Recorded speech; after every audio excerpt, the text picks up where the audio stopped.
everyone, Novels Wonderland here. Thank you all for the love and support you've shown me and the channel. Simultaneous travel, starting from Cyberpunk, novel summary. That's right, someone as handsome as me must be the protagonist.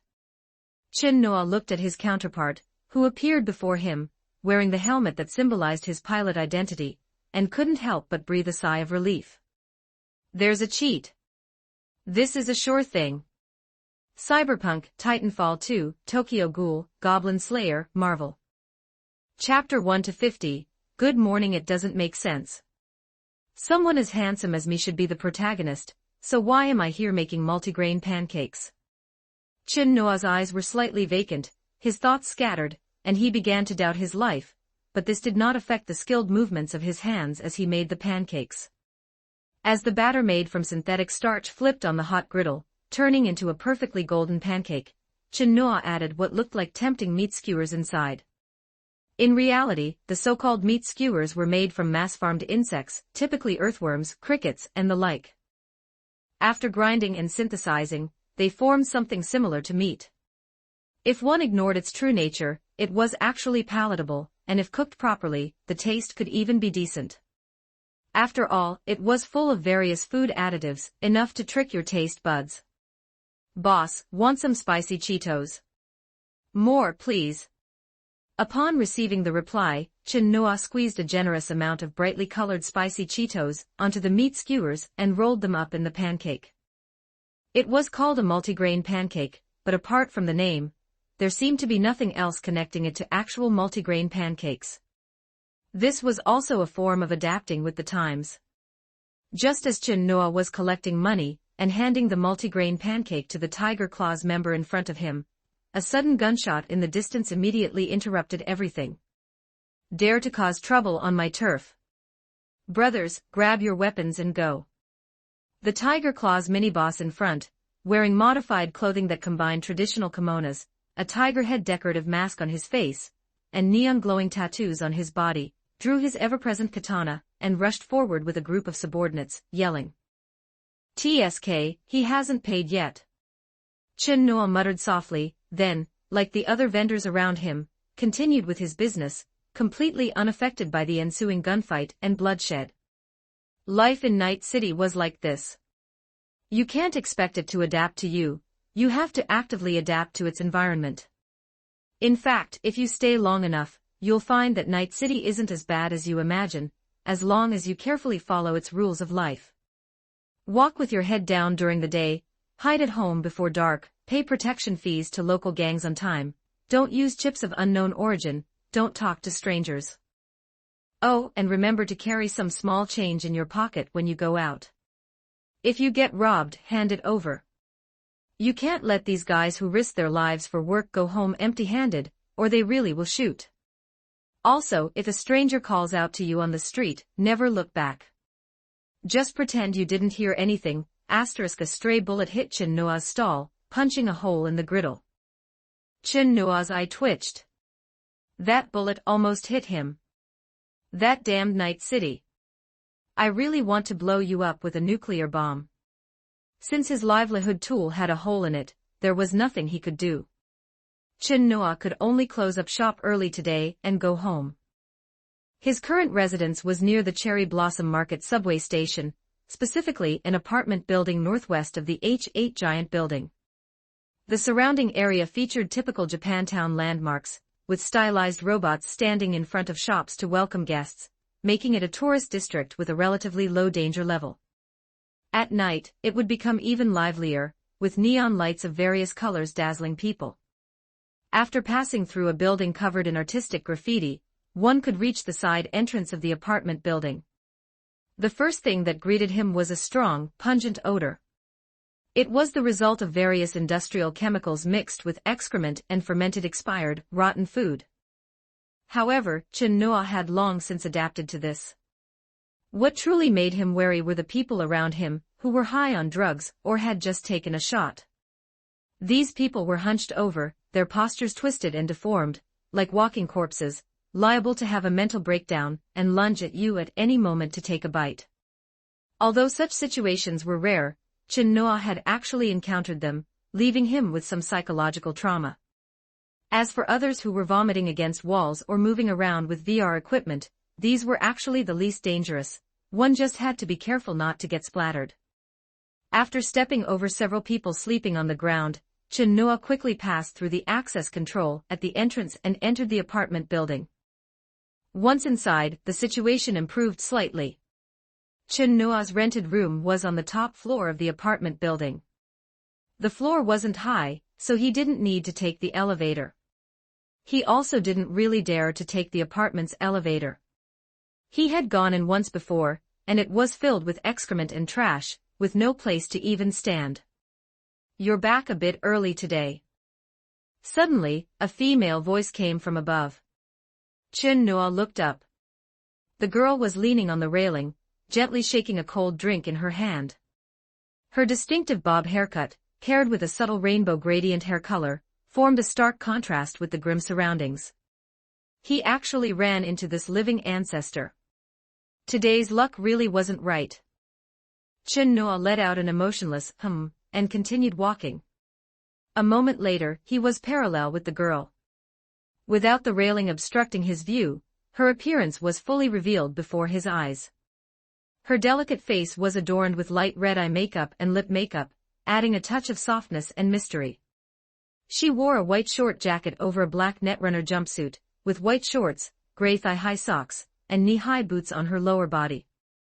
Her look combined futuristic technology with retro elements, exuding a captivating charm that was stunning at first glance. Chen-Noa knew her, not in the present but in his previous life. "Aren't you going to say hello to me when we meet now?" "Good morning, Lucy." Chen-Noa had no choice but to force a friendly smile onto his face. Their initial acquaintance could hardly be called pleasant, at least for him. At that time, Chen-Noa was still studying at Arasaka Academy. His father hadn't yet died due to internal company struggles, and his memories of his past life hadn't been triggered and awakened. He was carrying several months' worth of saved pocket money, preparing to buy a long-desired brain dance. Then he met Lucy on the monorail, and she stole his credit chip containing his pocket money. By the time Chen-Noa realized what had happened, Lucy had already gotten off the train. That night, Chen-Noa huddled under his quilt, almost crying out loud. That money was for a long pre-ordered Cloud's treasured brain dance, which recorded many service memories from Cloud's top courtesans. How could Chen-Noa not remember this encounter vividly? As for their second encounter, that memory was even worse. By then, Chen-Noa had dropped out of Arasaka Academy, moved out of his downtown apartment, and was living alone with the inheritance his father left him. He finally found a suitable apartment, only to discover that Lucy lived across from him. She thought Chen-Noa was there to cause trouble, so at first sight, she gave him an over-the-shoulder throw, pinning him to the ground, and then wrapped a monowire around his neck, almost ending Chen-Noa's life right there. Later, the misunderstanding was resolved, and they reached a reconciliation, becoming neighbors. As for how the misunderstanding was resolved, of course, Lucy found out through her netrunner skills. Woo, his browsing history was completely exposed. It would have been better to just give me a quick death. After these two unpleasant meetings, Chen-Noa was somewhat afraid of Lucy, but he had no choice. Unwilling to abandon his apartment deposit, he tried to avoid her as much as possible. Lucy's attitude, however, was somewhat the opposite. Perhaps it was out of guilt, or perhaps she found Chen-Noa too harmless, but whenever they met, she would chat with him for a few words. "Is it still morning now?" Lucy took a few steps forward, closing in on Chen-Noa. Her neon-colored pupils stared intently at him, making him a little nervous. Before he could even ask, Chen-Noa felt his hand lighten, and his remaining multigrain pancake landed in Lucy's hand. Tastes good. Wait, what did you add? Why is it so spicy?" Lucy's triumphant expression didn't last long. After a few bites, the taste of the spicy Cheetos exploded in her mouth, making her eyes water. Spicy Cheetos, of course. Chen-Noa put on an innocent expression, but the amusement in his eyes was hard to hide. "You did that on purpose, didn't you?" Lucy's expression turned dangerous. She grabbed Chen-Noa's collar, thrusting her almost flawless face close to his. At this moment, Chin Noa was in no mood to appreciate her beauty, he was nervously swallowing. He really couldn't beat Lucy. Chin Noa had only studied technical courses at Arasaka Academy. Apart from some basic cyberware, most of his body was original, and he had only installed one cybernetic eye. This was because his father was one of the few moderate factions in Night City. Lucy, however, was different. As a cyber hacker, her body modification ratio wouldn't be low. Even if most of it wasn't for combat, the sheer numerical advantage was enough to overpower Chin Noa. This was also why a beautiful woman like Lucy could live safely here. Because most gang leaders were truly no match for her. Most ordinary people living in Night City had a level of modification similar to Chin Noa's, with nothing beyond essential plugins for daily life. Combat cyberware, even the lowest grade ones, were beyond the reach of ordinary people. Even if ordinary people saved some money and installed valuable cyberware, it usually didn't lead to anything good. The first thing it attracted was typically the attention of scavengers. You snatched it from my hand yourself. Then why didn't you warn me? I didn't know you didn't like spicy Cheetos. Chin Noa spread his hands, an expression of do what you want on his face, which surprisingly left Lucy at a loss. They had known each other for a while, and had some understanding of each other's personalities. Lucy, though a bit crazy and hot-tempered, was ultimately reasonable. From this perspective, Lucy was already a very good neighbor. Similarly, Chin Noa was even more so to her. I'll forgive you this time. Lucy stared at Chin Noa for a moment before letting go, then changed her tone and said. But there's something you need to help me with. You tell me first. Chin Noa didn't dare to agree immediately, who knew what it might be. Don't be nervous, it's just a small matter. Lucy pulled open her jacket and took out a handgun from behind her, holding it up to Chin Noa's eyes. What for? Help me do a check and maintenance. I think the gun barrel might have a problem. I'm sure you can do it, after all, you were an Arasaka Academy Firearms Technology Scholarship recipient. Lucy had a charming smile on her face, and her voice was sweeter than ever, but Chin Noa could guarantee that if he uttered a single no, he would most likely be slammed against the wall. Chin Noa wasn't surprised that Lucy had found out his information. If he had that ability, he would certainly do the same.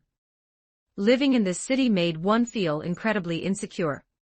It was a pity that when he was studying at Arasaka Academy, Chin Noa only specialized in technical subjects, and gave up on courses related to hacking. Did he not want to learn them, you ask?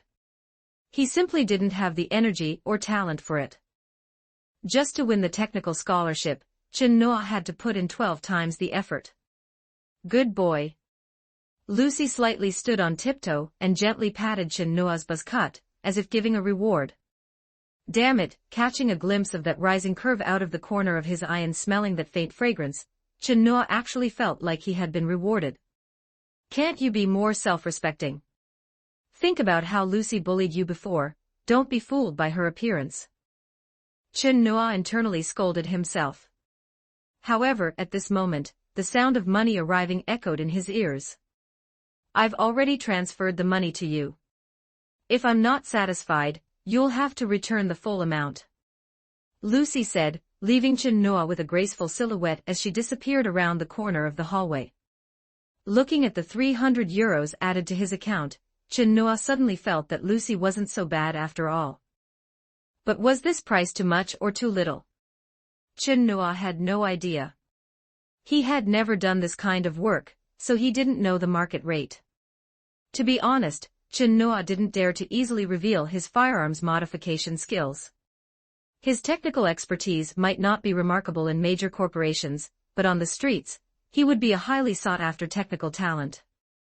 For such technical talents, street gangs typically provided a one-stop service of kidnapping, control, and oppression.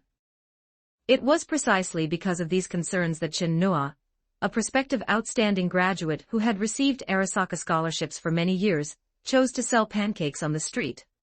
Earning money was secondary, the main thing was to adapt to the street lifestyle. As for why he didn't choose to complete his studies and join the Arasaka Corporation, it wasn't that he lacked money. Chin Noa's father had left him a considerable inheritance. Although most of it was frozen and confiscated by the company, the remainder was sufficient. But the problem was he didn't dare. Who knew what enemies his father had made within the company? The person might be dead, but the grudges weren't settled. Hiding out on the streets might not lead to reckoning, but entering the company would surely mean death. Chin Noa pushed open the door and returned to his apartment room. After checking that his alarm system hadn't been triggered, he confidently turned on the room lights. The room's furnishings were simple. Besides the essential apartment furniture, the rest was his workbench. Chin Noa had originally planned to set up trip mines in the room, but then he thought it might be a bit too extreme.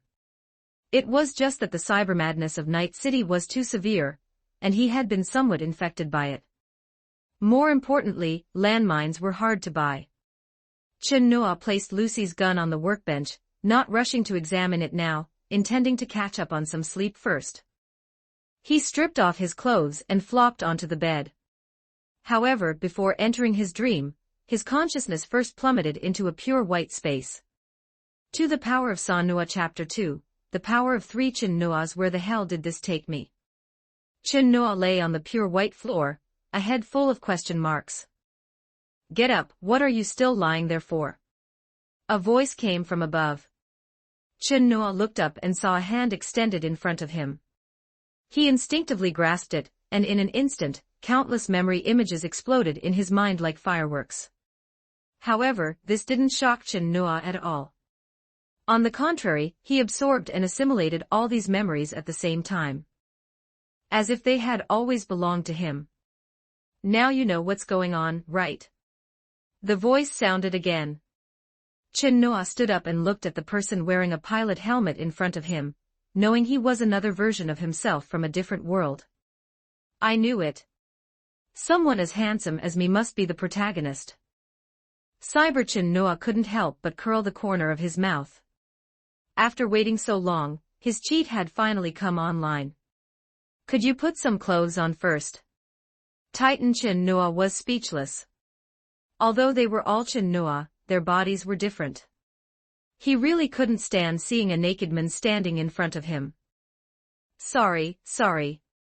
With a thought, Chin Noa manifested the clothes he usually wore onto his body. Only the consciousnesses of the Chin Noas could enter this pure white space. Changing their outward appearance slightly was easily done. Besides Titan Chin Noa, there was another Ghoul Chin Noa present. Don't get the wrong idea. Ghoul Chin Noa wasn't a ghoul, he was a trainee investigator who hadn't graduated yet. He looked a bit older than Chin Noa, with the same handsome face, but a completely different style. He was all muscle, much taller and bulkier, clearly an athlete. Too bad his skin was a bit too pale, otherwise he'd be invincible. As for Titan Chin Noa, he was originally just a rifleman. But due to an investigation mission, he accidentally became BT's proxy pilot, and was now alone on an alien planet continuing an unfinished task. Wait, then where's Cooper? Chin Noa asked in confusion. From Titan Chin Noa's memories, he couldn't find any trace of that legendary pilot. What if I told you I am Cooper? Titan Chin Noa crossed his arms, his expression hidden under his helmet. His voice came from inside, slightly distorted but inexplicably cool. Then it's over. The resistance is doomed. Might as well surrender. Ghoul Chin Noa spread his hands, offering a silent tribute to the resistance. Stop telling the truth. We're all on the same side, give me some face. Chin Noa chimed in. Titan Chin Noa snorted disdainfully. At first, he had thought the same thing. With Cooper gone, having him play the legendary pilot was indeed a bit laughable. But now, with the cheat activated, the situation was completely different. Who's the legend? I am the future legendary pilot. Unfortunately, only 2 small fries had shown up so far, with legs thinner than his arms. He'd probably have to keep lying low on the alien planet for a while longer, waiting until he could latch onto a big shot before emerging to counterattack IMC. The roar of a rocket taking off woke Chen Noa from his sleep, the soaring flames dyeing half the sky orange-yellow. His apartment faced the moon port, and he was woken up by the sound of rocket launches every few days. Chen Noa got out of bed and stood in front of the mirror, looking at his completely transformed body, confirming he wasn't dreaming. Although there was no obvious change in physique, every inch of muscle had become a meticulously carved work of art, containing astonishing power. Having superimposed the other two versions of himself, Chen Noa could now be considered a man with the power of 3 Chen Noas. If based on Cyber Chen Noa's physical fitness as the baseline, it would definitely be more than 3, since he was the weakest of the 3 Chen Noas. But now, after the mutual superposition, the physical strength of all 3 Chen Noas was completely identical, so there was no need to differentiate further. This sense of power is truly amazing. Chen Noa threw a series of jabs at the mirror, the air making dull sounds under his punches. This level of power was no less than those edge runners who had replaced their limbs with gorilla cyberware. Combined with agility and speed far beyond ordinary people, he could really use gorillas as punching bags. Moreover, what Titan Chen Noa and Ghoul Chen Noa brought wasn't just their physical fitness, but also their memories and instincts. After all, although Titan Chen Noa was just a rifleman, he was one who had completed resistance combat training, fought on planetary battlefields, and jumped from the atmosphere. As for Ghoul Chen Noa, what he learned at the Investigator Academy was all about how to fight and kill ghouls, and he was very proficient with various cold weapons. 1 Chen Noa might be a bit weak, but 3 Chen Noas combined, not to say he could avoid beef in Night City, at least he had the right to skip the cilantro. If he went back to the subway where they first met now, Chen Noa could pin Lucy to the ground, pull up her suspenders, and give her but a good spanking. After going through a set of military boxing, Chen Noa felt refreshed all over, as if he had vented all the frustration of these past days. Although his strength had skyrocketed, it was still within the realm of carbon-based life forms, so it was best to keep lying low. Chen Noa glanced at the pistol on the workbench, walked over, picked it up, and weighed it in his hand. Looking at the neon lights 100 meters outside the window, he inexplicably felt confident he could hit them with one shot. This wasn't just due to Titan Chen Noa's memories of using firearms, but also the control brought by the exponential increase in various physical attributes. Omaha Series pistol, the modifications are a bit rough. The moment Chen Noa touched the pistol, various related pieces of information burst forth in his mind, followed immediately by inspiration for modifying it. If Chen Noa were to take the Arasaka Academy entrance exam now, his current intelligence results would far exceed the minimum requirements to become a netrunner. He'd probably get a special admission. Did Chen Noa not learn netrunner skills because he didn't want to? It was because his intelligence at the time wasn't sufficient to support his desire. In the blink of an eye, Chen Noa disassembled Lucy's pistol into its various components, his fingers moving as if they could dance. This wonderful state of eye, mind, and hand coordination was something he had never experienced before. Chen Noa took out his toolbox from under the table and carefully cleaned the dirt from the pistol parts. At the same time, he checked each component for wear and tear to see if any needed replacement. The Militech Omaha pistol series might seem a bit low-end, but that was just intentional camouflage. Hidden inside the gun body was an electromagnetic rail system, and what it fired weren't ordinary bullets but solid metal projectiles, with quite impressive power. A moment later, Lucy's pistol was maintained and reassembled. It wasn't much different from before, since the Omaha didn't have much room for modification anyway. It was more about meticulous polishing and replacement of internal parts. Loading the bullet, the slide glided over the barrel extremely smoothly. Ejecting the bullet and pulling the trigger, there were still no issues. €300 for my current technical services, Lucy, you really got a great deal. Chen Noa shook his head, his tone quite smug. Holding the gun, he suddenly felt the urge to go out and test it. Come to think of it, I don't think I've ever gone out after dark. Thinking this, Chen Noa didn't hesitate. He filled the magazine with bullets, changed into a new hoodie, tucked the pistol at his waist, pushed open the door, and left the apartment. Night City, here I fucking come. Optical pollution filled every corner of Japantown. This place is separated from Night City's most bustling Corpo Plaza by just a single bridge. Looking slightly further, one can see towering corporate buildings. During the day, this area is always packed with tourists. Compared to other parts of Night City, it is to some extent a safe and clean sightseeing spot, as long as you carefully avoid the members of the Tiger Claws. However, when night falls, you need to be more cautious. Alcohol and drugs have also saturated this area, with killings and crimes serving as nightly entertainment. The deafeningly loud music and various decadent sounds are enough to drown out hysterical cries for help. Even gunshots don't sound jarring here. Lucy clutched her abdomen, squeezing her way out of the wild and frenzied crowd, her expression pained as blood seeped through her fingers. But compared to the feeling of being betrayed, this physical pain was nothing. The bullet had been fired from behind, passing straight through from the front, not causing fatal damage. Moreover, Lucy had just used a full-heal type 1 injection, whose rich analgesic and hemostatic effects were kicking in, easing the tension in her brow.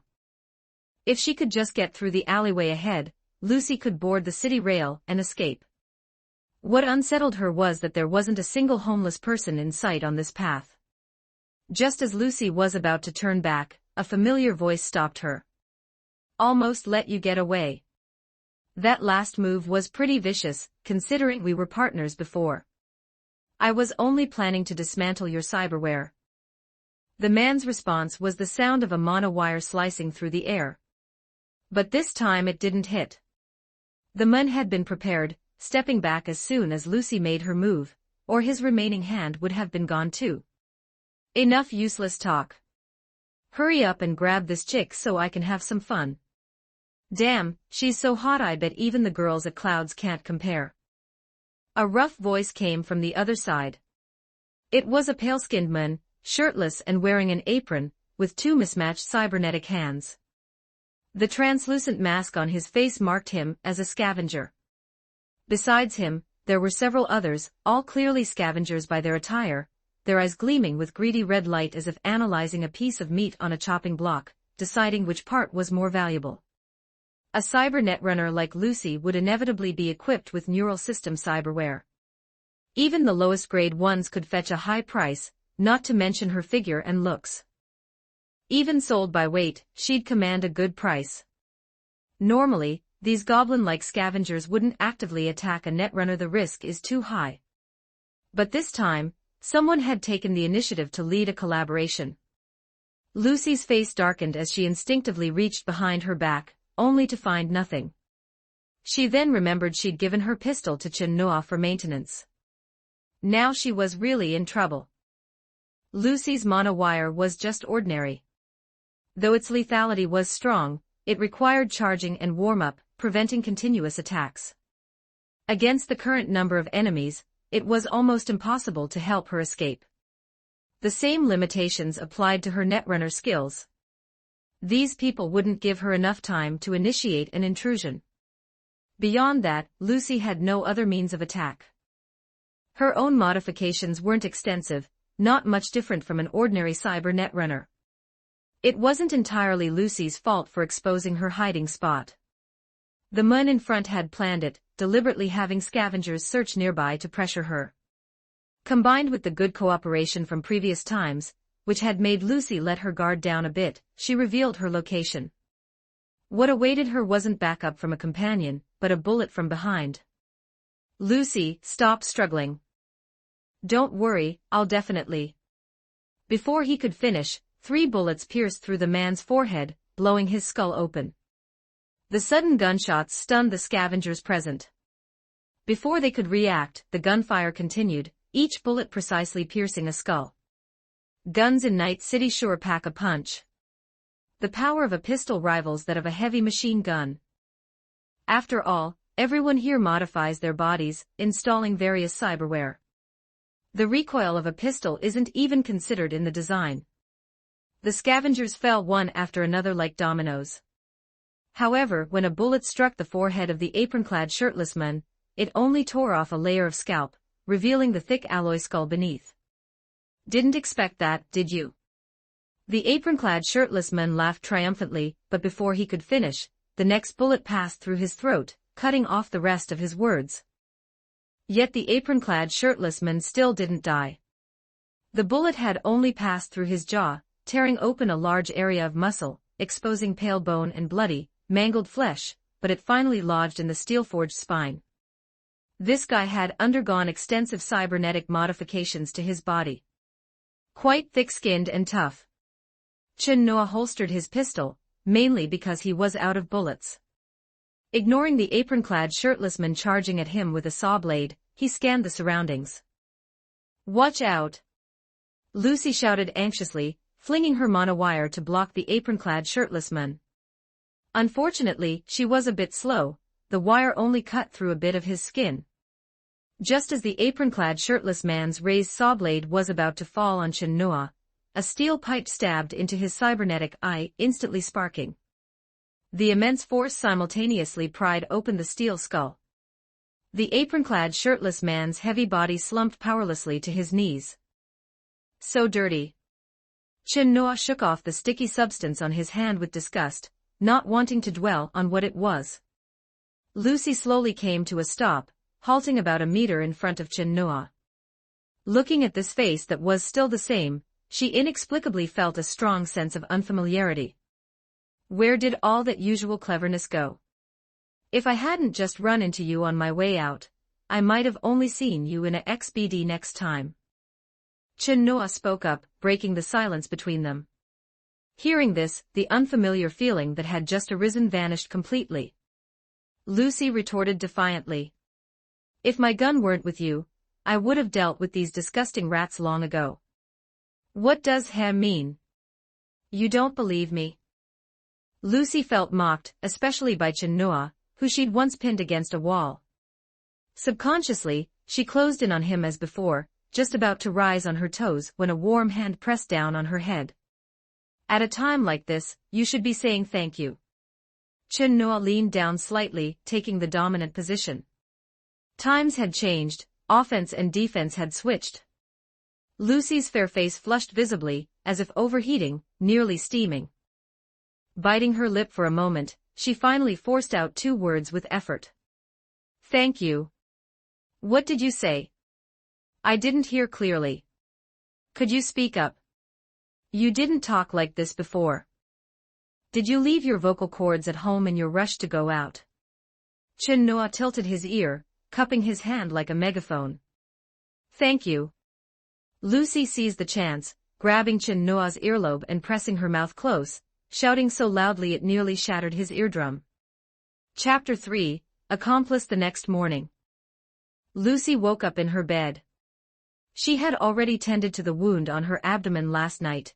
It didn't interfere with her daily activities. As for the scarring, there was no need to worry. Any small clinic could restore her skin to its original state.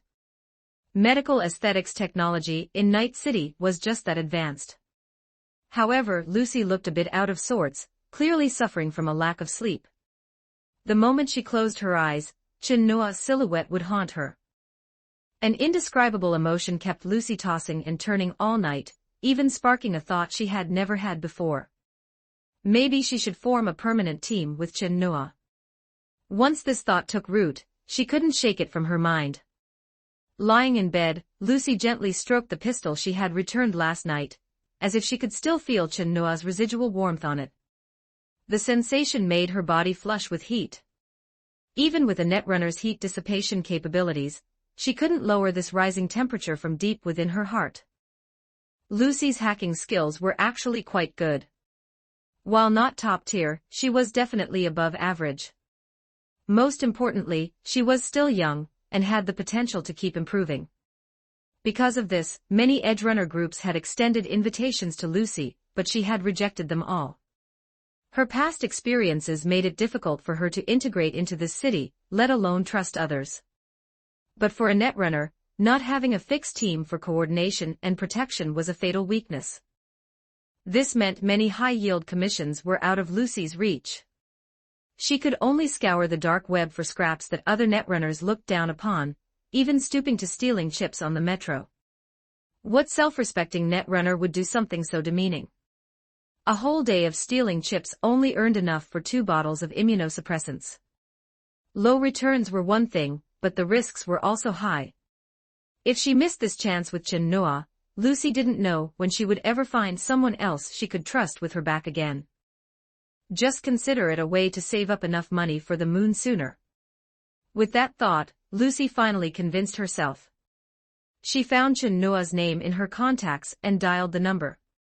Clutching her blanket and pressing her legs together, Lucy felt inexplicably nervous. To be honest, this was the first time she had called a member of the opposite sex. Her previous calls were mostly to her mentor. After a long wait, the call finally connected. Lucy controlled her emotions, trying her best to make her voice sound casual and natural. "What are you doing?" "Just woke up." "What else?" "What kind of work?" Lucy recalled Chin Noa's nonchalant expression as he fired his gun last night, and she unconsciously tightened her long, pale thighs. "Making pancakes, what else would I be doing?" Hearing this, the image in Lucy's mind shattered into pieces. "If there's something, hurry up. Business is busy here." "Never mind." Lucy hesitated for a moment but still couldn't speak up. She hung up the phone in a bit of a huff, not knowing if she was angry at herself or at Chin Noa. At the pancake stall on the street, Rebecca leaned on the counter, propping up her short frame. She stared at Chin Noa with her glowing red cybernetic eyes and said irritably, "Hey, I'm starving. Can you move any faster?" "Almost ready." Chin Noa quickly sped up his pancake making, then turned to ask the other girl beside Rebecca, "Miss Kitty, would you like one too?" "Of course," Sasha said while chewing gum. Her naturally upturned lips gave a friendly impression, but the multiple modification marks on her body gave off a wild sense of danger. Her fluffy short hair covered her ears, creating a cat-like face shape. Combined with the 2 upward cyber markings on both sides of her cheeks, the first impression she gave was that of a dangerous yet charming black cat. However, the vast majority of people living in Night City had never seen an animal other than a human in their entire lives, let alone a cat. In the eyes of most people, Sasha's style couldn't be associated with a cat at all. So when Chin Noa called her Miss Kitty, a flash of unexpected surprise appeared in Sasha's eyes. It was like meeting someone with the same niche interest on the street. "Do you want spicy Cheetos added?" Chin Noa looked at Rebecca and asked. "Put lots. I love spicy food." Rebecca indeed had a heavy palate. She even tried to snatch the sauce bottle from Chin Noa's hand to do it herself. But the difference in their reaction speeds was too great. Rebecca failed to snatch it, and instead got a tap on the back of her hand. At this stall, only one person could control the spicy Cheetos. "Whoa, I didn't see that coming, kid. You're pretty fast." Rebecca didn't get angry. She leaned in close to Chin Noa and poked his abdomen with her elbow. "It's all right." Chin Noa handed over the rolled-up pancake. Once she had food, Rebecca finally quieted down. She squatted carelessly on the nearby steps, revealing her 2 fleshy short legs. She took a bite and started huffing from the spice, but didn't forget to give Chin Noa a thumbs up. "Tastes really good, kid." Chin Noa didn't say anything and tossed an iced carbonated drink over. Rebecca's eyes lit up instantly. She loved this stuff. "I won't have the spicy Cheetos." Sasha's voice also sounded very cat-like soft, as if gently scratching your ears as she paid for Rebecca. "No problem, it'll be ready soon." Chin Noa quickly finished Sasha's pancake and handed it over. Miss Kitty ate quite elegantly, especially in contrast to Rebecca beside her. After the 2 finished eating, they left Chin Noa's field of vision. Meeting these 2 wasn't particularly surprising. After all, Rebecca and her brother also lived in Japantown. And judging by Sasha's appearance, she probably lived nearby too. Their personalities were clearly opposites, but their bond was very good. You could feel it just by watching their retreating backs. Business in the morning was decent, with over $100 coming in. Don't think that's little. You should know that in this city, a luxury sedan in the eyes of the public can be bought for only 5,000. Even if it's just second-hand. As Chin Noa counted his earnings and calculated his costs, the smile on his face slowly vanished. Damn it, I worked all morning, and the money I earned is just enough to pay the protection fee. Damn, how is a decent person supposed to live in Night City? Clearly, one nuclear bomb wasn't enough. You're actually running a stall here. Lucy found him and said with some disbelief. It was hard to connect the current Chin Noa with the one from last night. What else? This is my main job, okay. Chin Noa rolled his eyes. He took this pancake-making job very seriously. After all, it was the first job that could support him after he officially entered Night City. Lucy showed an as-I-thought expression. She knew the pancake stall was just Chin Noa's outward disguise. Just based on how effortlessly this guy dealt with that gang of scavengers last night, she knew Chin Noa must have other unknown identities and secrets. She leaned her head in and asked, then what's your side job? Does maintaining and servicing your pistol count? After all, that was my biggest single income. Chin Noa thought for a bit and said uncertainly. Are you serious? Don't try to lie to me. Your performance last night was nothing like a pancake vendor. Lucy was a bit angry, though she didn't realize why. Maybe it was because of Chin Noa's lack of trust in her. But in Night City, trust was garbage that should be thrown in the trash. No decent cyberperson had such a thing. That was me acting, okay. You have no idea how hard I was holding it in. Seeing those heads explode, I almost vomited on the spot. Especially that perverted naked guy brain matter got on my hand, making me wash my hands all night after I got back. Chin Noa spoke bluntly. Thinking about it now still felt a bit repulsive. Lucy looked into Chin Noa's eyes and inexplicably believed him. Her mood also brightened.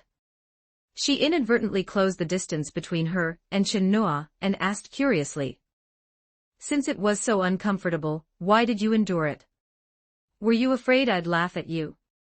With that pitiful look you had last night, I'd be afraid of you laughing. It's already good enough that I didn't mock you. I just didn't want to waste such a cool entrance, okay? Chin Noa believed in finishing what he started. Since he had already set the bar for his entrance so high, he had to keep up the act until the end, even if it meant forcing himself. Lucy irritably punched Chin Noa's arm. It was true that last night was her most pathetic moment in front of him, but then she couldn't help but laugh out loud. You're crazy. You still haven't said why you came looking for me. Chin Noa couldn't understand Lucy's shifting moods and asked about the main business. As soon as he finished speaking, Lucy reached out and hooked her arm around Chin Noa's neck, pulling their faces close until they were only a palm's width apart. Their warm breaths hit each other's faces. Give me a... Lucy pulled out her pistol and aimed it at the tactless customer. The person immediately shut their mouth and fled as if for their life. Become my accomplice, Chin Noa. Lucy wasn't affected by the small interlude and issued a sincere invitation. Accomplice. That doesn't sound like a good word. I was never a good person to begin with. Let me think about it. Chin Noa was somewhat surprised by Lucy's invitation. Looking at her eyes, as brilliant as a rainbow, he was indeed a bit tempted. He admitted he was shallow and a bit attracted to Lucy's body. But since it concerned his future direction, Chin Noa still hesitated. After all, he really hadn't decided what he wanted to do. Become a cyberpunk, an edge runner as people call them. That didn't seem like a good choice. He had never heard of a cyberpunk who had a good end. Even the famous V couldn't escape the destiny of this profession. As the saying goes, there are no living legends in Night City. But in Night City, most people don't even have the chance to choose. Then don't make me wait too long.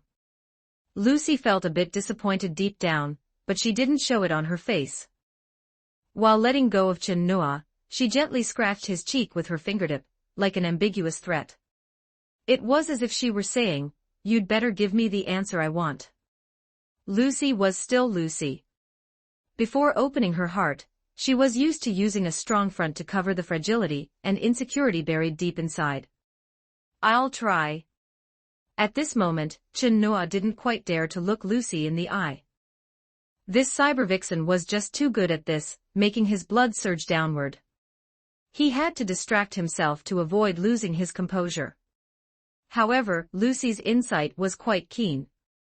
She noticed Chen Noa's embarrassment, gently twitched her eyebrow, and her lips curled into a sly, charming arc. "What are you trying to do?" Chen Noa was about to step back, but Lucy stepped forward and grabbed his wrist. "Come on, follow me to a place." "Where to?" "I still have business to do." "What business?" "I've booked you for the next half day." Chen Noa looked at the notification on his cyber eye showing €1,000 received. He instantly threw his pancake stall to the back of his mind, and went with Lucy to her home. The layout and furnishings of Lucy's apartment room weren't much different from Chen Noa's. However, as a netrunner, no hacking chair could be found in Lucy's room. Instead, one could see the bathtub in the bathroom filled with ice water that hadn't completely melted. Chen Noa knew this was Lucy's way of cooling down for deep diving. Many struggling netrunners did this. But Lucy's refusal to use a hacking chair wasn't because of that, but rather from an internal resistance. "What are you looking for?" Lucy interrupted Chen Noa's looking around, and handed a heavy package into his hand. "Are these those guys' cyberware?" Chen Noa smelled the bloody scent coming from the package. Looking at the length and shape, he remembered Lucy cutting off and taking away the apron-wearing naked man's cybernetic arm last night. Hand cybernetics didn't require as strict and precise removal and preservation as the nervous system or internal circulation system implants. They could even be plug-and-play. So, a bit of rough handling was fine. Those scavengers only had these few valuable things on them. "Come with me to sell them. These should be my spoils of war, right?" Chen Noa only then remembered he had forgotten to loot the bodies last night. This was a serious technical error. 50-50 split. That's more like it. Chen Noa smiled happily. Lucy was actually also going to sell cyberware for the first time. Although she had found several buying points on the dark web in advance, everyone knew the atmosphere of Night City. Without someone by her side, she really didn't have much of a sense of security. "This is the buyer you found. Aren't these a bunch of scavengers?" Chen Noa looked at the group of guys in front of him who were grinning maliciously, and said crossly to Lucy beside him. Chen Noa looked at the group of guys in front of him who were grinning maliciously, and said crossly to Lucy beside him. "Fine, why don't you find one then?" Lucy was also a bit annoyed, but most of this emotion was directed at the scavengers in front of her. Instead of properly picking up bodies on the road, these scavengers had learned to set bait and fish online. The key was that the one caught was her, which was quite a slap in the face for her as a netrunner. Actually, the buyer Lucy found wasn't the problem. It was just that these people occasionally moonlighted as scavengers. It was also to blame that Chen Noa and Lucy looked too appetizing, making them unable to resist starting their night shift early. After a burst of gunfire, Chen Noa walked out carrying a pile of bloodstained cyberware, muttering under his breath. "We agreed to sell goods, how did it become getting more stock? These scavengers are really pathetic." Lucy counted the money chips. They didn't even add up to €3,000. This was normal. They were all people who lived day to day and indulged in immediate pleasure. Saving money would just be leaving it for someone else. "Now you decide how to handle these cyberware." Lucy crossed her arms, adopting a spectator's stance. She wanted to see what kind of reliable buyer Chen Noa could find. Of course we're going to see Old Man Vic. Chapter 4, Old Man Vic. Speaking of which, at this point in time, Victor should have already moved into Watson and become a ripperdoc. Chen Noa sat on the cart, feeling a bit uncertain. Victor's small clinic wasn't famous, but the esoteric shop on the floor above his clinic had some reputation on that street. After all, there were many black market ripperdocs in Night City who repaired flesh, but psychologists like Misty who helped customers relieve mental stress and mend their broken souls through listening and divination were rare. Found it, Misty's esoterica, right. Lucy's cybernetic eye stopped flashing, successfully locking onto the shop Chin Noa described. That's the place. Chin Noa nodded with certainty. Let me see. There actually is a Ripperdoc clinic on the floor below this shop. Lucy was somewhat surprised, and from the feedback she gathered, although the Ripperdoc in this clinic hadn't been in the business for long, he was quite well regarded. Let's go, it's our stop. Chin Noa said as he stood up, and Lucy quickly followed. The real Night City was still somewhat different from Chin Noa's memory, otherwise, he could have found Victor's clinic with his eyes closed. For now, he had to rely on Lucy, his humanoid navigation system, to lead the way. Kabuki sounds like it might be a nice place, but that was a long time ago. A large number of medical corporations used to gather here, so the residents' standard of living was quite decent. Later, due to the expansion of the Arasaka Group, many companies went bankrupt, and this place fell into being one of the poorest neighborhoods in Night City. By day, it was dominated by cheap shops and Chinese-style neon markets. By night, it became a black market hub dedicated to the illegal trade of implants, combat drugs, and so on. Furthermore, it was partitioned and occupied by multiple gangs, leading to particularly chaotic public security. Even walking during the day, the two of them attracted a crowd of malicious gazes. The scavengers here were also much more rampant than in other areas. Chin Noa had to flash the pistol at his waist to make these urban curs restrain themselves slightly, otherwise, if he started a fight in broad daylight, he worried he would be wanted by the NCPD. This is it. Lucy led Chin Noa deep into a dark corner covered in graffiti to the small door where Victor's clinic was located. The open, light sign on the door frame flickered with a gentle glow. Who could tell from this small basement curtain that it was actually a Ripperdoc clinic? Knock knock knock. Chin Noa took a step forward and knocked on the door. A moment later, footsteps approached and the iron door opened. A burly middle-aged man with a beard appeared before Chin Noa. His eyes behind black frames sized him up, and he asked in a wary tone, "Who are you people?" "Victor, we have some business to discuss with you." "Since when did a brat like you become a kidney harvester?" "I'm warning you one last time, I won't do business with you." Victor glared, his clenched fists carrying immense pressure. After all, he was once a legendary boxing champion of Night City. If not for Chin Noa's youthful face, he probably would have thrown a punch already. "It seems you've misunderstood something, Doctor. Do I look like one of those guys?" Chin Noa spread his hands, indicating he meant no harm. Victor looked closely at Chin Noa and Lucy and didn't find any signature basic cyber gear of scavengers, such as optical equipment or pain editors, on them. Only then did he step aside to make room, his tone softening as he spoke. "Sorry, I've been harassed quite a bit by those kidney harvesters lately. My nerves are inevitably a bit tense." Most Ripperdocs in Kabuki had cooperative relationships with scavengers, but Victor was an exception. However, it wasn't easy to be an exception in Night City. Understandable. Chin Noa led Lucy into Victor's clinic. Lucy didn't speak the whole way, scanning various items in the clinic and analyzing/judging Victor. Although Chin Noa seemed to trust this doctor, Lucy had zero trust in street Ripperdocs. After a scan, she found nothing suspicious. On the contrary, the medical equipment here was very standard, and the style didn't look like it came from a black market Ripperdoc at all. Furthermore, Lucy saw many boxing trophies.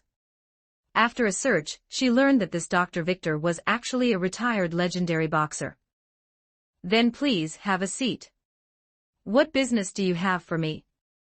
Victor asked with some curiosity. Chin Noa opened the bag he was carrying, revealing various cyberware, and spoke. "I ran into two groups of scavengers earlier. Although they're all low-grade implants, I'd like you to see if they have any recycling value." Victor gave Chin Noa a deep look, not quite believing his words. A kid your size has the ability to take down so many scavengers. However, after a careful inspection, they were indeed disassembled from scavengers, Many implants even had their markings graffitied on them. Sorry, I can't recycle these implants here. You know, kidney harvesters are used to making their bodies a mess, like a living virus petri dish. If the implants taken from them were installed in someone else, there would be huge potential risks. Victor was a good man but not pedantic. If Chin Noa had brought some better implants, it wasn't impossible for him to accept them. If it were another Ripperdoc like Fingers, he would certainly have accepted these implants gladly. In his view, maintaining life was the first priority. Any hidden dangers could wait until after surviving today. These words surprised Lucy nearby. There was actually a Ripperdoc in Night City who considered things for others like this. Understood. Then could I trouble you to destroy these, Doctor? As Chin Noa spoke, he glanced at Lucy as if asking for her opinion. In broad daylight, carrying a pile of junk like this from one district to another was far too conspicuous. In the end, they wouldn't sell for much and might even cause a lot of trouble. It was better to just destroy them. You've already finished speaking, and now you're looking at me for what? Lucy gave Chin Noa a sideways glance, expressing no objection. Victor was also somewhat surprised. He didn't expect Chin Noa to make such a decision. Although they were low-grade implants, they were worth some money altogether. This kind of attitude shouldn't come from someone born on the streets. However, this indeed won him quite a bit of favor. He spoke up, if you're willing to trust me, leave them to me to handle. Of course. Chin Noa answered very bluntly. In this Night City, if one couldn't even trust Victor, there weren't many people left to trust. By the way, Doctor, just call me Victor. Then can I call you Old Vic? Haha, compared to you kids, I do look a bit old. Aren't you in some trouble right now? Let me help you solve it. By that tone, are you edge runners? I suppose so. Too dangerous. You're still so young. Victor instinctively wanted to offer some advice, but when his peripheral vision caught the blood-stained implants on the floor, he didn't continue. After thinking for a moment, he sighed and said, I can give you this commission, but on the condition that I go with you. Chin Noa understood that Victor didn't feel at ease about them. Did you just agree for me? A text message from Lucy popped up on Chin Noa's cybernetic eye. Just a temporary cooperation. A man who says one thing but means another. In fact, even without Chin Noa's arrival, Victor's patience with the scavengers' harassment had reached its limit. He had already found the hideout of this group of scavengers in advance, saving Lucy a lot of time. Are you sure you want to do this during the day? Victor didn't expect Chin Noa to be in such a hurry, setting out with Lucy as soon as they got the address. This made him feel increasingly uneasy. Wasn't it said that edge runners always act at night? This seemed a bit unprofessional. Old man Vic, you don't understand. Daytime is the best time to strike. If it were night, who knows where these cockroaches would scurry off to? Chin Noa gave Victor a reassuring look and walked toward the dark basement. How did I become Old Man Vic now? Is this kid a bit too familiar? Victor took off his sunglasses and muttered a sentence while following behind. Unlike other gangs, although the scavengers were a gang organization, their structure was loose, with no fixed headquarters. They usually acted in small groups. Therefore, their combat power was also poorer, almost at the bottom of all gangs in Night City. The surveillance feed has been synced to you. Be careful. Lucy did not walk with Chin Noa. As a netrunner, she had her own things to do. This group of scavengers had set up many surveillance devices in their base, but their network defense was too weak. A group of dozens didn't even have a single netrunner. So these cameras could only become Lucy's eyes, locking onto the scavengers one by one. Not bad, quite fast. Chin Noa replied and took out his pistol. This time he brought quite a few magazines. They would definitely be enough. The basement was pitch black, filled with a thick smell of blood. This was the scavengers' home turf. The optical equipment they wore all had night vision capabilities. They were all cockroaches living in the dark, so naturally, they would modify their bodies in this direction. Kid, what do you plan to do? Victor watched Chin Noah's straight-ahead downward pace, and couldn't help but ask. Don't be nervous, old man Vic. Wait here for a bit, I'll be right back. The closed iron door in front of Chin Noah opened. Lucy had cracked the access permissions in just a few seconds. Wait a minute. Before Victor could finish his sentence, he saw Chin Noah close the door behind him and charge into the darkness ahead. Then, gunshots and wails intertwined to compose a melody belonging to Night City. This brat. Victor tried to push the door hard, but the permissions had already been locked by Lucy. He realized now that he had been played by Chin Noah. Modern ways of killing were just this efficient and simple, especially when facing a group of scavengers. Except for a leader with subcutaneous armor who took 2 extra bullets, the rest only needed 1. With Lucy's help in locking them down, not a single one could escape. Originally, Lucy thought about helping by hacking a few guys, but her intrusion speed couldn't keep up with Chin Noah at all. In the end, she could only give up and silently admire Chin Noah's art of slaughter, which combined 2 different worlds. In fact, at the first gunshot, this group of scavengers had already reacted, but by the time they saw Chin Noah, hot bullets had simultaneously pierced through their skulls, blood and brain splattering on the walls. When reaction speed, movement speed, and other aspects formed a massive gap, the ordinary pistol in Chin Noah's hand could turn into the Grim Reaper's scythe, easily harvesting their lives. These scavengers didn't even have a chance to fire their guns. In less than a minute, the gunshots ceased. The iron door opened and Chin Noah walked out with a light step.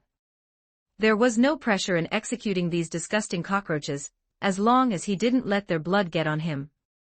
You little brat. Victor couldn't help but curse, but seeing the unscathed Chin Noah, he couldn't help but look at him in a new light. Now he finally believed that Chin Noah had indeed dealt with 2 groups of scavengers before. This guy was born for this line of work. 32 guys in total, all lying inside. I believe for a long time to come, old man Vic, you'll be able to live a bit more peacefully. Chin Noah said with a smile. Presumably, once this news spread, let alone scavengers, even some other gang members wouldn't dare to easily provoke old Vic. No matter how weak scavengers were, they were still a group of murderous thugs. A number of 30 or so was not small. One should know that the largest gang in the local district, the Moxes, only had a headcount of just over 200. Old Vic didn't know what to say. He originally thought they would have to negotiate first, and then flip the table if it failed. Who would have thought Chin Noah would directly take out all the scavengers? Is this the style of today's youth? Feeling a bit out of touch, Victor sighed and said, I don't have much money to pay you. Just give whatever. I mainly want to make a friend of you. Remember to give me a 20% discount here in the future. All right, it seems I have no choice but to accept this friend. Although Victor said so, the corners of his mouth couldn't help but turn up. It was too hard to make a friend in Night City. Somehow he felt like he had come out ahead. Since he was already at Victor's, Chin Noah also had him help perform a checkup and maintenance on his cybernetics. He had very few cybernetics on him. He had only installed 1 cybernetic eye. 98% of his body was original hardware, which was quite rare in Night City. Only those monks could compare. For now, there was no need to implant combat cybernetics. The vast majority of cybernetics couldn't compare to Chin Noah's current original hardware, so why install anything? Was he tired of living comfortably and insisted on adding pressure? Victor sat aside, flipping through the tablet in his hand, looking at the various physical data displayed on it, clicking his tongue in wonder. Is this still a normal person? With this reaction nerve and physical strength, could he be an experimental subject escaped from Biotechnica? Small caliber bullets might not even be able to penetrate him. Victor didn't ask much about it but simply made a suggestion. Kid, are you interested in learning boxing from me? Male boxing or female boxing? What kind of talk is that? I'm a man, how could I teach you female boxing? No tuition fees, right? Then that's perfect. Chapter 5, Lucy Victor transferred the payment to Chin Noa. The price of €10,000 seemed a bit unworthy of 32 scavengers' lives, but it was already the greatest sincerity he could show. Victor's small cybernetic clinic had only recently gotten on the right track, and its monthly earnings were limited. He also always liked to give credit to the poor people who came for treatment. To be honest, Chin Noa was a bit surprised he could even produce 10,000. He estimated Victor had dug into his old savings from his boxing days. Chin Noa naturally wouldn't complain about the amount, nor would he refuse it, especially since he had already obtained the reward he truly wanted. Later, he could also make a small profit by taking the weapons and firearms obtained from the scavengers to a scrap recycler. Chin Noa split all the money in two, keeping one half for himself and transferring the other to Lucy. With money in hand, it was naturally time to spend some. Following Lucy's request, Chin Noa bought plenty of food, and went to her home to celebrate their first operation together. "I guess we're accomplices now, aren't we?" Lucy arched her eyebrows, holding a cold drink in her hand as she made a clinking gesture. "I suppose so." Chin Noa raised his own cup to clink it, but Lucy, unsatisfied with the answer, pulled her hand back. "What do you mean, I suppose so? I still have one thing to do. Once it's finished, how about we start being partners then?" "What thing?" "My father died mysteriously. I have to figure it out." Chin Noa had never forgotten this matter. Although his father rarely made it home throughout the year, he was considered quite responsible by Night City standards. Previously, because his cheat wasn't online yet, Chin Noa lacked the ability to handle this and could only choose to endure, but things were different now. Lucy went silent.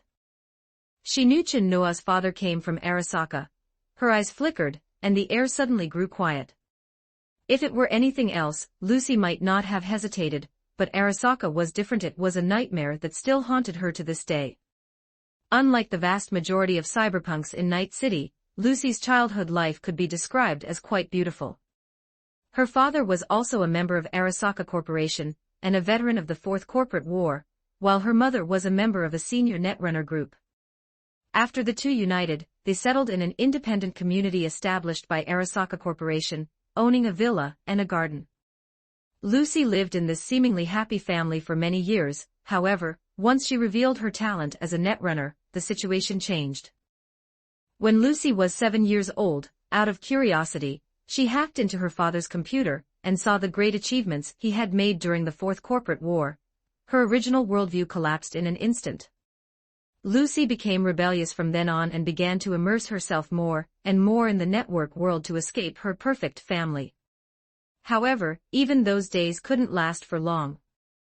When Arasaka's network department prepared to develop the old net to recover lost or sealed information and knowledge, they needed a batch of miners to expend. Lucy's father, that most loyal dog of the corporation, offered up his own daughter without hesitation. One must know that after that god of netrunners, Bart Moss, released his Bart Moss R virus, leading to the data crash of the old net, the originally non-aggressive AIs all turned into rabid dogs, the rogue AIs that people speak of with terror today. Later, finding the old net unrepairable, Netwatch could only erect the Blackwall to isolate the rogue AIs that occupied the vast majority of the network.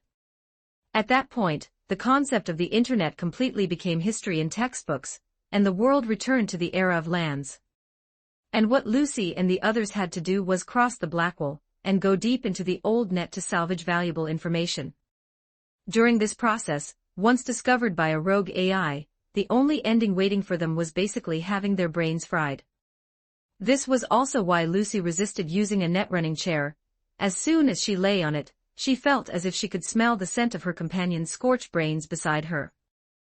Chin Noa naturally understood all this and knew Lucy's fear of Arasaka, so he didn't intend to drag her into it. "Don't worry, I'll come find you once I've settled it," Chin Noa said comfortingly. "Can you even do it without me?" Lucy suddenly looked up and spoke. "You aren't even a netrunner. Without my help, I bet you wouldn't even know which way the Arasaka gates face. How do you expect to investigate your father's death?" Lucy tossed her hair, her tone carrying a hint of mockery. Hey, that's going too far. I've actually been inside the Arasaka gates before, okay? Chin-no retorted, but aside from that, he had to admit Lucy was right. In Night City, if you wanted to get anything done, you really couldn't do without a netrunner's help, especially when facing a corporation. But in the end, it was because he hadn't worked hard enough. If only some ruthless carry from the pure white space would show up, you'd see Chin-no bring a cyber divinity down upon Arasaka Corporation. Let me say this up front, I can help you, but I'm going to charge extra. Lucy found a suitable reason for her decision.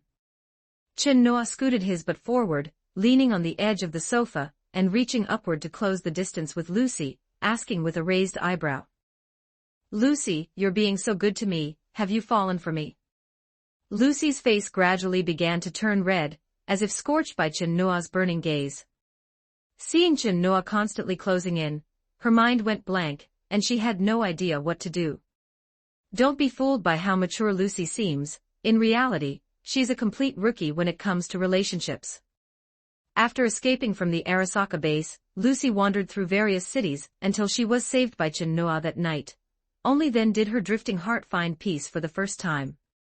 It wasn't until Chin-no asked just now that Lucy suddenly realized this point she hadn't noticed before. Before Lucy could speak, Chin-no reached out and pressed his hand on top of Lucy's head, gently stroking it. Well, I've fallen for you a bit, anyway. Lucy felt her heart beating more powerfully than ever before. The biological information in her cyber eyes was also displaying data fluctuations she had never seen, making it hard for her to understand. As if by physical instinct, Lucy slowly closed her eyes and slightly tilted her smooth chin up. There's a saying that goes, when a girl closes her eyes, she's sending you an invitation. This was a knowledge point Chin-no happened to have learned. The moment their lips touched, it was as gentle as a feather, yet like an electric current causing ripples deep within the soul. In Night City, there are no living legends. But there's another half to that sentence, only love that never fades away. With an uncertain tomorrow, the best choice is to enjoy the present and cherish every emotion gained. What is it? There's a question I've always wanted to ask. These of yours, they should be the real deal, right? No sooner had the words fallen than the sound of Chin-no falling off the bed rang out. That kick was so vicious, don't you want your future happiness anymore? If it's broken, I'll install a new one for you. What could possibly compare to my original equipment? You don't know how to cherish it. Chin-no picked up a pillow and was about to walk toward the sofa, but his leg was hooked by the arch of Lucy's foot. Practice is the only way to test the truth. You're right, I need to test it thoroughly again. Chin-no nodded in deep agreement. After his many personal verifications, it was confirmed, Lucy indeed hadn't faked anything, she was truly a broad-minded and firm girl. In the pure white space, Titan Chin-no grabbed Cyber Chin-no by the neck and shook him violently. You bastard! I'm out there fighting for my life on an alien planet, and here you are testing truth with Lucy. Do you have any shame toward us? Aren't I just you, and aren't you just me? Cyber Chin-no struggled to explain. After contacting Titan Chin-no, he had synchronized his experiences of the past few days, and could indeed empathize with his feelings. Games are not reality. Titan Chin-no's life on the enemy-occupied planet was quite difficult. He not only had to face the IMC's encirclement, but also the harsh alien environment. His days were lived in utter misery. At least Cyber Chin-no had synthetic meat to eat every day, Titan Chin-no truly could only eat dirt. Titan batteries that could be found in a few hours in the game took Titan Chin-no several days to gather. But he didn't dare return to BT's side immediately, that place had long since become a trap set specifically for him. The IMC had deployed a large number of troops in the vicinity, just waiting for Titan Chin-no, this temporary pilot, to walk into the net. By then, let alone piloting BT to break out of the encirclement, Titan Chin-no estimated he would be shot full of holes before even touching BT. The game plot didn't play out like this.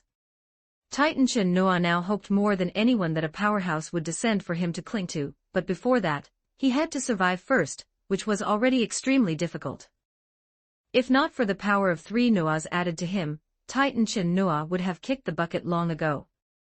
Benefiting from Cyber Chin Noah's technical knowledge, he could solve logistical supply difficulties by dismantling IMC weapons. Meanwhile, Ghoul Chin Noah's memories filled Titan Chin Noah's weakest point, close combat, causing panic among the IMC on the savage alien planet. Titan Chin Noah hadn't yet realized what kind of terrifying slaughter he had created on this planet. He always thought he was the one being hunted, and was merely forced to fight back. But soldiers in reality don't just respawn out of thin air. The IMC's forces on this alien planet were limited, and their morale was certainly not constant.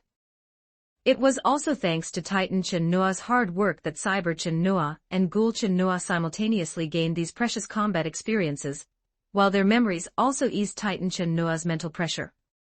As for Ghoul Chin Noah, his life was much simpler. In the world he was in, besides the existence of ghouls, everything else was no different from an ordinary world. Even the number of people dying at the hands of ghouls every day wasn't as many as those killed in car accidents. Compared to the other two versions of himself, Ghoul Chin Noah was quite comfortable. Besides daily exercise and training, whenever he was free, he would go tease the twin classmates in his class. He also wanted to escape being single as soon as possible, but unlike Night City, the girls there were quite reserved and introverted. On top of that, Ghoul Chin Noah had increased the difficulty for himself by planning to bag both at once, which was why there had been no progress, and sometimes he even got double-teamed. "Alright, we've met, so I'll log off first." Cyber Chin Noah said goodbye and left the pure white space with a full harvest. Opening his eyes to see Lucy curled in his arms, he could almost still hear Titan Chin Noah's cursing. Waking up early in the morning, Lucy saw the empty bedside and hurried to get up and look around. Seeing Chin Noah standing in the kitchen heating food, her heart immediately settled. Stepping forward with light paces, she reached her hands over his shoulders and hung on him like a koala, craving the warmth this body brought her. At a height of 165 centimeters, she wasn't much shorter than Chin Noah. When she stood on her tiptoes, her chin could just rest on Chin Noah's shoulder. After breaking through that barrier, Lucy seemed to become a different person, starting to grow increasingly dependent on Chin Noah. She was actually that kind of person, seemingly cold and sexy on the outside, but fragile and pure on the inside. "Wash your face, get ready to eat." Chin Noah took out the heated convenience food. Under current conditions, there was no chance for him to show off his culinary skills. They could only eat these frozen foods together. Lucy didn't give Chin Noah a chance to refuse, grabbing his wrist and leading him into the bathroom. However, until the breakfast went cold, neither of them came out. Although he wanted to investigate the cause of his father's death, Chin Noah didn't rashly start acting. Since it involved Arasaka Corporation, no amount of caution was too much, and he currently had no way to begin. To protect Chin Noah, his father had destroyed everything related to the corporation. Chin Noah only knew that his father had once been a supervisor in Arasaka's counterintelligence department, which counted as a middle-layer cadre of the corporation. Of course, Chin Noah wasn't trying to face the entire Arasaka Corporation directly. His father's death was just the result of internal power struggles, so at most, he would be facing one or two departments. But for most people, there was no difference. A corporate department and an entire corporation were both existences they could not resist. It was very difficult to obtain information about Arasaka Corporation from the net. These conglomerate corporations all used lands. Unless one caught a corporate employee and used their permissions as a breakthrough point, one couldn't hack into Arasaka's internal system network. But the risk of doing so was too great. General low-level employees didn't have these permissions, so catching them was useless, and if one went after middle to high-level management, one would face endless future trouble. Thinking it over, Chin Noah felt he should first develop himself for a while longer. Once he had established a foothold in Night City, the current problems might be easily solved. Mainly, Chin Noah now needed to take care of Lucy, otherwise, he could have been more aggressive. After learning of Chin Noah's current plan, Lucy breathed a small sigh of relief. Although having Chin Noah there gave Lucy the courage to face Arasaka, it didn't mean she had escaped the shadows of her childhood. That was a wound that required a lifetime to heal. 6 Cybernetic Bodies and Firearms Chapter 6, Cyberware and Firearms in Victor's clinic. Chin Noa was wearing boxing gloves and sparring with Victor. Don't let Victor's age fool you. His punches were still as powerful as they were in his youth. One hit could shatter a man's jaw. It was just his stamina that couldn't keep up. A series of heavy punches failed to break through Chin Noa's defense. Instead, Chin Noa landed a blow to Victor's abdomen, disrupting his breathing rhythm. Unable to catch his breath, Victor tumbled to the ground. You all right, old man Vic? Chin Noa stepped forward and reached out to pull Victor up.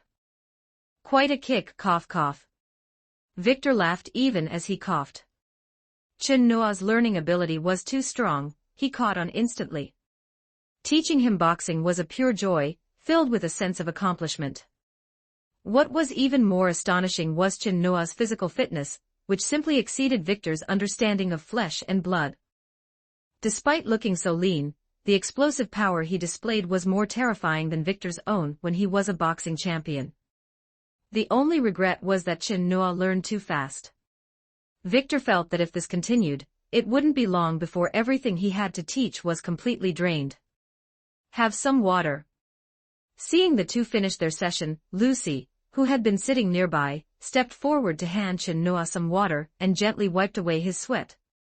The speed of your progress is honestly a bit much. Victor couldn't help but flash a knowing, doting smile. Then, remembering something, he continued. If only Jack could learn from you. Chin Noa's heart stirred. So these two already knew each other. Right, you don't know Jack yet. He used to be in a gang, but he's actually a very good guy with a lot of power in his fists. He's an edge runner now, just like you. I'll introduce you if there's a chance, I'm sure you'll get along. Victor said as he sat down in a chair. Chin Noa nodded in agreement. One could never have too many friends like Jack, especially since he was connected to the legendary V. Speaking of which, was V in this world male or female? The question flickered through Chin Noa's mind before being interrupted by Victor. The Kiroshi Cybernetic Eye you wanted arrived today. It's not the latest model, but the quality isn't lacking at all. As one of the agents for Kiroshi Optics in Night City, it was clear Victor's connections were quite strong. He just kept a low profile about it.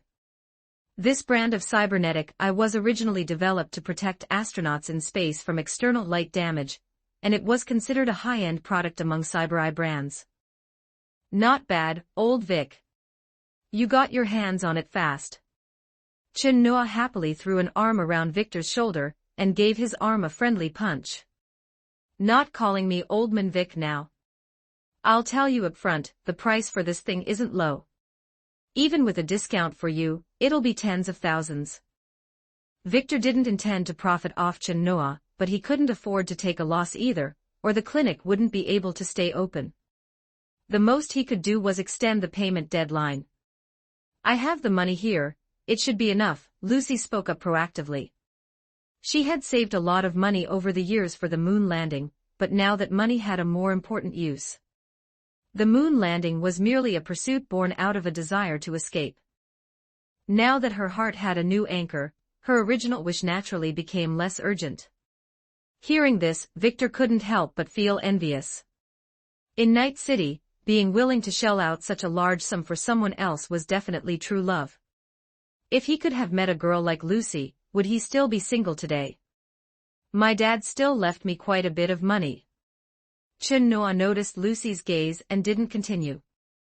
He turned to Victor and said, "It looks like I have no choice but to be a captman." You brat, don't act like you're the one suffering when you've got it so good. The more Victor looked at Chin Noa, the more annoyed he got.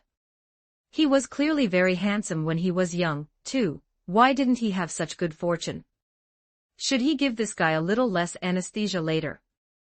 Well, Victor's conscience made it impossible for him to do such a thing. One had to know that many Ripper docs didn't even use anesthesia when installing cyberware, cutting directly into flesh and bone under the guise of ensuring the surgery's success. Many people died on the operating table from the sheer intensity of the pain while getting cyberware installed. Of course, it was also possible that the patients didn't trust the Ripper docs, fearing that once they were under, they'd never open their eyes again, preferring to endure the pain without anesthesia. Installing a cyber eye wasn't a particularly difficult surgery, especially for Victor. Chin Noa, lying on the operating chair, felt as if he had only taken a short nap before the implantation was complete. The surgery was a success. Victor checked Chin Noa's biometrics, and after confirming there were no issues, he let him get up. For Chin Noa, this cyber eye was one of the few implants that could actually be of some help. Not only could it protect him from solar radiation, but even flashbangs would no longer affect him. Besides that, this cyber eye had many other capabilities. For instance, data transmission. It could send stored information to other devices or cyber eyes of the same model. Like right now, Chin Noa was quietly using his gaze to send flirtatious messages to Lucy, teasing this originally somewhat wild cybergirl, until she acted like an innocent maiden. He hadn't expected that cheesy pickup lines from the early 21st century would still be so effective today. Victor, seeing what was going on from the side, couldn't help but shake his head, looking like he couldn't bear to watch. Then there was the enhanced vision capability, which could magnify an image tenfold without losing any detail. And then there was the combat assistance function. This function was useless to Chin Noa because to make use of it, one not only needed the necessary plugins but also a certain percentage of cyberware in the body. Chin Noa didn't find this regrettable. He didn't believe his battle instincts, honed through countless trials, would be weaker than some auxiliary function. Alright, you two, stop making eyes at each other in my shop. I have an appointment coming in soon, don't hog my space. Victor said as he cleaned the used surgical tools. I'm just testing the new cyber eyes functions, okay? I'm telling you, old man Vic, you really should find a partner. Otherwise, I'm afraid your hormones will get out of whack one day. Actually, I think I'm already seeing signs of it. Chin Noa's words nearly made Victor explode with anger. He raised his hand and pointed his index finger toward the door, his meaning very clear.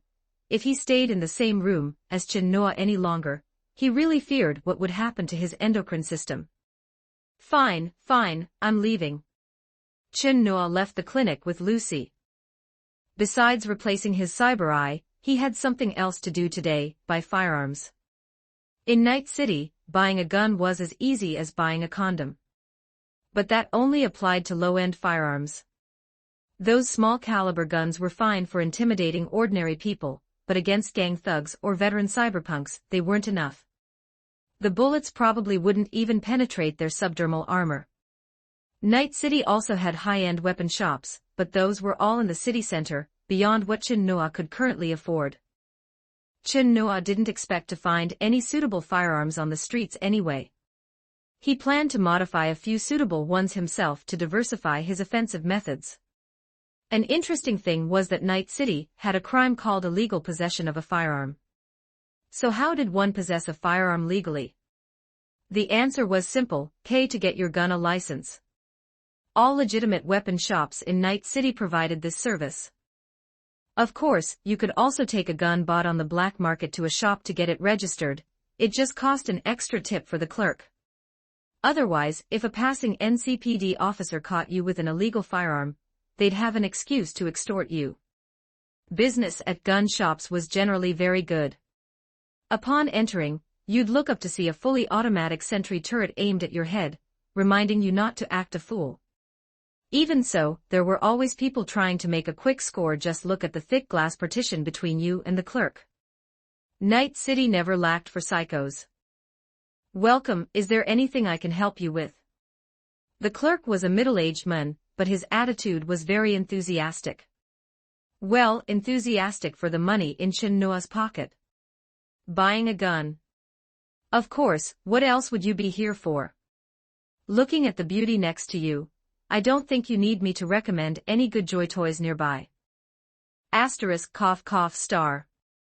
Lucy, standing beside him, shot him a cold look, causing Chin Noa to swallow back the question he had subconsciously been about to ask, nearly choking him. Cut the crap. Bring out the best stock you've got and let me see. Young man, quite the big talker, aren't you? How about this one? New arrival.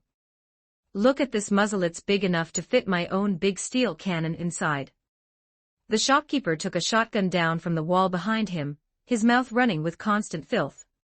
Well, maybe it wasn't just talk, he might have actually tried it. That was just the atmosphere in Night City. Civilized and elegant people like Chen-Nua were always in the minority. Shut your damn mouth. If one more piece of nonsense comes out of it, I'm going to the gun shop across the street. This threat was indeed very effective. The shopkeeper placed the gun on the counter and raised both hands in a gesture of surrender, closing his mouth. Chen-Nua picked up the gun and fiddled with it for a bit. This was a DB-2 Satara modified into a DB-2 tester. Its power at close range was indeed staggering. You didn't need to worry about aiming, you couldn't anyway. With its spread, almost any enemy within 10 meters in front of you would be covered. For an ordinary street-side gun shop, this was indeed a piece of quality stock worth showing off. But the corresponding disadvantage was also obvious: one shot at a time. You could add an extra barrel for a double shot, but then you had to start manual reloading. A friendly tip: with a small frame like yours, if you plan to use this gun, you'd better get some hand cyberware first, or you'll likely snap your arm.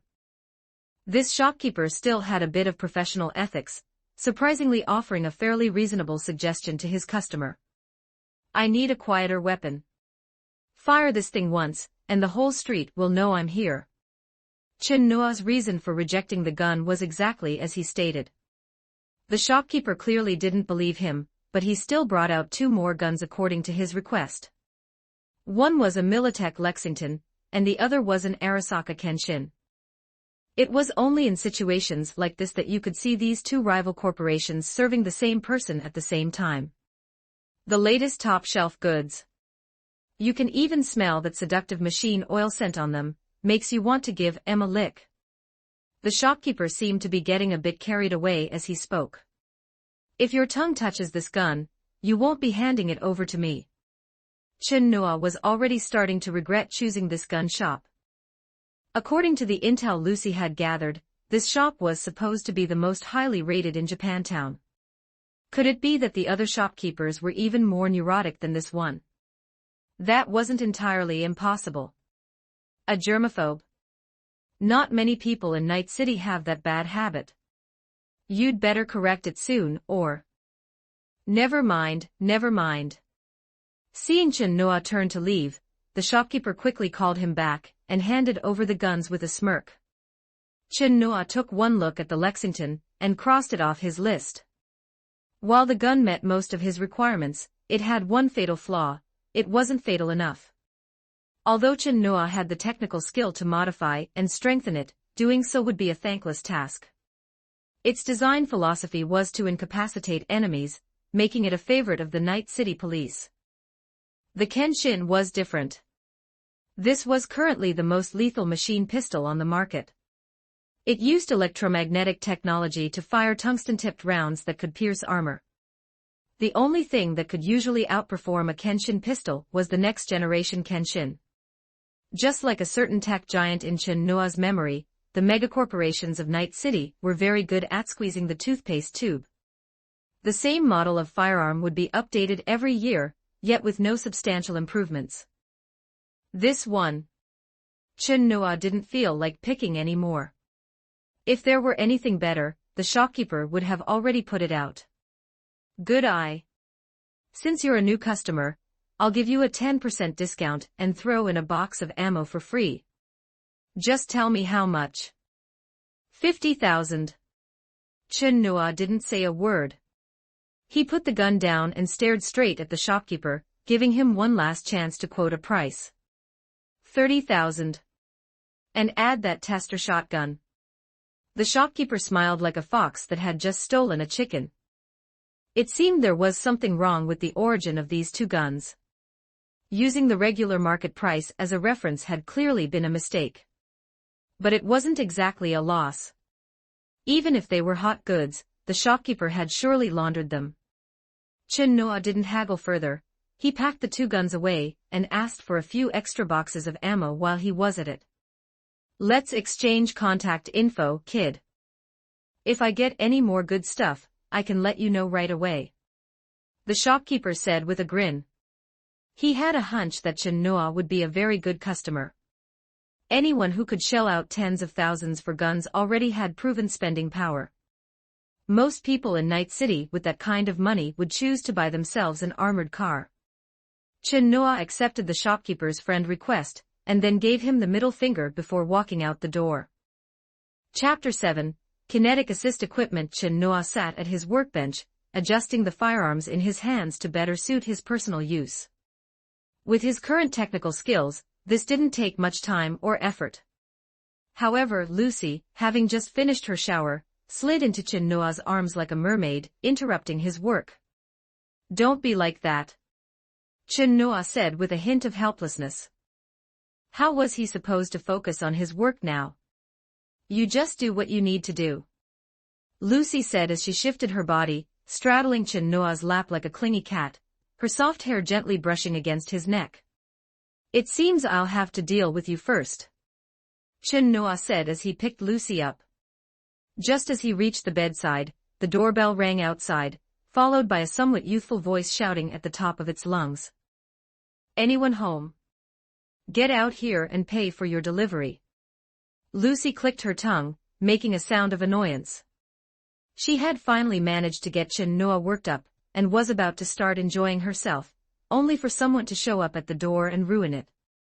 "You really deserve to die," Chen Noa called back, giving Lucy's perky rear a reassuring pat before stepping out of the bedroom and opening the door. A familiar face came into view. Rebecca was holding a heavy package, her face written with displeasure. Being assigned by her brother to run errands and deliver goods, she'd be a ghost if she were happy about it. However, when she saw Chen Noa appear before her, a bright smile blossomed on Rebecca's face. "Oh, it's you, pancake guy. Just call me Chen Noa. I've changed professions. No wonder I haven't seen you around these past few days. I was thinking of coming by a few more times. You clearly have a talent for it." Rebecca spoke with genuine sincerity, then stood on her tiptoes to give Chen Noa's arm a strenuous pat, grinning widely. "I'm Rebecca." "Hello, Rebecca. Can I inspect the goods now?" Chen Noa pointed to the box on the ground. Of course. Only then did Rebecca remember the business at hand. She was here to deliver the goods. Chen Noa opened the box, looking at the parts inside that were all tightly wrapped. He used scissors to unpack them all and began to inspect them carefully. "By the way, what are all these things you're making for?" "My brother said it's supposed to be some kind of kinetic assist equipment." "Your brother?" "Oh, the person you commissioned." Chen Noa hadn't expected to get involved with this pair of siblings like this. He had just asked Lucy to post a commission on the dark net a few days ago to have someone manufacture some necessary parts. He hadn't expected the person who accepted the commission to be Pilar. But thinking about it carefully, it wasn't really a surprise. After all, Chen Noa's commission requirements were very high. There were probably only a few experts with that kind of technical skill near Japantown, so it was quite natural that Pilar happened to take it. Chen Noa certainly had the ability to handcraft them himself, but he lacked the channels to obtain the relevant materials, the tools and equipment for manufacturing, and a pair of technical expert cybernetic hands. That's why he chose to spend money to save himself the trouble. Don't be fooled by this small box. It was worth tens of thousands of Eurodollars, more expensive than the 2 guns Chen Noa had bought. This was also why Pilar chose to have Rebecca deliver the goods to avoid any problems. Don't let Rebecca's small stature fool you. She looked like she wasn't even an adult, but she was actually in her early 20s, several years older than Lucy. Moreover, she had been roaming the streets for a long time, and was a seasoned veteran. Normal gang thugs really weren't enough for her to handle. However, it was unclear whether it was due to installing cyberware too early, or some other reason that caused her developmental defects. Well, in the eyes of many people, this might not be considered a defect at all. Not bad, there are no problems with the items. The quality is excellent. Your brother really has some skill, we can collaborate often in the future. Chin Noa was somewhat surprised. He hadn't expected Pilar's technical skill to be even higher than he thought. But with such technology, why did his life seem so mediocre? Chin Noa glanced at the smiling Rebecca, and seemed to realize where the problem lay. With a sister who caused so much trouble, it was already not easy for Pilar to have lived safely until now. The trouble Rebecca caused wasn't in any other area, but rather in her excessive compassion, which was a rarity in Night City. What are you looking at me like that for? Don't expect me to give you a discount. Just pay me the balance like a good boy. Rebecca thought Chin Noa wanted to stiff her, a situation she encountered often. She was just about to draw her gun when the notification of the Eurodollar transfer popped up on her cybernetic eye's retina. Chin Noa had not only paid the balance, but also added a 500 Eurodollar tip. For your delivery fee. Thanks for your hard work. Rebecca shouted happily, then replied with a bit of embarrassment. It's nothing, it's nothing. In Night City, she hadn't encountered such a polite person in a long time. It made Rebecca a bit uncomfortable. Normally, they should be pulling guns on each other and then starting to hurl insults. Rebecca looked at Chin Noa's almost all-natural handsome face, and found it more and more pleasing to the eye, so she sent a friend request. Let's add each other handsome. If you run into any trouble on this street, you can come to me. I'm a professional edge runner, and I'll give you a 20% discount. Chin Noa didn't refuse. It was hard to find someone like Rebecca in Night City. He figured Victor would like her a lot too. I'm off, see you next time, pancake guy. Rebecca waved her short little hand, and left the apartment building. I told you, don't call me that. Chin Noa muttered a sentence and returned to the workbench with the heavy box. Lucy, wrapped in a blanket on the bed, stepped onto the floor with bare feet, and leaned against him, asking. Who was it? You seem to be chatting quite happily. A little girl. No, wait, she's actually older than both of us. I didn't expect you to be so popular with women. A dangerous light flickered in Lucy's iridescent eyes. Of course. Chin Noa didn't even realize he was stepping into a minefield, and was even quite proud of himself. Lucy angrily bit his shoulder, but she couldn't bring herself to use much force. After leaving a shallow tooth mark, she distressfully licked it with the tip of her tongue. Knowing I'm so sought after, you'd better hold on tight. As Chin Noa spoke, he lifted Lucy onto the workbench. As he said, Lucy held on very tight, causing Chin Noa to gasp as he was hard-stunned for a full 3 seconds. Afterward, Lucy suffered Chin Noa's retaliatory punishment. Even with a Netrunner's cooling system, she couldn't bring her body temperature down. Her biological data constantly flashed high-temperature overload warnings, and in the end, she could only urgently discharge a large amount of fluid. Looking at Lucy, who was slumped on the bed without even the strength to move a finger, Chin Noa let out a disdainful snort. With his 3 Noa power, suppressing a mere Lucy was a piece of cake. After feeling refreshed, Chin Noa began the assembly work on the parts Pilar had sent. The blueprint data was etched in his mind, so the assembly work was as simple as playing with building blocks. Soon, a jump kit took shape. This was the essential kinetic assist equipment for all pilots. With it, one could perform double jumps in midair, achieving higher or further displacement, and could slide quickly on the ground, or even move on vertical walls or rapidly change direction. There was also a grappling hook that combined with the jump kit. It could fire a cable to grab distant anchor points, quickly pulling oneself closer to or away from enemies, achieving displacement or climbing. When the 2 pieces of equipment were combined, one could perform mid-air drifting. Of course, only the most veteran pilots could push these 2 pieces of kinetic assist equipment to their limits. Most rookie pilots usually only stopped their speed by hitting a wall. Besides these, there were other standard pilot assist equipments like cloaking devices, protective shields, and holopilot devices.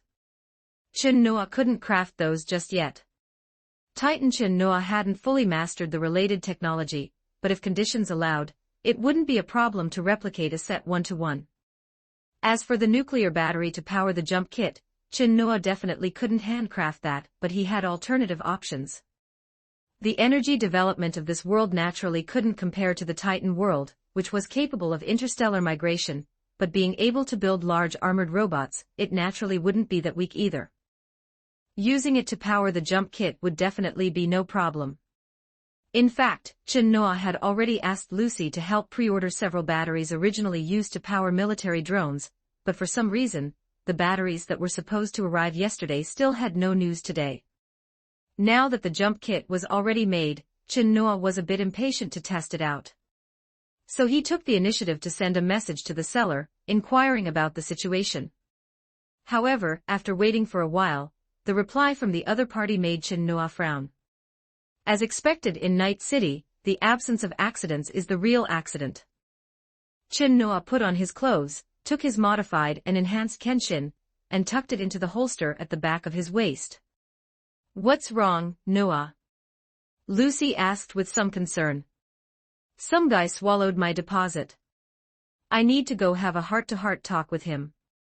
Chin-Noa sat by the bed and explained as he caressed Lucy's cheek. "I'll go with you. Don't be silly. Your legs are weak right now. What are you going to do if you come with me? It's just a small problem. You just get some good rest. I promise I'll be back before dark." Chin-Noa pressed Lucy, who was about to get up, back onto the bed and comforted her. "Keep in touch with me." "Of course." Chin-Noa kissed Lucy's lips and stood up to head out under her affectionate gaze. Near the apartment, there was a subway that went directly to his destination. But in Night City, not having your own transportation was always a bit inconvenient. Chin-Noa looked at the various vehicles passing by on the street, wondering if he should buy one, and so he started chatting with Lucy. How about buying a Kusanagi CT-3X? For two people in Night City, riding a motorcycle was a good choice. Hearing this, Lucy couldn't help but start looking forward to the scene of riding around the city's seaside with Chin-Noa, but she was still a bit hesitant. "Do you still have enough money? Buying a used one shouldn't be a problem." Chin-Noa had indeed spent a lot of money to make the jump kit and grappling hook, and he and Lucy hadn't had any income lately, so their financial situation was indeed a bit tight. "Just do as you think." Lucy agreed. She believed that with Chin-Noa's ability, making money would be very simple. "Then you can start picking one out." There were many used car dealers in Night City, but reliable ones were limited. Finding one you liked would take a lot of effort. While Chin-Noa and Lucy were chatting online, the city rail had already arrived at the Northside Industrial District of Night City. This place was originally an industrial center converted from a nuclear fallout shelter. It once gathered a large number of new immigrants engaged in engineering and logistics, but later, an earthquake caused corporations to withdraw their capital, leading to the abandonment of factories, and its gradual decline into a barren area isolated from the city. Chaos and poverty in turn gave birth to Night City's most dangerous gang, Maelstrom Gang. Thanks to these gang members who loved modifying their bodies and pursuing the transcendence brought by replacing flesh with machinery, the industrial district had also become the most dangerous area in Night City. But also because of the old factory equipment left over from the past, the business of illegal brain dances and weapon sales here was exceptionally prosperous. At the same time, the smuggling situation in the industrial district was also very serious. If it weren't for this, it wouldn't have been easy for Chin-Noa to buy suitable military-grade drone batteries. Chin-Noa stepped off the city rail and looked up. Many surrounding buildings had collapsed due to years of neglect, and the streets were filled with homeless, unemployed people. The address provided by the seller was located near the docks of the industrial district. From a distance, he could hear the sound of cargo ships' horns. The sea breeze carried a faint salty smell, dispersing the pungent industrial odor that filled the air. Near the port, Arasaka Corporation logos could still be seen. Those were their newly built factories, with walls over 10 meters high separating the Arasaka factories from the chaos and poverty of the industrial district. It could be seen that at the various entrances and exits of the factory, there were Arasaka Corporation rangers and combat robots standing guard. Chin Noa followed the navigation instructions to a warehouse door. A spider-like skull pattern on the wall proved whose territory this was, and all passing pedestrians kept their distance. Several Maelstrom gang members were gathered around a burning barrel of fire. Their excessively modified bodies had long since lost most of their physical sensory perception, and half of their faces had been replaced by crimson mechanical cybernetic eyes. Just like Maelstrom Gang's outward banner, all gang members either implanted one cybernetic eye or several, and one could hardly see a face that fell within the normal range of aesthetics. Their body modifications were also the most extensive among all the gangs.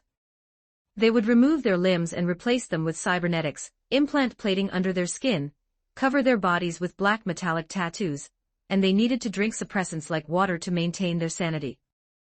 These Maelstrom gang members didn't notice Chin Noa's arrival. Some were still immersed in the sensory impact of XBDs.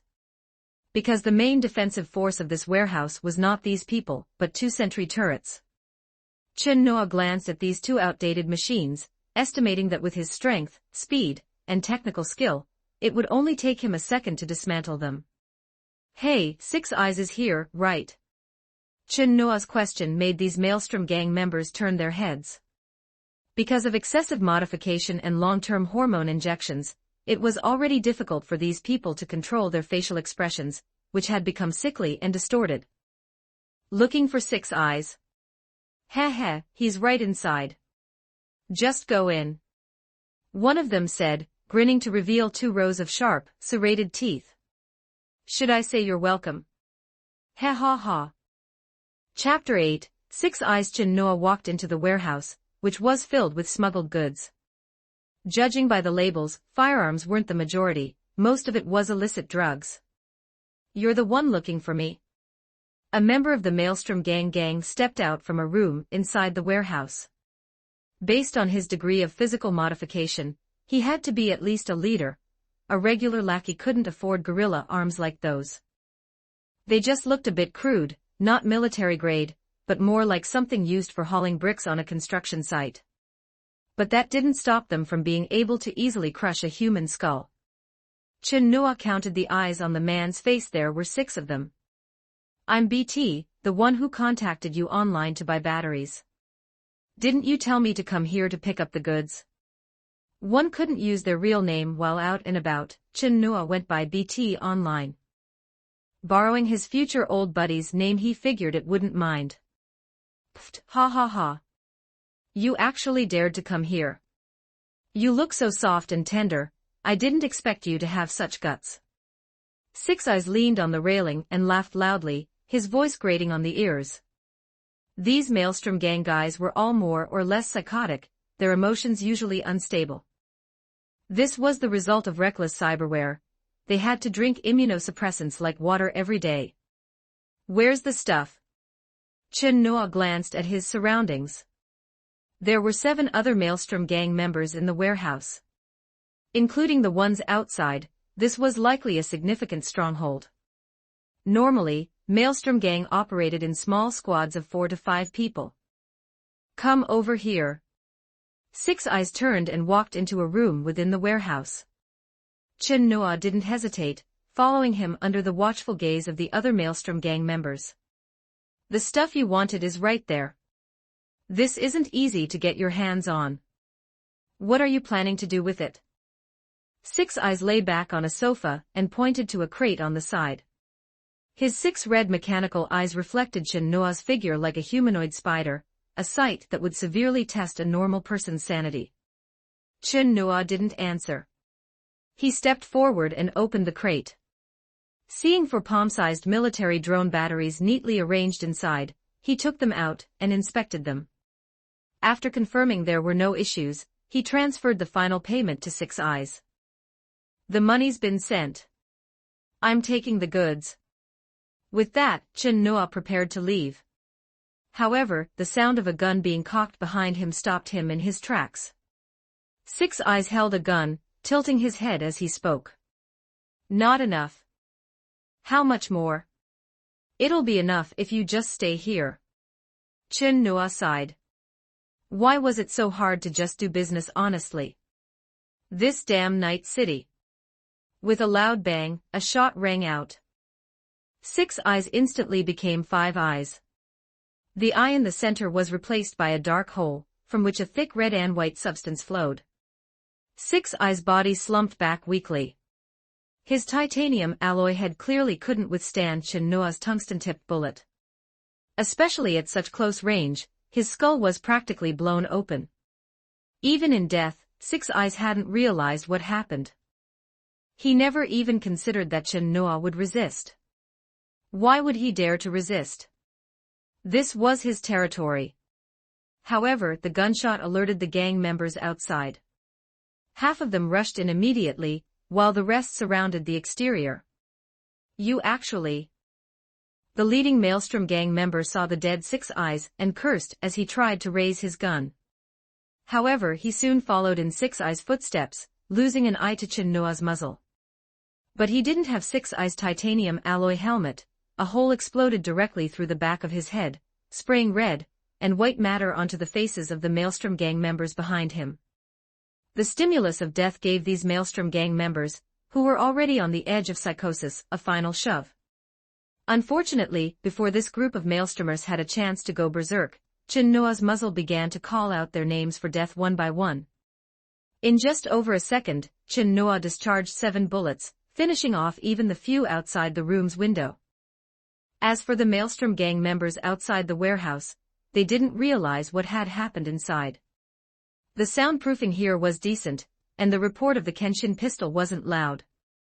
Of course, it was also possible they were high on drugs outside.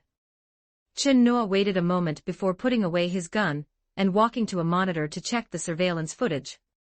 Yeah, they definitely looked high. Chen Nuo continued to click through the screen, checking what else was stored in the warehouse to see if there was anything he needed. Why is it all illicit drugs? Archnazer. Chen Nuo's eyes lit up when he saw a stylish red and white motorcycle on the screen. If bought through legal channels, this would cost at least over €100,000. While these Maelstrom gang guys had some screws loose, they were quite good at the smuggling business. If they only knew how to kill, they never would have reached their current scale. Chen Nuo walked out of the room, found the container holding the Archnazer, used 6 eyes' identity chip to authorize and open it, and then pushed the motorcycle out. Listening to the beautiful sound of the engine, Chen Nuo felt a thrill down to his bones. He composed a text message to Lucy. Rent an anonymous warehouse. I found something good. What kind of good thing? You'll know when the time comes. Keeping it mysterious, are we? The warehouse is rented. I'm sending you the location and the access code now. Seeing Lucy's reply, Chen Nuo found the stored CHOOH2 fuel in the warehouse, opened it, and tipped it over. Long ago, to deal with the global energy crisis, biotech companies had developed this alcohol-based fuel to replace petroleum. But there were also rumors that the oil crisis was actually triggered by Biotechnica. The company had a history of such things. After doing all this, Chen Nuo fired a few more shots into the hard drives storing data, and then ignited the fuel. Before the fire could spread, he opened the warehouse's electric gate and rode the motorcycle out, conveniently giving each of the Maelstrom gang members at the door still immersed in their drug-induced high a single bullet. Chen Nuo twisted the throttle to the limit, unable to help shouting as he felt the sensory thrill of extreme speed. It wasn't until 10 minutes later that nearby Maelstrom gang members realized the warehouse had been hit. By the time they rushed over, thick black smoke was already billowing from the warehouse, visible from several kilometers away. By then, Chen Nuo had already parked the motorcycle in the anonymous warehouse. He couldn't ride this motorcycle into the city yet. He needed someone to help launder its history and get a new plate before it could be seen in public. Naturally, he had to trouble Lucy with this. In the profession of an edge runner, she was Chen Nuo's senior and knew more people. Most importantly, he was less likely to be scammed. Most people didn't want to offend a netrunner for a bit of money. It was just that Chen Nuo hadn't made a name for himself yet, and he didn't even have combat cyberware on him, so naturally, anyone who saw him wanted to take a shot. Once he managed to produce the pilot's tactical vest, custom helmet, and dynamic magnetic sensor combat suit and wore them, unless Six Eyes was having a cyberpsychosis episode at the time. He would definitely have done business properly. Once Chen Noa returned to Japantown, he didn't have to worry about Maelstrom Gang. This was Tiger Claw's territory. If they really dared to cross the line in such a high-profile way, the Tiger Claws would naturally handle it. Chen Noa felt perfectly justified in this. After all, he had paid the Tiger Claws several hundred in protection fees. Shouldn't he enjoy their protection? And that was assuming the Maelstrom Gang members could actually find him. Chen Noa had cleaned up so thoroughly that if his identity could still be dug up, it would just be the Tiger Claw's bad luck. At most, he just wouldn't go to Maelstrom Gang territory for a while. When Lucy saw Chen Noa return, she couldn't wait to jump into his arms, gently biting his ear as she spoke. "You certainly caused quite a stir. There are already several news reports broadcasting the incident. You can't blame me. Those Maelstrom Gang guys have issues. A perfectly good deal had to turn out like this. I had no choice." Chen Noa heard the worry in Lucy's voice and held her a bit tighter. "I looked into it for you. Maelstrom Gang is already claiming publicly that the Tiger Claws did it, and they're gathering men to retaliate." Lucy had gathered information online immediately. The territories of the Tiger Claws and Maelstrom Gang overlapped, so conflicts were natural. However, the Tiger Claws' primary rivals were the Moxes and the 6th Street Gang, so they were relatively restrained toward Maelstrom Gang. Analyzed rationally, it was impossible for the Tiger Claws to stir up trouble in Maelstrom Gang territory for no reason. But if Maelstrom Gang members were rational, would they still be Maelstrom Gang? Besides, after losing so much face, they had to get even, or the gang would descend into internal chaos first. After looking around, Maelstrom Gang would find that only the Tiger Claws were right next to them. If they didn't bite them, who would they bite? The fact that Maelstrom Gang was so insistent on blaming the Tiger Claws probably also included some desire to expand their territory. "I bet the Tiger Claws must be having a headache right now," Chen Noa said with a bit of schadenfreude. For gang members, there was naturally no need to feel any sympathy. "So, where's my surprise?" "It's in the warehouse. Once I've got it ready, I'll take you out for a ride." Chen Noa set Lucy down, finally able to free his hands to work on his jetpack. He took out 2 batteries and inserted them into the reserved slots on the pack. They fit perfectly, without the slightest error. The jetpack activated instantly, its indicator lights glowing. After confirming there were no issues, he tried a brief activation. A powerful thrust almost made it fly out of Chen Noa's hands. In truth, a real jetpack needed to be used in conjunction with a pilot's helmet and combat suit to fully realize its potential. But since those weren't available right now, Chen Noa could only make a simplified version to use with tactical gloves. To avoid being breached by netrunners, the jetpack was not connected to any network, which naturally increased the difficulty of operation significantly. It was likely that only Chen Noa had the physical attributes to operate it freely. The space in the apartment was certainly not enough for Chen Noa to test it. He planned to go to the waterfront with Lucy after dark. It was much more open there. But before that, he had to solve the problem of dinner. "What's the plan for dinner? Are we going out, or?" Chen Noa asked for Lucy's opinion. "I want to eat what you make," Lucy said without hesitation. Lately, Chen Noa had been doing most of the cooking. As for Lucy's culinary skills, they were limited to using the microwave. Actually, strictly speaking, Chen Noa wasn't exactly cooking either. Night City didn't even have fresh markets. Everything sold was semi-prepared food. At most, what he bought could be considered further processing. The taste wasn't necessarily much better than microwave-heated instant food, but maybe Lucy just liked watching the focused way Chen Noa cooked. What she enjoyed was the feeling of being together. The temperature in Night City was slightly lower at night. Lucy wore a sports hoodie that matched Chen Noa's as they jogged side by side along the coast. Netrunners also needed to exercise. Lucy's physical stamina was quite a bit better than that of an average adult male. Otherwise, she wouldn't have been able to pin Chen Noa down with one hand back then. Even now, Lucy often teased Chen Noa about that incident and expressed deep regret for not taking a photo or video at the time. That could be said to be Lucy's highlight moment. If she wanted to pin Chen Noa down again in the future, she'd have to find a different way. After running for a while, the two arrived at an open beach. A few scattered tents could be seen nearby places where the homeless of Night City sought shelter. You wouldn't see these tents during the day, otherwise, the NCPD would haul the homeless away on the grounds of affecting the city's appearance. Most of these people lacked legal identification. Once caught, they might be stripped for parts. The arrival of Chen Noa and Lucy drew their attention. However, seeing that the two had no intention of approaching, the homeless chose to ignore them. "No surveillance around here," Lucy said after scanning the area with her cybernetic eyes. Products similar to jetpacks did exist in Night City. Even if exposed to the major corporations, it wouldn't cause much of a stir, but it was better to have fewer potential troubles if possible. "Then I'll begin." Chen Noa took off his outer layer, revealing the jetpack at his waist. It looked very sci-fi and didn't appear bulky when worn, nor did it hinder his movements. As Chen Noa pressed the button connected to his tactical glove, a powerful force propelled him several meters forward. If Chen Noa's sense of balance hadn't been so strong, he likely would have been buried in the sand from that single burst. Powerful. Chen Noa pursed his lips, visibly excited like a child who had received a fun new toy.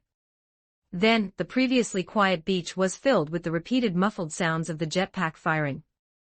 After playing for a good while and consuming nearly half the battery, Chen Noa finally stopped the test.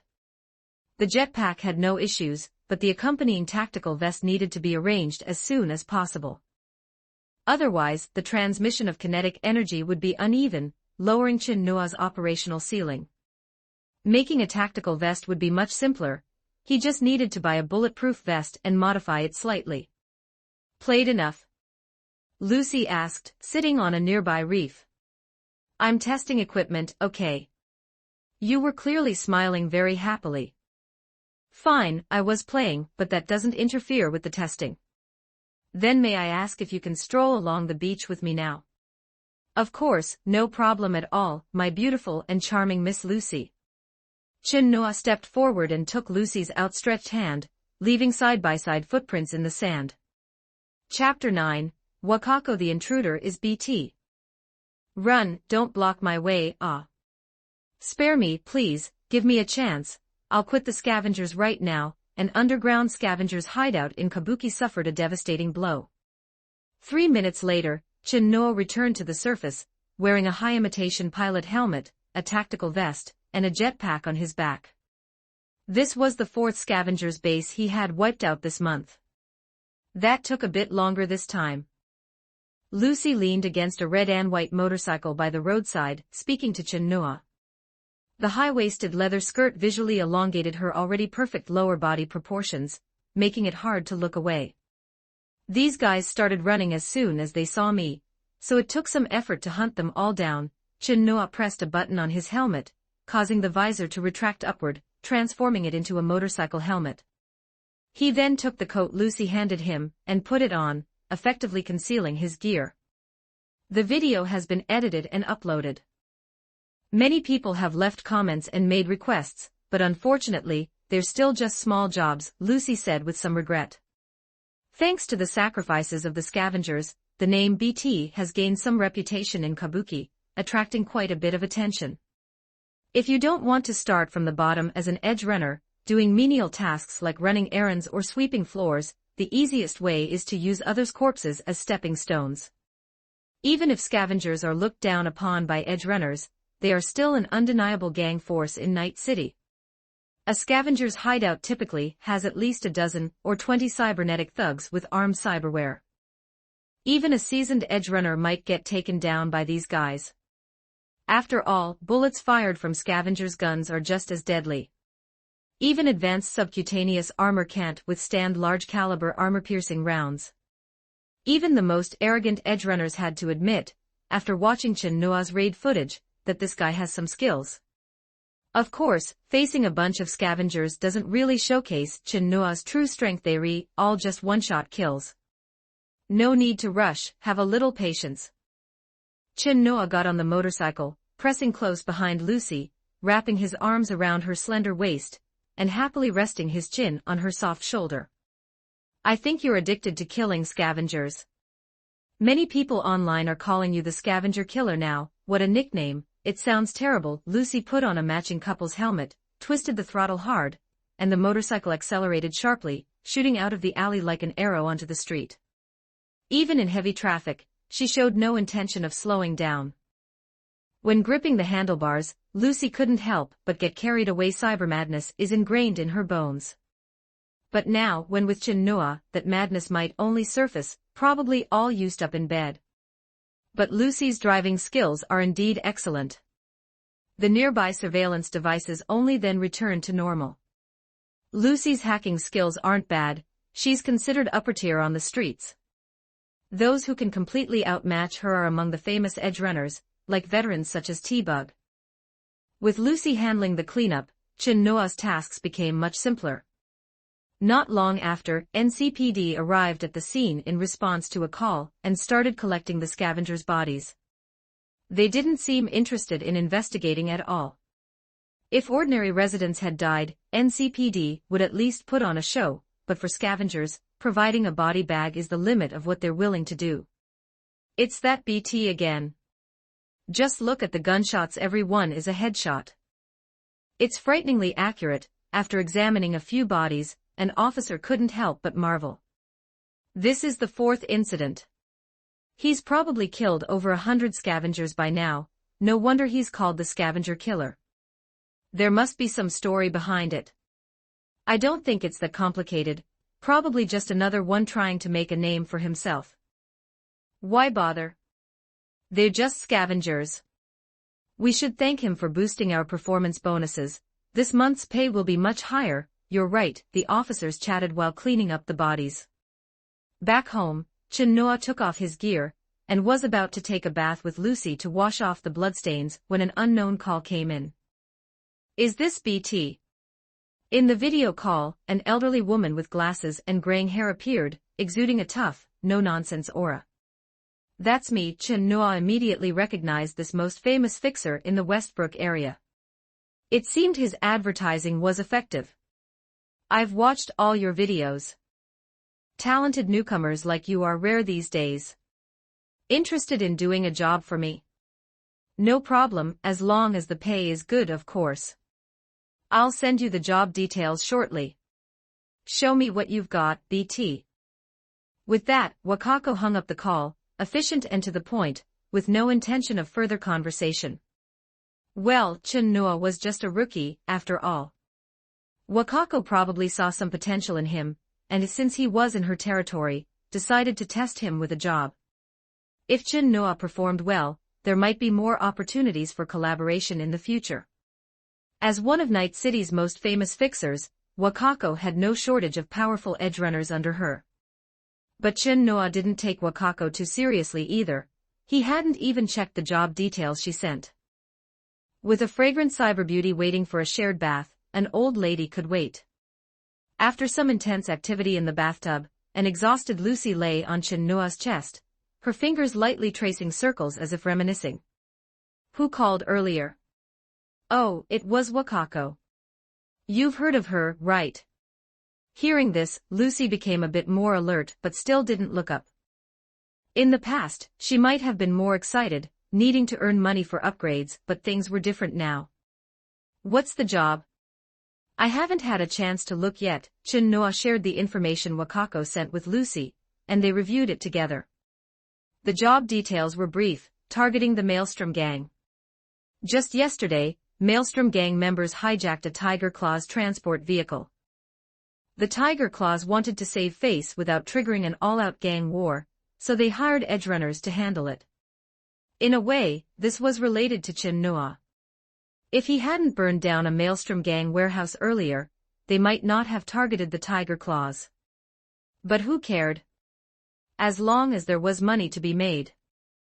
Wakako offered 100,000 eddies for the job, which was quite decent. Jobs involving gangs usually fall within this range, considered medium difficulty. Higher-paying jobs involve corporations, where prices vary widely. As low as tens of thousands, as high as millions. The job was essentially about killing. As for the stolen goods, Wakako offered them as a gift for their first meeting. If Chin-Noa completed the job, they'd be his. What the goods were wasn't specified in the job details. The old lady likes to keep secrets, Chin-Noa muttered, lifting Lucy out of the bathtub and drying off with a towel. Are we moving tonight? Lucy guessed Chin-Noa's intentions. Since she's being so polite, we should show some respect. Chin-Noa picked up the hairdryer, helped Lucy dry her hair, then put his clothes and gear back on. The bloodstains on them had only just dried, so he figured he'd wash them all together tomorrow. Naturally, Lucy would be joining Chin-Noa on the mission. The intel provided by Wakako pinpointed the Maelstrom gang's hideout, and even noted their numbers and armament level. This showcased the professionalism of a renowned fixer. A fixer's job isn't just being a broker. That's just the most basic part. They also have to provide intel to edgerunners and do their best to handle the aftermath. There's a lot they need to do, otherwise they couldn't possibly take such a high cut from the edgerunners.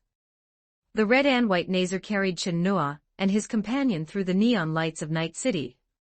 In a dark alley on the edge of the industrial district, a transport truck bearing the Tiger Claws insignia was burning. The acrid smell of melting tire rubber mixed with a rich, meaty aroma. A dozen or so Maelstrom gang members were gathered around a barbecue. Skewered on the wire were beef smuggled in from outside by the Tiger Claws. Judging by the smell, this was definitely not synthetic meat. It was the real deal, authentic A5, grade Wagyu beef. The Tiger Claws higher-ups had a taste for it, smuggling in a batch every so often. In Night City, selling organic meat is illegal. As for why, aside from the potential risks from various contaminants, the main reason is that all of Night City's protein sources come from Biotechnica's protein farms. Anything that touches a megacorp's interests is bound to be illegal. But that's only for the lower classes. For those with power and money, getting a taste of real meat isn't that hard. The smuggled meat trade is still rampant in Night City. In fact, many smugglers' bases are located near the protein farms. If you think they have no connection to Biotechnica, who would believe it? But as the warnings say, most smuggled meat does indeed bring various diseases. Even if ordinary people had the spare cash, few would dare buy real meat of unknown origin. However, the Wagyu beef supplied to the Tiger Claws definitely wouldn't have such issues. The supplier's neck isn't as hard as the Tiger Claws' blades. They wouldn't dare pull such a stunt. What a shame. A truckload of Wagyu beef worth over 100,000 eddies ended up in the Maelstrom gang's mouths for free. Damn, this meat is so good it makes me want to kill a few people to liven things up. Those Tiger Claws bastards are vicious. Almost split my skull open. Good thing my titanium alloy skull is reinforced, or I'd have been done for. When are we hitting another job? The leader among the dozen or so leaned against a Tiger Claw's corpse, using it as a sofa. He tore into the still-frozen Wagyu beef with his teeth. His fist-sized mechanical cyber eye glowed red, showing no intention of acknowledging his crew of psychos. Though he was a psycho too, his condition was slightly milder. At least a shred of rationality remained in his mind, telling him it was best to lay low for now. The Tiger Claws could retaliate at any moment. Just then, the sound of a motorcycle echoed from the distance, growing closer. From the sound, it was just one bike. The Maelstrom gang's one-eyed leader's eyes flickered slightly, but he paid it no mind. How many people could one motorcycle carry? If it were Tiger Claws, the commotion wouldn't be this small. His underlings grew restless first. Hiding here all day, they'd been itching for some fun. Who the hell rides into Maelstrom gang territory in the middle of the night instead of staying home? They're just asking for trouble. Seeing their boss stay silent, a few Maelstrom gang members knew his stance. With their last hesitation gone, they got up and headed toward the road, ready to intercept. But the motorcycle's headlight swerved, heading straight for the Maelstrom gang group. The blinding light flashed in their cybernetic eye. By the time their vision adjusted, they saw someone leaping toward them. The gun muzzle spat lightning in rapid succession. The Kenshin pistol was hailed as the best machine pistol. Beyond its power, its most standout feature was naturally its rate of fire: 357 rounds per second, mowing down lives like wheat. By the time Chen-Noa landed and ended his slide, he'd already emptied 2 magazines. Apart from Chen-Noa, no one else was left standing. The only one still alive was the Maelstrom gang leader. His mechanical cyber eye had reinforced alloy plating behind it, blocking the fatal bullets. But before the Maelstrom gang leader could react, Chen-Noa fired a bullet into each of his limbs. His artificial joints weren't that tough. Edge runner. The Tiger Claws scum didn't dare come themselves, so they hired you for a house call. The Maelstrom gang's one-eyed leader could still speak normally, as if he felt no pain at all. That doesn't sound quite right. I'm not a sex doll. What's the difference? You both get paid to do a job. No other last words. Stop wasting. After a brief charge, Chen-Noa's Kenshin unleashed a powerful surge of electricity. The bullet's power skyrocketed, piercing straight through the Maelstrom gang leader's single eye, cutting off his words. No other survivors nearby. Lucy rode her motorcycle leisurely up to Chen-Noa's side. Are these guys eating my welcoming gift? Chen-Noa noticed the Wagyu beef on the grill, and immediately realized.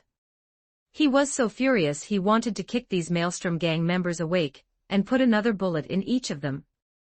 There's still some left. After a scan, Lucy found a few freezer boxes. Inside were a dozen or so perfectly preserved cuts of Wagyu beef. Thank goodness. Chen-Noa breathed a sigh of relief. Don't underestimate these dozen or so cuts. They were worth tens of thousands of eddies, and they were hard to come by. I'll pan-sear you a steak for a late-night snack. Want to pair it with some red wine? Absolutely. Chen-Noa casually snapped a photo and sent it to Wakako, thanking her for the welcoming gift. Well done, BT, you're even better than I imagined. Trust me, the next collaboration won't keep you waiting long. Despite her age, Wakako wasn't asleep this late. She replied quickly and transferred the payment. A single job earned more than an ordinary person in Night City could save in a lifetime.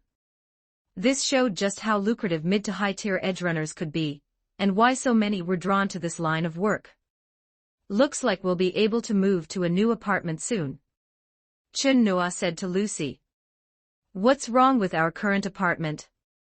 It's fine. We get woken up every night by rocket launches, the environment is terrible, and we don't dare open the windows all day. If we have the means, of course we should buy an apartment in Corpo Plaza. Who knows luxury better than the Corpo rats? Chen-Noa had a bit of an obsession with buying property.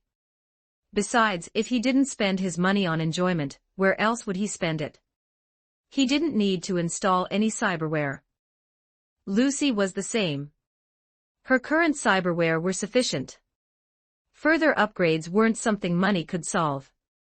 True enough. I'll follow your lead. Lucy nodded.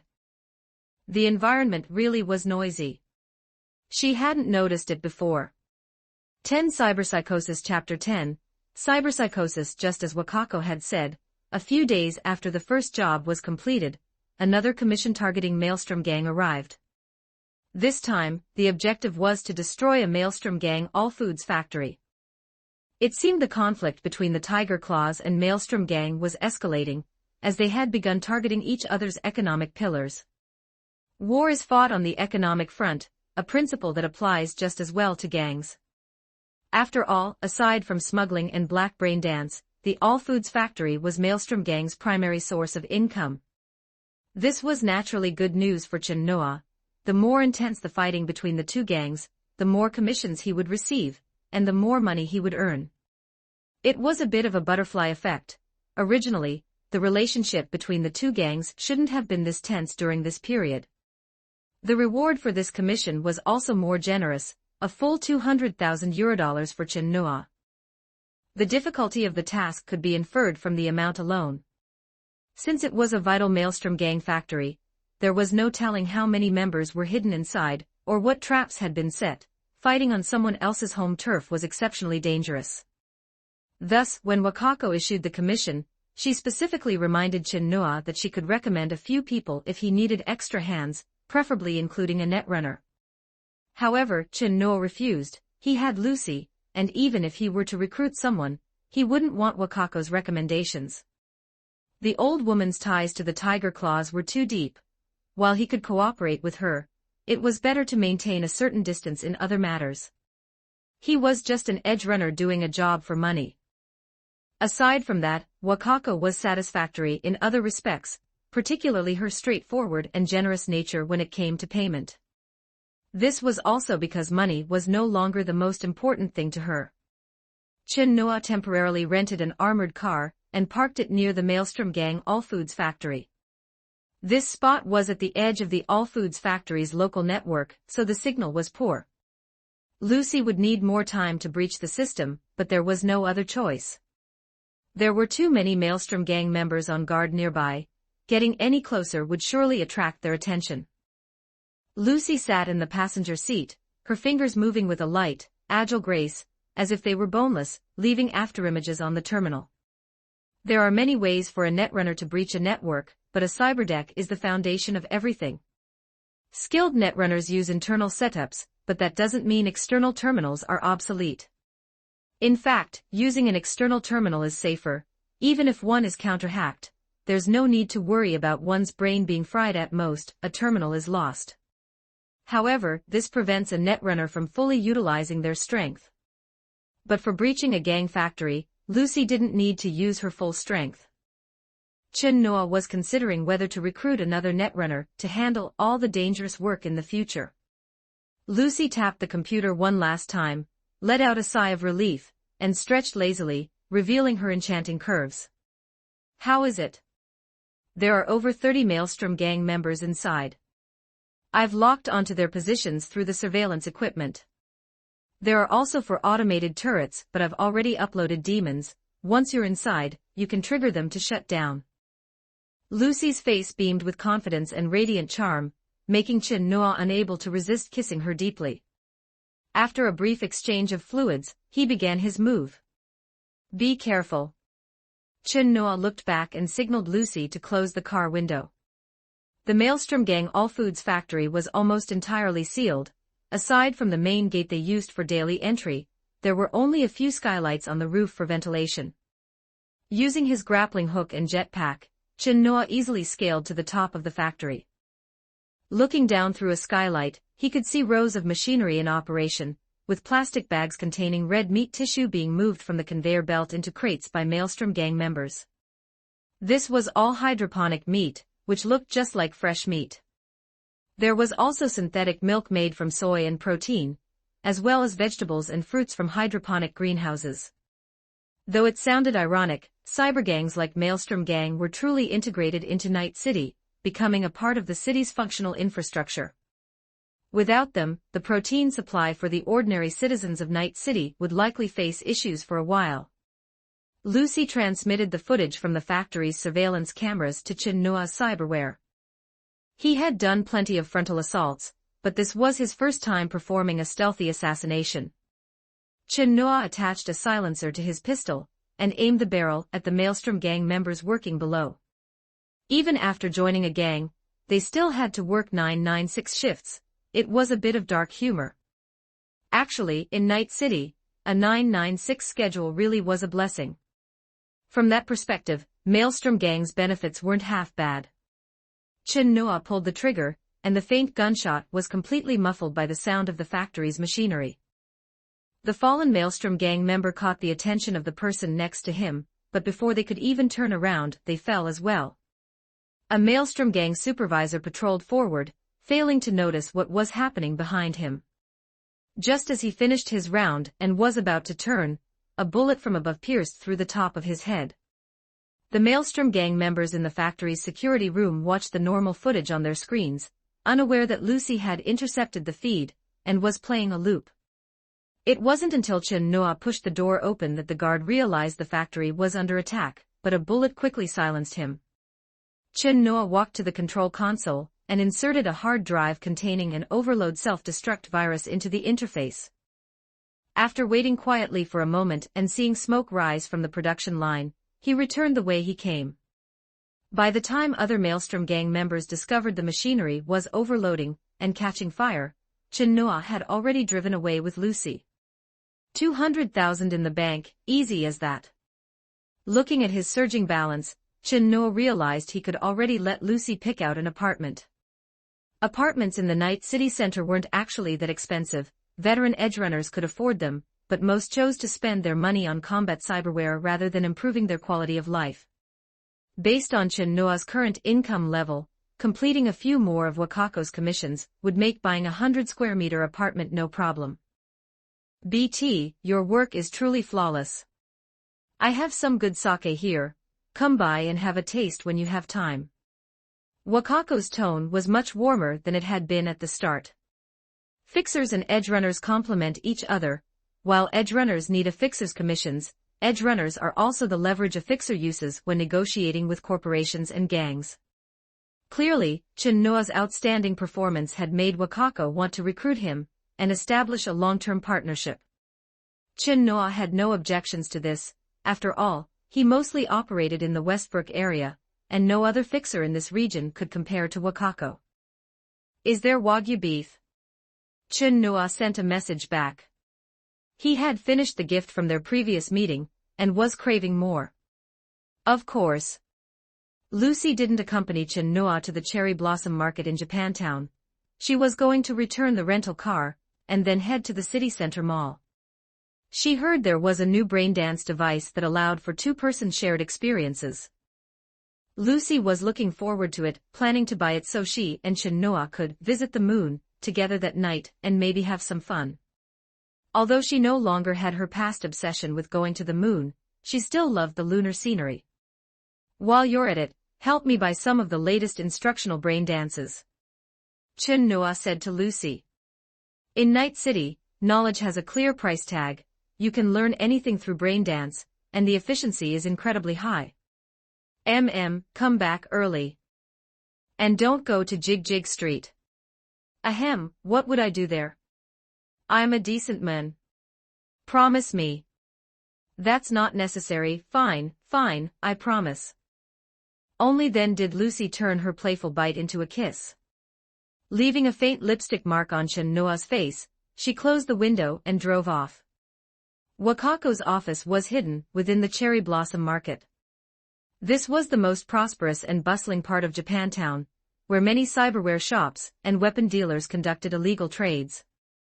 However, there was no need to worry about being arrested, as the NCPD did not enter this area. The actual rulers here were the Tiger Claws. You could see numerous Tiger Claws members equipped with katanas and glowing tattoos patrolling the market. As long as you weren't a member of a rival gang, you didn't have to worry much about these cybergangsters. After all, they were the ones maintaining order here. Chin Noa walked through the Japanese-style streets and arrived at the area where Wakako's office was located.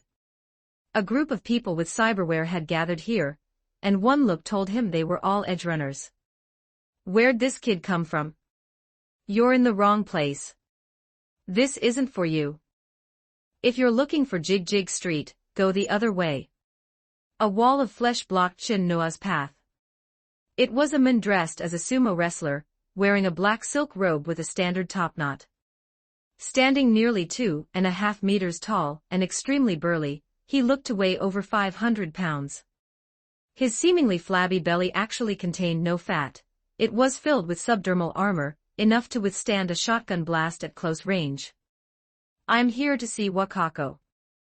Chin Noa took 2 steps back to avoid having to look up too much. Everyone here is here to see Wakako. The sumo bodyguard curled his lip in disdain. He had seen too many young people like Chin Noa who dreamed of becoming edgerunners. Without a single combat implant, let alone receiving a commission from Wakako, they might not even be able to handle basic errand tasks. Wakako wants to see me. Chin Noa helplessly revealed his identity. The sumo bodyguard paused, carefully looking at Chin-Nua's build. It did indeed match the description of the edgerunner who had recently become famous, and Wakako had indeed mentioned BT's arrival. However, just as he was about to further verify Chin-Nua's identity, the name BT drew an edgerunner from the side. "You're BT." "Not quite. You have to add the famous to give it the right flavor." Chin-Nua corrected the man's wording and glanced at him. He looked like a veteran edgerunner, even without a cyber eye scan. One could see the mantis blades in his cybernetic arms. This guy was very flashy, not using any synthetic skin for camouflage, leaving the metal surfaces of the mantis blades completely exposed. Besides that, he certainly had other implants inside. Reinforced tendons, metal bones, defensive joints, and so on were essential, otherwise, his body wouldn't be able to support the use of mantis blades. Various implants had bulked up his body significantly, making him look not much thinner than the sumo bodyguard. This made his original small head look somewhat deformed and asymmetrical. He was probably out of money, otherwise, swapping to a thickened titanium alloy skull would have solved the problem. Furthermore, this guy had installed a Korenzikov nervous system implant. Judging by the exposed circuitry on his spine, it was an older model. Moreover, the cyberware doctor who performed the surgery was likely incompetent. One could tell from the crude interfaces, not to mention the lack of coordination between different types of implants. It couldn't compare to Victor's work at all. Chin-Nua had been studying cybernetic implantation knowledge during this time. He could see the problems with this man at a glance, which showed how poor the doctor's technique was. It felt like they were just using this poor soul for practice. Of course, Chin-Nua wasn't learning this to become a cyberware doctor. It was only to better deal with potential future opponents. There is a limit to the number of implants a person can have, which varies from person to person. This is a matter of natural talent, and is difficult to change later in life. However, a cyberware doctor's skill can often determine the burden an implant places on the recipient, which in turn affects the number of implants they can handle. If the number of implants exceeds what a person can bear, it will cause irreparable damage to their nervous system. This is what everyone commonly refers to as cyberpsychosis. "Mark, what do you think you're doing?" "This is Madame Wakako's guest." The sumo bodyguard was clearly very wary of this man, and there was even a hint of fear in his eyes. The attitude of the surrounding edgerunners was even more obvious, a sense of dread, as if they were avoiding him at all costs, like facing a bomb with a lit fuse. "How do you know he's BT?" "Let me verify it for Madame Wakako." Mark's neck jerked at a strange angle, as if his head was misaligned with his body, creating a strong sense of disharmony. His eyes couldn't focus, and his hands trembled slightly. If you go to a hospital now and have all those implants stripped out, you might still be saved. Seeing Mark's posture, Chin-Nua knew his mind was already standing on the edge of the abyss, ready to plunge into total cyberpsychosis at any moment. He, you're afraid, aren't you?" Mark grew increasingly agitated. Even through his cyber eyes, Chin-Nua could see his soul gradually descending into madness. "Sigh, what a mess." Chin-Nua sighed. If he had known, he wouldn't have made that promise to Lucy. If he had gone to Jig Street first, he probably wouldn't have run into this Mark. "Let me see what you've got to be stealing my jobs." Before he finished speaking, Mark shrieked and lunged at Chin-Nua. Driven by his Korenzikov, his speed was greatly enhanced, and with his two mantis blades fully deployed, he looked like a cyber demon. To many, a cyber psycho was exactly that, a demon. A demon created by the sickness of this era. Chapter 11, Meeting, What's Going On Up Ahead? Looks like some excitement. Looking at the scattering crowd, Rebecca shook her twin tails and pulled Sasha along, running against the flow of people toward the direction of Wakako's office. "Slow down." Sasha was suddenly jerked along, her steps becoming unstable, and she stumbled several times before catching up with Rebecca's speed. There was a reason for Rebecca's haste. Watching the excitement was just an excuse. She was actually worried about Wakako's safety. Rebecca and her brother Pilar were originally from a single-parent family. Her mother died when she was 6, and her father was once the most famous edgerunner in Night City, known as the Father of Sunrise. However, the Father of Sunrise later died, and the apartment and inheritance he left for the siblings were taken away by someone they once considered a friend.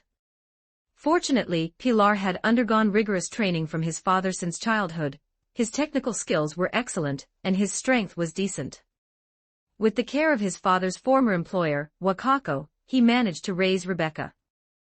However, Rebecca inherited her mother's emotional personality and overflowing compassion, which caused Pilar a lot of trouble. Since he hadn't disciplined his sister much since childhood, combined with Pilar's own eccentric personality, he didn't have much authority in Rebecca's heart, making her even harder to control as she grew up. This was why Pilar, despite his good skills, lived a tight life. The money he earned wasn't enough to clean up after Rebecca. So later Pilar chose to join Main's team, letting him help keep Rebecca in check. Although she had become somewhat distant from Wakako because of this, in Rebecca's heart, the old hag, in the eyes of outsiders, had always been a respected elder. Seeing trouble, she immediately wanted to go help. Rebecca grabbed a passerby running past and, clutching his clothes, asked, "What happened?" "Let go of me, it's cyberpsychosis." "What are you standing there for?" "Cyberpsychosis." Rebecca's heart tightened, and she let go of the passerby. In Night City, this word was synonymous with slaughter and fear. "It's Mark." Sasha's cybernetic eye flickered with red light as data continuously flashed. She had hacked into the nearby surveillance network and saw the scene ahead. That guy should have gone crazy a long time ago. Rebecca gritted her teeth and cursed. She knew this person. He used to be a powerful edgerunner under Wakako, and the two had met many times, but he was later excluded. Cyberpsychosis has its symptoms. Mark's increasingly obvious pathology was plain for everyone to see. After Wakako's persuasion proved useless, Mark was abandoned by her. She thought Mark would end up like other cyberpsychotics, dying at the hands of Max TAC one day and appearing in a news broadcast. She didn't expect him to have an episode here. This was a bit of a problem. While all are mental illnesses caused by cyberware, not all mental illnesses can be called cyberpsychosis. Only those significant enough to warrant a Max TAC deployment qualify to be called cyberpsychosis. Ordinary mental illnesses could be handled by the NCPD. Someone like Mark was considered a more dangerous type of cyberpsychosis. He had implanted too many combat cyberware. Although none were military grade, they had undergone illegal modifications. "Sasha, wait here. I'm going to give the old lady a hand." Rebecca didn't want to drag Sasha into a dangerous situation. As she spoke, she pulled out a pistol, but Sasha grabbed her. "No need. Mark has already been dealt with." Sasha zoomed in on the surveillance footage. Seeing the person who executed Mark, she felt incredible disbelief. "Isn't that Pancake guy?" Rebecca looked up but didn't see any Max TAC AVs. Who was so badass to come here? Rewinding time slightly. Facing Mark, who was lunging at him, Chun-Noa pulled out a dagger from his waist and moved forward instead of retreating. To the people around, this behavior was no different from seeking death. However, the scene of flying limbs and flesh did not occur. Chun-Noa's dagger first stabbed into the joint of Mark's arm implant, cutting off his control over his right arm. Simultaneously, he let go and ducked, dodging the swing of the mantis blades on the left arm. Mark, who had completely succumbed to cyberpsychosis, was left only with the instinct to kill. Yet, this greatly enhanced his control over his cyberware. For the first time, he truly integrated the implants as part of his body, showing an unprecedented agility as he suddenly kneed toward Chun-Noa's face. If this hit, it wouldn't be as simple as disfigurement. However, all of Mark's attacks never escaped Chun-Noa's control. His reaction speed was completely superior to Mark's. Even though Mark activated a Kerenzikov, his speed appeared as sluggish as slow motion to Chun-Noa's focused gaze. Chun-Noa dodged the knee strike with a tilt of his head while pulling out his Kenshin, firing a charged shot into Mark's other leg. At such close range, the bullet punched a hole directly through his artificial knee joint. Mark could still support his body until Chin Noa kicked him in the knee. A kick with the 3 Noa power could bend even a steel bar of the same thickness, let alone an artificial knee. With a crack, Mark fell to one knee. His cyberware were unbalanced, focusing too much on his upper body. After losing a leg, even standing up became difficult. Am the legend. No pain could be seen on Mark's face, only madness. His mind had completely fallen into the abyss. Chin Noa pulled out his dagger, raised his hand to easily block Mark's mantis blades, and sliced into the implant interface. With a twist, he tore off the mantis blades. Looking at Mark, who was trapped in mental hallucinations, he said flatly, "Then I'll send you on your way." As he spoke, the mantis blades pierced Mark's temple. The madness in his cybernetic eye gradually faded out. "Hey, fat guy, can I go see Wakako now?" Chin Noa looked up at the sumo bodyguard, his eyes as calm as before. "Of course, Mr. BT, the madam is already waiting inside." The sumo bodyguard's tone was now more humble than ever, a completely different person from before. But the people around understood this deeply. If you could execute a cyberpsychotic in close combat, you would earn such respect too. "Pancake guy." A sudden shout broke the original atmosphere. Rebecca squeezed out of the crowd with her short legs and waved at Chin Noa. "Pancake vendor? Who is she calling?" The onlookers' eyes widened in the next second. "It's you, Rebecca." A smile appeared on Chin Noa's face as he stepped forward to greet her. "You actually took down a cyberpsychotic for real." Rebecca punched Chin Noa's arm. This familiar and natural action left the people around stunned. "Just a small matter, easy peasy." Chin Noa started showing off. As expected, showing off is most satisfying in front of friends. "What a punchable face." Rebecca gave a loud tch. "We meet again, Miss Kitty." Chin Noa ignored the annoyed Rebecca and looked at Sasha beside her. "Just call me Sasha." Sasha was a bit nervous. She had seen the entire process of how Chin Noa executed Mark. That shocking scene was firmly etched into her mind and body, so much so that when Chin Noa approached, her body had an instinctive reaction. "All right, Miss Kitty." Chin Noa nodded seriously. Sasha blinked her large eyes, her mood inadvertently lightened, and her body naturally relaxed. "Ahem, Mr. the Madam is still." The sumo bodyguard approached a few steps, visibly nervous, but he couldn't ignore the messages from his employer.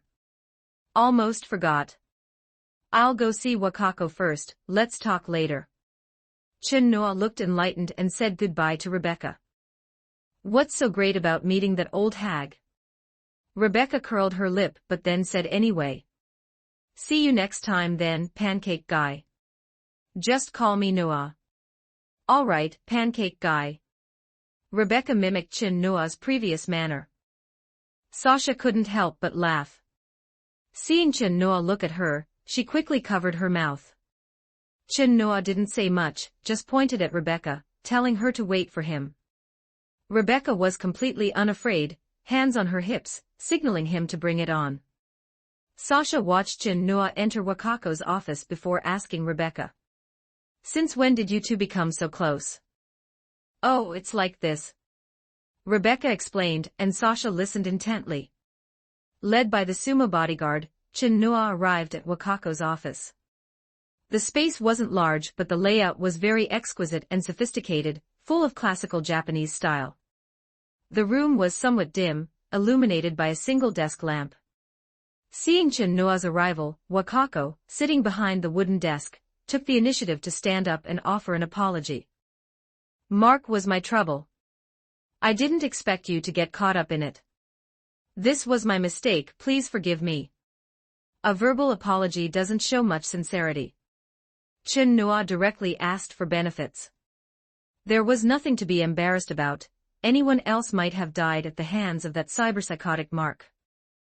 Naturally. Consider it as completing a kill contract for me. Wakako nodded. This was also her luck. If Chin Noa hadn't happened to come by, this place would probably have been a mess because of Mark. Economic loss was a minor matter, but losing personnel and face was the biggest problem for a fixer. While speaking, a sum of €200,000 was deposited into Chin Noa's account. According to market prices, this figure was a bit high.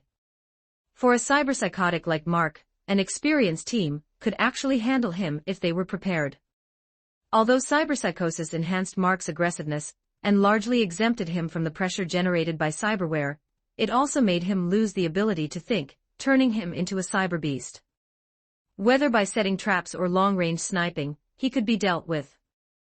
The extra money Wakako gave was simply to try and mend the fragile employment relationship with Chin Noa. Chin Noa then sat down with satisfaction. Seeing the successful pacification, Wakako secretly breathed a sigh of relief. She didn't want the edgerunner she had personally scouted to switch to another fixer. Losing face was one thing, but more importantly, Chin Noa's future potential went far beyond this. Looking at Chin Noa's young and natural face, the amazement in Wakako's heart had not yet completely faded. Had she not witnessed with her own eyes through the surveillance how he had nonchalantly executed Mark, she could never have imagined that a person with almost no combat cyberware could kill a cyberpsychotic in a head-on battle. This made Wakako think of another legend. Could she be witnessing the birth of yet another legend? Madam Wakako. Are you spacing out? Chin Noa waved his hand in front of Wakako's eyes, finally bringing her back to her senses, her gaze focusing. Sorry, when you get older, it's easy for this to happen sometimes. Wakako smiled gently. If others saw this, they might have to go back and check if their cybernetic eye were malfunctioning. The old hag of Westbrook actually smiled. Would you like something to drink? Anything is fine. Then let's have tea. I have the real stuff here. As Wakako spoke, she brewed a cup of hot tea for Chin Noa. Seeing her skillful movements, she must have specifically studied it when she was young. Tastes good. Give me some. Chin Noa took a sip. He couldn't really judge the quality, but he could tell if it was good or not. Moreover, natural products like this certainly weren't cheap. No problem. I'll have Dahai pack some for you to take back. The fat guy at the door. Yes, that fat guy. Wakako said with a smile. The two chatted casually for a while, but unfortunately, the age gap was too large, and they really didn't have any common topics. If Wakako were 50 years younger, perhaps Chin Noa would have put more effort into chatting with her. After all, it wasn't hard to see her youthful elegance from the contours of her face. After a short while, Chin Noa proposed to leave, and Wakako stood up to see him off for a bit. Their first meeting ended simply like that. There wasn't really anything specific to say, it was just to meet once, deepen their mutual trust, and lay some foundation for future in-depth cooperation. The madam asked me to give this to you. Dahai approached Chin Noa holding an exquisite wooden box. Chin Noa took it and opened it. There was quite a lot. In addition to the promised Wagyu beef and tea, there were also fresh ingredients like button mushrooms, tofu, and carrots.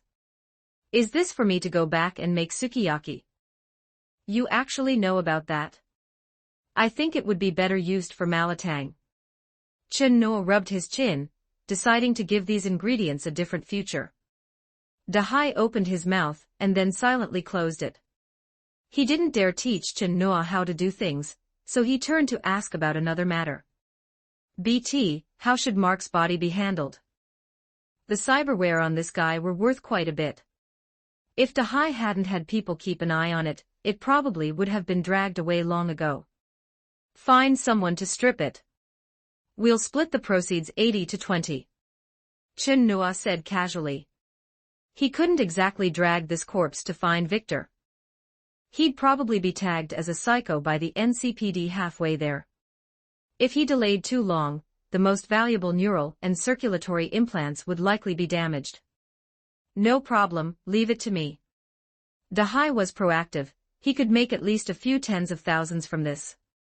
With nothing else to do and unable to go to Jig Jig Street, Chin Noa could only take the city rail home, clutching the wooden box. 12 Move Place. Chapter 12, Moving Day. After some time, Chin Noa moved into an apartment in Corpo Plaza with Lucy. The apartments here could only be leased permanently, they couldn't be bought. As long as you could stay alive, the apartment would belong to you forever. The leasing price wasn't expensive for Chin Noa. It didn't even compare to the cost of the full house renovation and the purchase of new furniture. Chin Noa had cleared out all the furniture that originally came with the apartment. It wasn't like he lacked the money, so there was no need to use second-hand goods. Lucy also put a lot of thought into the new home.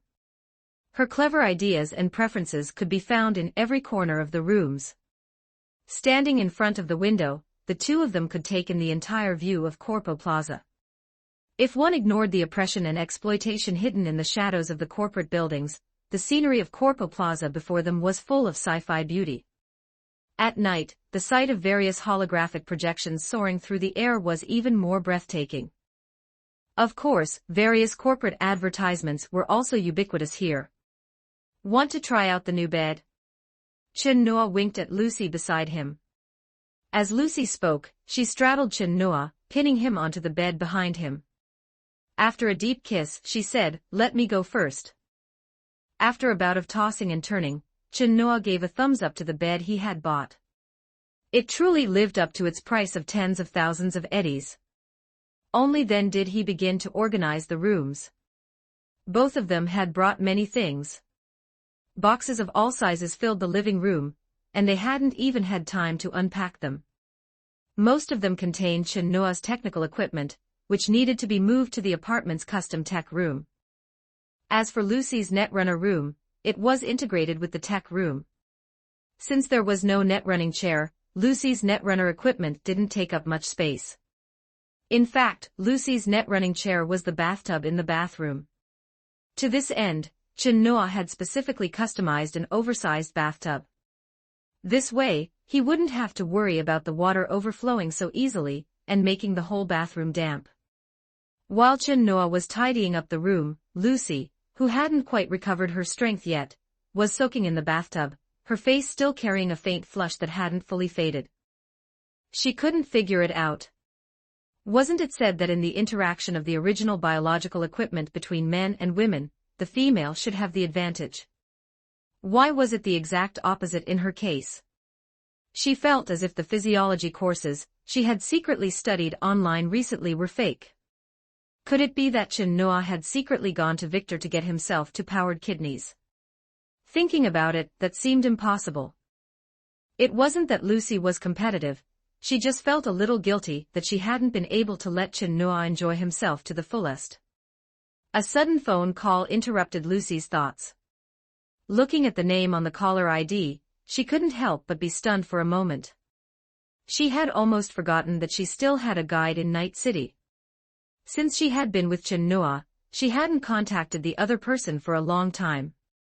"Lucy, you seem to be doing very well for yourself now." Kiwi's figure appeared in Lucy's cybernetic eye. Just as Lucy was lying in the bathtub, Kiwi was also soaking her body in a tub filled with ice water. It was possible that the cooling method Lucy was accustomed to was learned from Kiwi.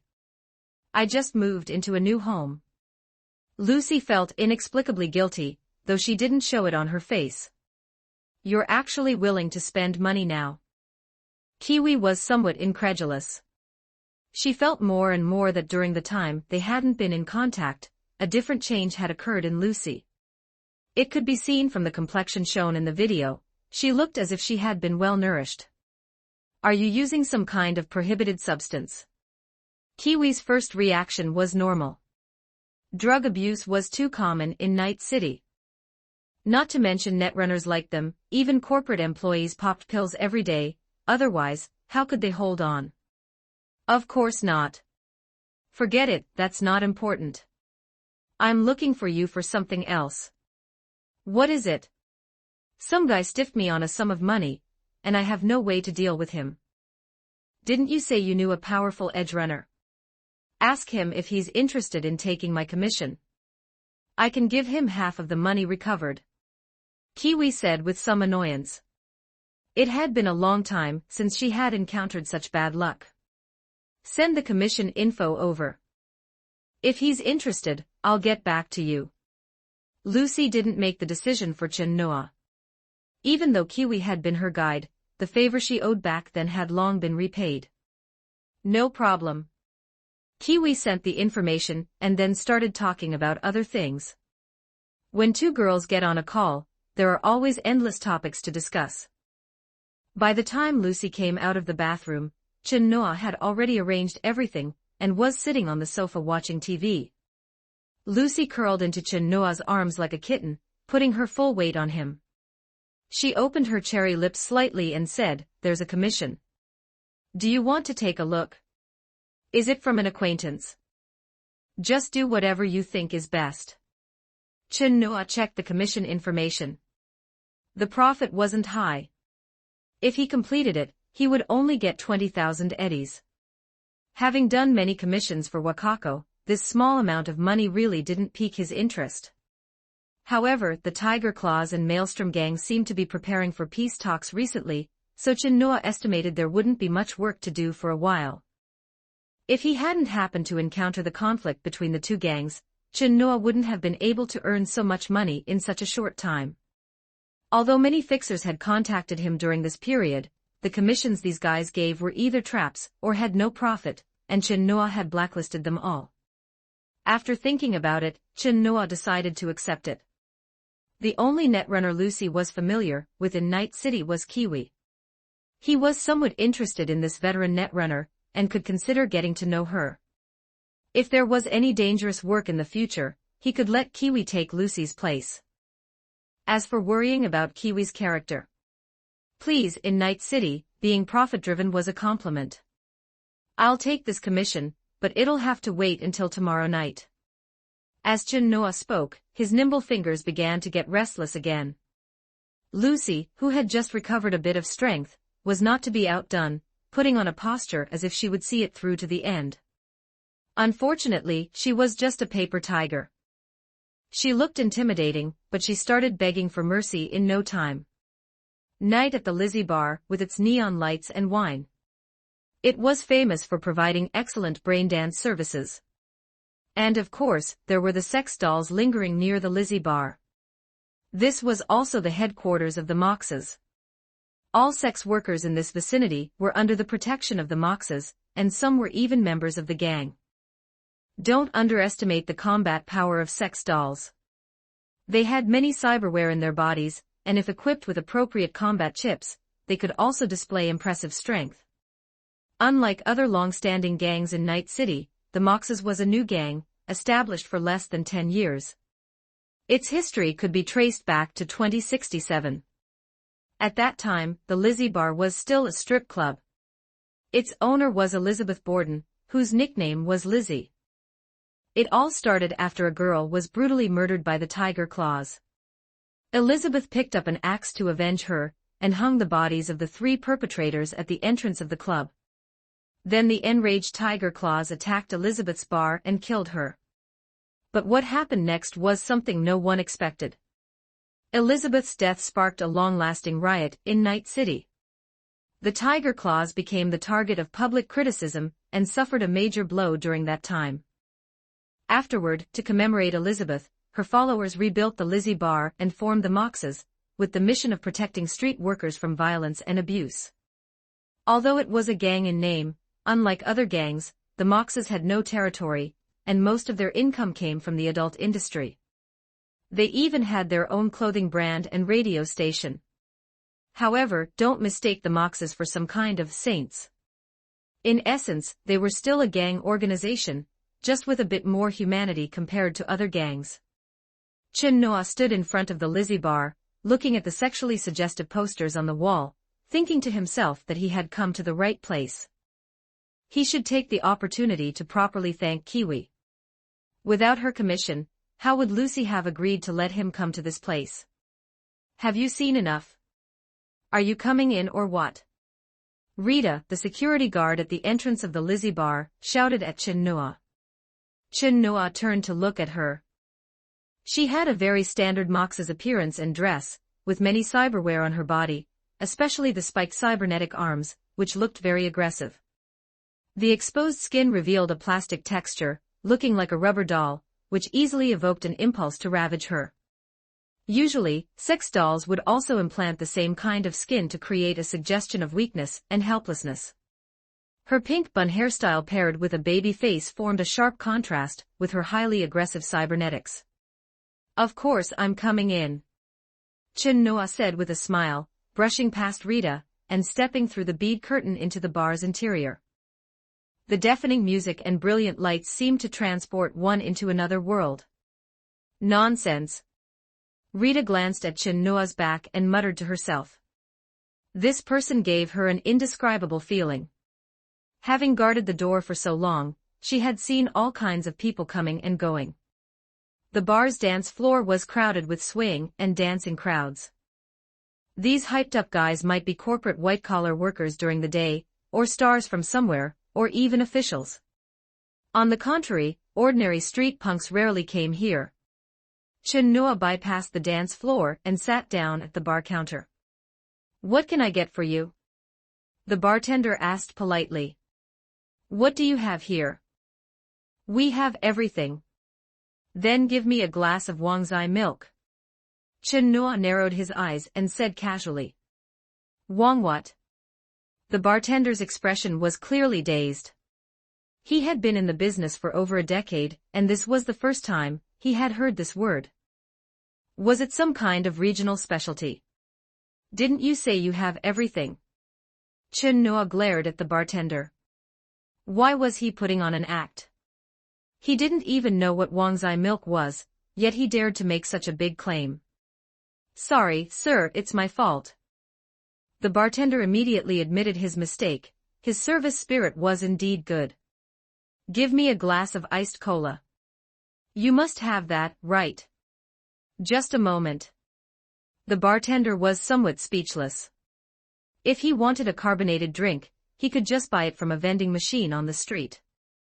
Ordering this at the Lizzie bar, didn't he feel embarrassed? Even though he was complaining in his mind, the bartender's movements were very brisk. He even prepared an ice sphere for Chin Noa's cola, for which he had to pay an extra 10 eddies. Chin Noa took a few gulps of the cola, his eyes lingering on the dance floor as his cybernetic eye continuously scanned. TSK, cybernetic technology being too advanced wasn't necessarily a good thing.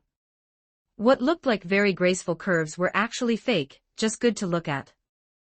As for how they felt to the touch, Chin Noa didn't know, he hadn't tried. "Wait, wasn't I here to find someone?" Chin Noa remembered his business after admiring the scenery for quite a while. Soon, he found the target of the commission in the center of the dance floor, a young man named Aiden. Just as the intelligence provided by Kiwi stated, this guy who owed money and defaulted would come to the Lizzie bar at night whenever he had time. Aiden had quite a few cyberware, and was an edge runner, surrounded by several glamorous women. He had found the person, but it wasn't easy for Chin Noa to make a move now. After all, this was the Mox's territory. Causing trouble here for the money Kiwi gave was far from enough. He could only wait until this guy left the Lizzie bar. However, this wait lasted for several hours. The women around this guy changed batch after batch, but he never once stepped out of the dance floor. "Sir, would you like another cola?" The bartender looked at Chin Noa's glass, which had been emptied several times, and the speechlessness in his heart was no less than Chin Noa's. He had never seen anyone sit in the Lizzie bar for an entire night, doing nothing but drinking cola. "Are the sisters in our shop that unattractive?" If he didn't like women, the shop had service personnel of various genders to choose from. Chin Noa put down the glass and got up to walk toward the restroom. Finally, he had waited until there was some movement from this guy Aiden. Even if they were still in the Lizzie bar, he didn't care anymore. If he waited any longer, Lucy would fall asleep. He had specifically bought a bunny suit today, planning to play something different with Lucy. Chin Noa followed the target, watched him walk into the restroom, and casually picked up the cleaning, "Do not enter" sign from the corridor and placed it at the restroom door. Just as Aiden was about to unzip his pants at the urinal, a calling voice came from behind him. Aiden instinctively turned his head, and Chinoa kicked him flying. The irresistible force slammed Aiden heavily against the wall, and he looked like he was about to pass out then and there.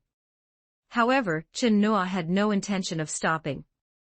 The pent-up frustration from sitting all night finally had an object to vent on, so he had to enjoy himself first. Ora ora ora. Chapter 13, Lizzie Barr. Rita had to admit, she had clearly misjudged him. This man, who didn't even have any combat cyberware on him, was extremely dangerous. I like tough guys like you, fighting you is actually satisfying. I want to see how long you can keep that mouth shut. Chinoa shook his hands. He had only broken 3 of the other guy's alloy ribs, yet his hands were already hurting a bit. He really needed to train more. If you keep hitting him, he's going to die. Rita picked up the metal baseball bat in her hand, and tapped it twice against the wall, making some noise to alert Chinoa of her arrival. Seeing Rita appear was like seeing a glimmer of hope for Aiden. He raised his hand, and let out an incoherent cry for help. Why did you get here so fast? Chinoa said as he threw another punch, knocking Aiden out cold again. Kid, you've got some nerve. Do you know whose turf this is, causing trouble here? Rita glared fiercely at Chinoa, trying to intimidate him, but it had no effect. Chinoa pulled a stack of tissues from a nearby stall, wiped the blood that didn't belong to him off his hands, and asked calmly. Installing microcameras in the men's restroom. Can't a guy have some privacy? Other than that, there was no other explanation for why Rita arrived so promptly. We installed them in the women's restroom too, Rita replied nonchalantly. Of course, they didn't install them for voyeurism. Although they did capture many eyesore-inducing scenes, the primary purpose was to monitor Lizzie Barr and ensure there were no security blind spots. This was the consequence of not bringing Lucy out. These days, if you wanted to do something in Night City without being discovered, how could you manage without a netrunner by your side? Don't be nervous. I'm just here to handle some business. Give me 2 more minutes and I'll be done. It won't affect your business. Chinoa tried to negotiate with Rita. Rita didn't speak, just shook her head. Chinoa clicked his tongue, picked Aiden up, and shoved him into the urinal to help him sober up, then spoke. Consider yourself lucky. But there's less than 3 hours before this place closes for the night. We'll continue our chat then. Wait a minute, what exactly do you want? Aiden asked, wanting to cry but having no tears. Actually, the moment Chinoa's first kick landed on him, he had already surrendered. However, Chinoa hadn't asked anything, he just kept pummeling him until he couldn't even speak. To this moment, Aiden didn't even know why he was being beaten, feeling incredibly wronged. Did I not say? Chinoa looked at Rita and asked. How the hell should I know if you said it or not? Rita cursed back. If she didn't feel like she couldn't take Chinoa down, and didn't want to make too much noise in the bar, she would have started a fight with him long ago. Causing trouble on her watch, he clearly didn't respect her at all. Sorry about that, I might have forgotten. Chinoa looked at Aiden, who was beaten so badly even his own mother might not recognize him. He wanted to help wipe the blood off his face, but remembering he had just stuffed the guy into a urinal, he decided against it. It's fine. Aiden's courage had long been beaten out of him by Chinoa, he didn't dare say anything else. It's like this, you haven't settled the fee for the netrunner you hired earlier. Please settle it now. Chinoa explained the reason. Only then did Aiden understand. So it was because of this. If you had said so earlier, I would have. What's wrong? Chinoa noticed Aiden's changing expression and tilted his head. I used the money to get myself a big steel cannon. So you have no money? No, I can scrape it together right away, believe me. Chinoa was in a decent mood and was willing to give Aiden a chance. He jerked his chin to signal the man could start now, then turned to Rita. Everything's fine now. Whether everything's fine or not isn't for you to decide. Chin Noa didn't speak, just glanced at Aiden. The latter immediately understood, forced a smile, and said, "We were just playing around, really, it's nothing." Rita gave Chin Noa a vicious glare, but she really had no further reason to cause trouble. Since the victim said it was fine, what could she, a security guard, do? She couldn't forbid people from playing rough. A short while later, Chin Noa walked out of the restroom, having washed the blood off his hands, looking as if nothing had happened. The €40,000 debt had also been transferred to Lucy. Half was transferred to Kiwi, and half was left for Lucy as pocket money. Aiden hung his head, looking half dead. To scrape together that sum in such a short time, he had pawned off his big steel cannon. What was the point of all this? If he had known, he would have just paid honestly and wouldn't have had to take this beating for nothing. Not to mention the medical bills, his big steel cannon was gone, and he was now in debt to others. Ignoring the despondent Aiden, Chin Noa walked out of the Lizzie bar entrance. Rita was leaning against the wall by the door, accompanied by a beautiful woman. Judging by her revealing outfit and implanted cyberware, she was definitely a sex doll. The two were discussing something. When she saw Chin Noa, Rita immediately called out to him. "Hey you, come over here." "I'm not hey you can call me BT." Rita thought the name sounded familiar, but couldn't recall it for the moment. She didn't dwell on it and continued. "You're an edge runner, right? I have a job." "Not interested. I'm going back to sleep." Chin Noa refused directly. No joke, he had worked overtime long enough today. "Then don't ever come to Lizzie bar again. You won't be welcome here, and none of the sisters will do business with you." Hiss, what a wicked threat. Chin Noa's eyes widened. He hadn't expected Rita to be this kind of person. She looked like she had no brains, but her words could strike where it hurts.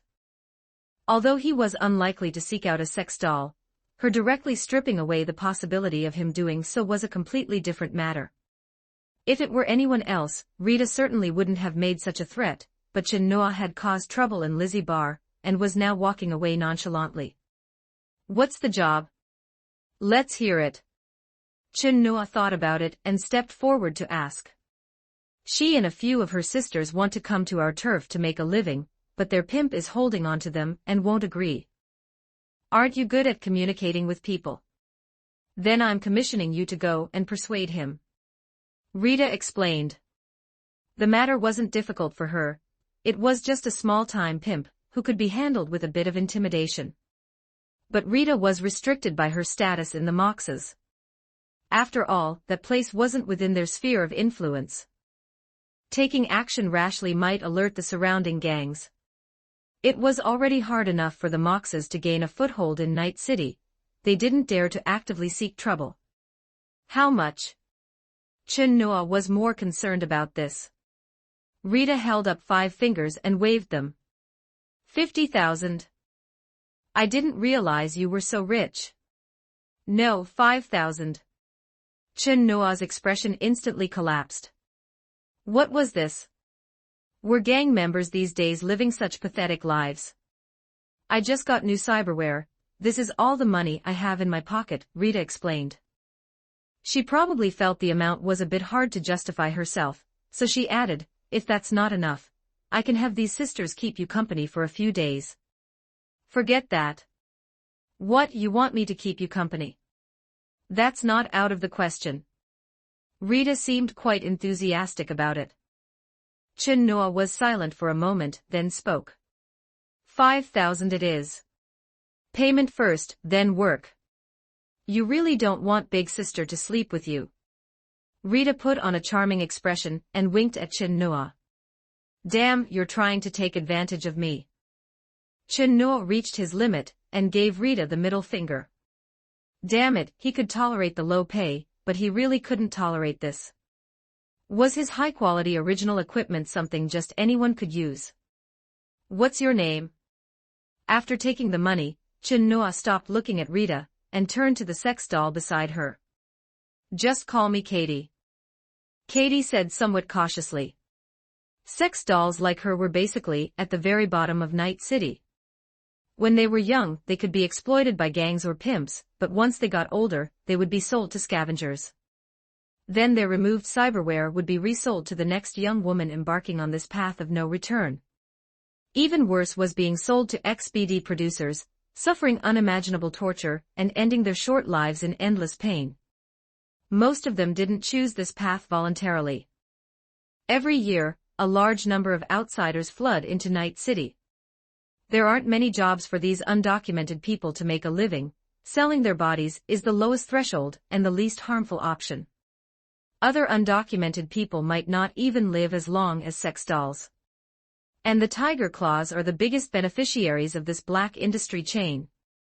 Then what are we waiting for, Katie? Lead the way. Chen Nua urged. With only 5,000 in profit, how much more of his time did she want to waste? Oh, right. Katie finally reacted and walked ahead to lead Chen Nua. The pimp she mentioned was located on another street, not actually that far from Lizzie Bar. From this, it was evident how small the Mox's sphere of influence was.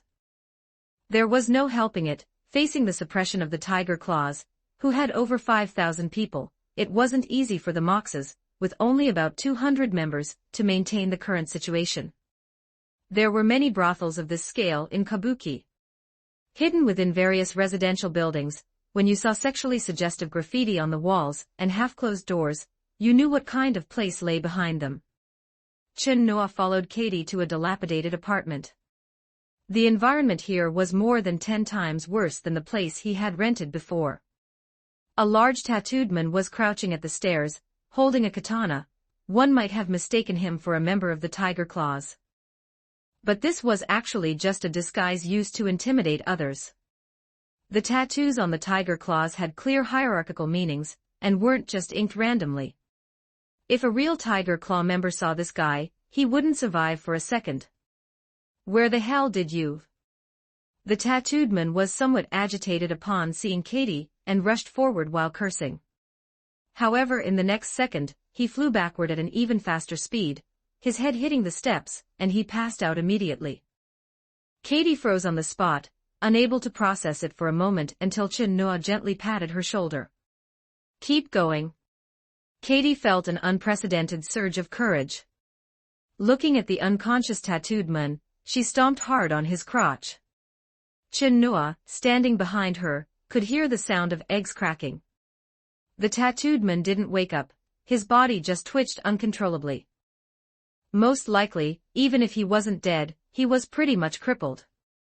Katie went upstairs and pushed open the door. Various sounds drifted out, one didn't even need to look to know what was happening inside. Chen Nua didn't really want to go in, fearing he'd see something eyesore-inducing, but he had no choice. With the job on hand, he could only follow with a sigh. You actually dare to come back? Is it this guy who gave you courage? What, want to leave my hands? Don't forget who gave you a meal in the first place. The man sitting on the sofa was the pimp of this place. His cold gaze swept over Katie and finally settled on Chen Nua. With a little bit of thinking, he knew what was going on. To be able to bring Katie here, no matter how ordinary he looked, he couldn't be an ordinary person. Let's keep it simple. How simple? The pimp said coldly as several thugs behind him stood up. Either you let me take everyone away, or you all lie down, and then I take everyone away. Simple enough, right? Chen Nua really didn't want to kill this group for just 5,000, it would make his work seem very cheap. If calculated according to the commission Wakako gave, averaged over each dead person, one person should be worth at least 10,000 euro. The pimp laughed loudly, trying to draw Chen Nua's attention to give the thugs beside him a chance to pull their guns. However, while the laughter was still echoing in the room, the thugs beside him had all fallen with bullets in their foreheads. Chen Nua pressed the hot barrel of his gun against the pimp's forehead, forcing him back into his seat just as he was about to get up. He said in a flat tone. Keep laughing. I was wrong, spare me. How much backbone could a pimp who lived off women have? With a slight poke, he collapsed onto the sofa like a deflated balloon. What are you still looking at? Bring your sisters out. Chin Noa turned back to Katie and casually picked up a gun to toss to her. Holding a gun for the first time, Katie was a bit nervous, but since she had the courage to run to Lizzie Bar alone for help, she had guts and decisiveness. She soon steadied her wrist and kicked open the partition rooms deep in the apartment. Before long, gunshots rang out. Several men who didn't even have time to pull up their pants ran out in a panic. When they saw the corpses in the living room, they almost collapsed on the floor. Then, Katie walked out with her sisters. Is everyone here? All here. Hearing the answer, Chin Noa put away his kenshin. Seeing this, the pimp secretly breathed a sigh of relief, but in the next second, his heart was in his throat again. Then what about this guy? Katie asked, staring intently at the pimp. I still have money. I can give it all to you, spare my life, the pimp said hurriedly. I'm not interested in your money. As for your life. Chin Noa patted Katie's shoulder, as if encouraging her. With a bang, a gunshot rang out, and the bullet hit the pimp's stomach. Katie's marksmanship was a bit poor. But it didn't matter. If your marksmanship is poor, just get closer. Katie mimicked Chin Noa, pressing the gun firmly against the pimp's forehead. Gripping the handle with both hands, she ignored his pleading and fearful eyes and pulled the trigger once more. Chapter 14, Chin Noa arrived at Misty's shop. Instead of Misty sitting in her usual spot, there was a burly man with short hair. Based on the exposed gang tattoos on his body and his religious-themed earrings, he was a member of the Valentinos, or at least he used to be. Chin Noa recognized him at a glance. Wasn't this our good brother Jack? Are you looking for Misty? She's busy right now, you'll have to wait a bit. Jack looked up at the newcomer, trying to make his gruff voice sound as gentle as possible so as not to scare away Misty's customer like he just had. You're Jack, right? Chin Noa said as he sat down in front of Jack. You know me. I've heard old man Vic mention you. He said your fists have a lot of power, that you're a good man, and that you're Misty's boyfriend.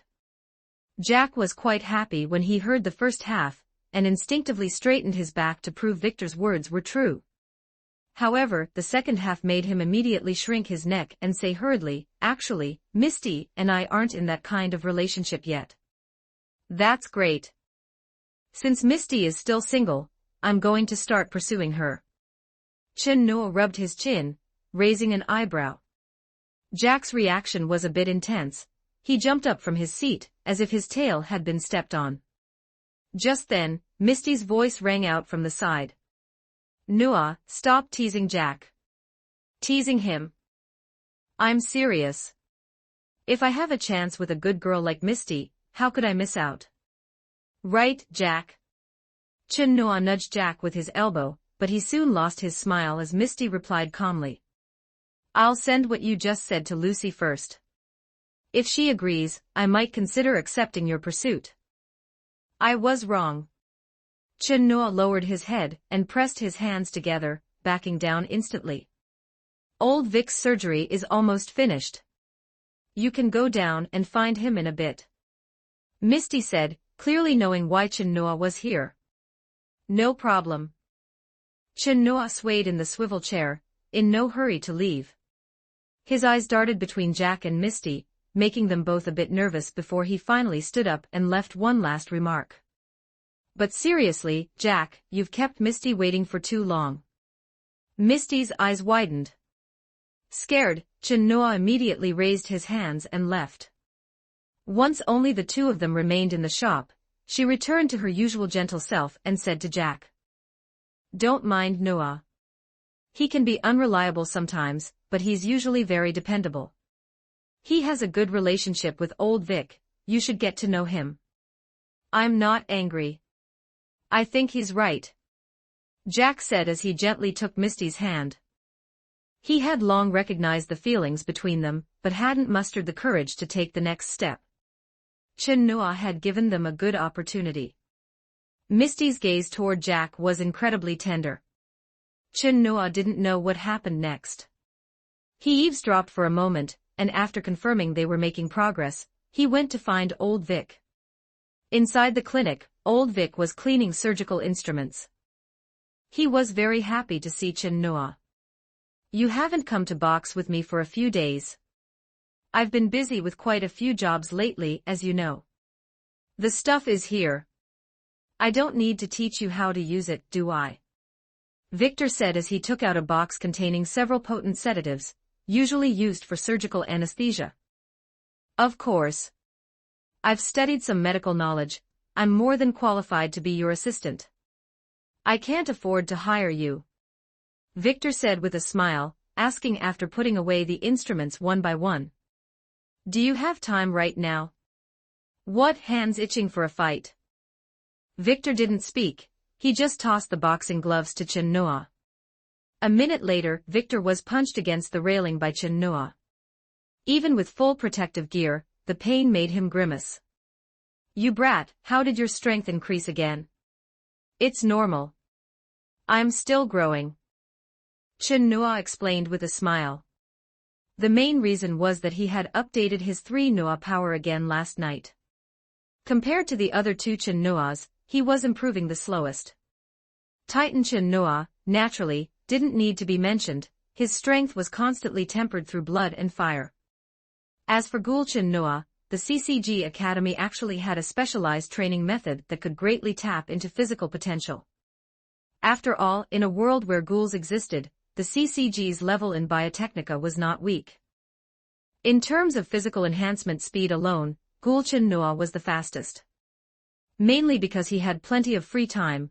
At the academy, besides flirting with his twin classmates, he just exercised. The improvements brought by the 3 Noa power were all-encompassing, including physical potential and learning efficiency. Thanks to the efforts of his other 2 selves, Cyber Chin Noa's strength had been steadily increasing. Victor really wanted to retort, "What part of that is normal?" But he thought better of it. Saying that felt a bit like cursing. He gestured with his fists for Chin Noa to come again. Before long, Jack also arrived at the clinic. He watched in disbelief as Victor was suppressed and unable to fend off Chin Noa. He rubbed his eyes hard. Was this still the boxing champion he knew? "I can't go on. Let Jack go a few rounds with you," Victor panted, swaying as he stepped down, and handed the gloves to Jack. Jack looked at Chin Noa, who seemed to have only just finished warming up, and hadn't even broken a sweat. He swallowed hard but still put on the gloves. He was a combative guy himself. "So Jack, did you and Misty make it official?" Chin Noa stepped forward and bumped fists with Jack, asking with a smile as he took a stance. "I have to thank you for that." Jack looked rough and careless, but he was actually very observant. As they spoke, Chin Noa threw a punch. Jack raised his arms to block, but the piercing force of the punch shattered his defense. If he hadn't retreated and dodged in time, the punch would have landed right on his nose. "Your fists are seriously terrifying." Jack felt a lingering fear, finally experiencing what Victor felt facing Chin Noa in the ring. At the same time, his fighting spirit surged and he countered. "I heard you left the gang. Looking for work now?" Chin Noa tilted his head and easily dodged Jack's attack. His light, rhythmic footwork kept shifting, strictly controlling the distance between them. This made Jack incredibly uncomfortable. He hadn't expected Chin Noa to not only possess amazing strength, but also terrifyingly strong technique and reflexes. He was like a max version of Victor. Yeah, a man's gotta eat, right? Speaking of this, Jack felt a bit depressed. He had left the gang, but shaking off the shackles of that identity wasn't easy. With his tattoos and style, a normal job was definitely out of the question. Even wanting to be an edge runner would be affected. The Valentinos were no small gang. They were comparable in size to the Tiger Claws, maybe even with a few hundred more members, making them one of the largest criminal organizations in Night City. Any fixer looking to hire Jack couldn't help but have reservations about his former status. Rather than worrying about potential trouble, it was easier to just not deal with him from the start. So even though Jack clearly had impressive skills, leaving the gang hadn't made his life better. Instead, it was getting worse.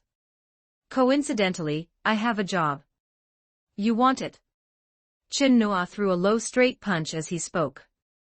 Jack couldn't block or dodge in time, and took a heavy hit to the abdomen. After staggering back several steps, he fell. He waited a while before standing back up and saying to Chin Noa, "I'll take it. My pockets are cleaner than my face right now." Jack agreed readily, even though they had just met. "Your face isn't clean either," Chin Noa teased after taking a close look at Jack's face. "It's a metaphor, chum." Jack launched a fierce assault on Chin Noa, trying to use his double-sized frame to pressure him. However, the result was being forced back even faster, constantly enduring the baptism of Chin Noa's fists. Even though his mouth remained stubborn, his body began to make sounds of being unable to take any more. Victor watched from below with relief. Finally, he wasn't the only one getting beaten up. Time soon turned to evening. Outside Jig Jig Street, Jack stood beside Chin Noa with a face full of bruises.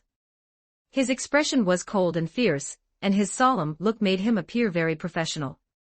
In reality, it was because any slight expression caused his face to ache. Chin Noa had advised Jack to wear protective gear, but he wouldn't listen, saying if Chin Noa didn't wear it, he wouldn't either. The result was this, which led to Misty staring at Chin Noa with resentment for a long time. Thanks to Jack's fierce appearance, the street workers of Jig Jig Street didn't dare harass Chin Noa, giving him some peace. "Chum, who exactly are we waiting for here?"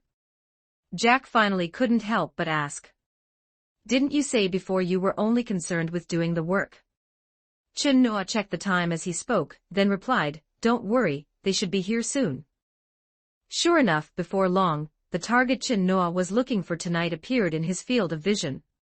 It was a well-dressed man in his 30s, looking clean and fair. "This is the guy." Jack noticed the change in Chin Noa's gaze and asked in a low voice. "That's right. Takahashi Hayami, a team leader in Arasaka Corporation's HR department. A corpo rat. Looks like a big job." Jack wasn't afraid upon hearing this. In fact, he was a bit excited. He was tired of small delivery jobs, especially now that he had a girlfriend. He was desperate for a big score to fatten his wallet. He rubbed his hands together and asked, "What do you want me to do?" "Go over there and use your pectorals to get his attention." Jack was a bit confused by Chin Noa's words. This guy's tastes are different. You know, staying in a place like Arasaka for too long, if your body doesn't break, your mind will. Chin Noa explained with a shrug. Then why don't you go attract his attention? If it were anything else, Jack would have jumped in without a second thought. But honey-trapping a man was truly challenging his physiological limits. "I'm a pure 24-carat man. He just happens to like your type," Chin Noa said as he pushed Jack out. No matter how reluctant he was, Jack could only bite the bullet and go. At the same time, Lucy rode her motorcycle to Chin Noa's side. She had been tracking and monitoring Takahashi Hayami until he arrived here. This guy came here every month to vent his emotions. Chin Noa had been watching him for a while and finally found an opportunity. "So this is Jack. He seems like a good match for Misty." After Chin Noa became well acquainted with Victor, Lucy and Misty also became friends. She had heard Jack's name from Misty quite often. "Are they as good a match as we are?" "They're still quite a bit off." Lucy hooked Chin Noa's chin with her index finger, speaking in a teasing tone. By this time, Jack had reached a spot not far from Takahashi Hayami. "Time to work." Chin Noa walked forward, coming up behind Takahashi Hayami. Lucy's expression turned serious as her cybernetic eye locked onto the target. Just as Jack bumped into Takahashi Hayami, Lucy did what she did best, ejecting a chip from the interface. Chin Noa passed behind him silently, caught the chip, and tossed it back to Lucy. Takahashi Hayami, who was currently lost in Jack's broad chest muscles, didn't notice anything. He was busy winking at Jack, his fingers sliding flirtatiously across Jack's chest. From the veins bulging on Jack's neck, it was clear he was reaching his limit of endurance. If Chin-Noa hadn't given the okay gesture in time to let Jack escape, Jack might not have been able to stop himself from punching the guy's head off. I feel like I can't even face Misty anymore. My body is tainted. Jack said, looking somewhat soul-crushed. Look on the bright side, Jack. Have faith in Misty's love for you. Chin-Noa patted Jack's shoulder to comfort him. You're not the one who was taken advantage of, Jack said with a resentful look. It was then he noticed Lucy standing beside Chin-Noa, and quickly regained his tough guy demeanor. This is Lucy, my girlfriend. And this is Jack. After Chin-Noa's brief introduction, they continued with the next part of the plan. Before long, Takahashi Hayami discovered his chip had been stolen. No longer in the mood for fun, he rushed to the parking lot to check if his car was still there. A personal info chip wasn't worth much, but it was usually linked to vehicle or residential access permissions. If his newly bought luxury car were stolen, he would really have nowhere to turn. Fortunately, the worst-case scenario didn't happen. Takahashi Hayami entered his password to open the car door, planning to head home early. However, just as he sat in the driver's seat, he felt a brief sting in his neck. Before he could react, a cold sensation spread from his neck throughout his entire body. The next second, Takahashi Hayami lost consciousness. Whoa, this car looks high-end. Is the interior all genuine leather? Jack opened the door from the outside and sat in the passenger seat. You get in the driver's seat and drive. I've already sent you the destination, Chin-Noa instructed from the back seat. Chapter 15. Afterlife. Jack's driving was decent, and he arrived at their destination steadily. This was an ordinary apartment building where Lucy had used a fake identity to rent a temporary unit. Carry him to room 512. Chin-Noa said as he got out of the car. Hearing this, Jack picked up Takahashi Hayami in a princess carry with a look of disdain. In room 512, Kiwi had been waiting for a long time. Seeing Chin-Noa and the others push the door open, she reached out to stub out her cigarette, stood up and said, "Take him straight to the bathroom." Jack had originally wanted to greet Kiwi. He always had such an outgoing personality, not to mention he was facing a sexy and beautiful female netrunner, but seeing her say this, he could only suppress the thought for now. The bathtub had already been filled with ice water in advance, and the relevant equipment was all set up. Under Kiwi's direction, Jack plugged several data cables into Takahashi Hayami's neural interface. What else do you need me to do? Jack's attitude was very proactive, but Kiwi simply pointed a finger and said to him, "Get out, and remember to close the door." Jack's expression stiffened, and he could only walk out with his head slumped. Only Lucy remained in the bathroom to assist Kiwi, responsible for monitoring the dive to ensure the connection could be disconnected in time if needed. Kiwi took off her clothes and lay naked in the tub, letting the ice water submerge her body. Lucy had originally intended to do this job herself, but Chin-Noa had refused. He would rather spend some money to have Kiwi do it. It wasn't that he was worried Lucy couldn't find the courage to face the shadows of her past, but rather that there was no need to torture herself like this. Deep diving was by no means a comfortable experience, especially when facing Arasaka Corporation's defense systems. Chin-Noa didn't go in at all. He was already sitting on the sofa watching TV. Night City's midnight channels were quite exciting. Seeing Jack sit down next to him, he handed over a bottle of soda. "We just sit here." "What else?" Chin-Noa countered, focusing on the TV program. Jack took a sip of the drink, feeling that this money was a bit too easy to earn. Takahashi Hayami was just a low to mid-level leader. Even for his trauma team membership, the company had only purchased a gold tier for him. The ICE on his body naturally couldn't be some high-end corporate grade, so overcoming it wasn't difficult. After just a bit of time, Kiwi entered his data hub and copied all the information Chin-Noa wanted. The stuff is here, I'm leaving. Kiwi walked out of the bathroom dripping wet. She was very professional and asked nothing, simply tossing the copied data chip to Chin Noa. As she spoke, she put on her clothes and headed for the door. She was just here for a side job, and didn't care about anything else. The money has been transferred to you. Want Jack to give you a lift? Let's collaborate again if there's a chance. Kiwi's tone was still cold, but her attitude was quite proactive. After all, Chin Noa paid well, and the job wasn't hard. You got it. Chin Noa watched Kiwi leave, then took the portable computer Lucy handed him. He inserted the chip and flipped through the Arasaka Corporation personnel information, soon finding his father's sealed employee file. Employee information that could be recorded and kept by Takahashi Hayami naturally couldn't be for very high-level corporate personnel. Chin Noa's father was just a supervisor in the counterintelligence department, at most a middle-layer cadre. However, this status and job were already something the general public of Night City had to look up to. Unfortunately, let alone a mere supervisor, even Jenkins, who was in charge of the entire intelligence department, had easily died in the company's internal political struggles. The corporation is a walled city, those inside want out, and those outside want in. Without being in the thick of it, one can never truly empathize. However, Chin Noa didn't find any useful information in his father's sealed file. The record of his death was just a short sentence. Accidental death in a car crash. From the number of casualties in various departments, it wasn't hard to see that the counterintelligence department had always been at a disadvantage in its struggle with the operations department. However, a recent transfer and recruitment report caught Chin Noa's attention.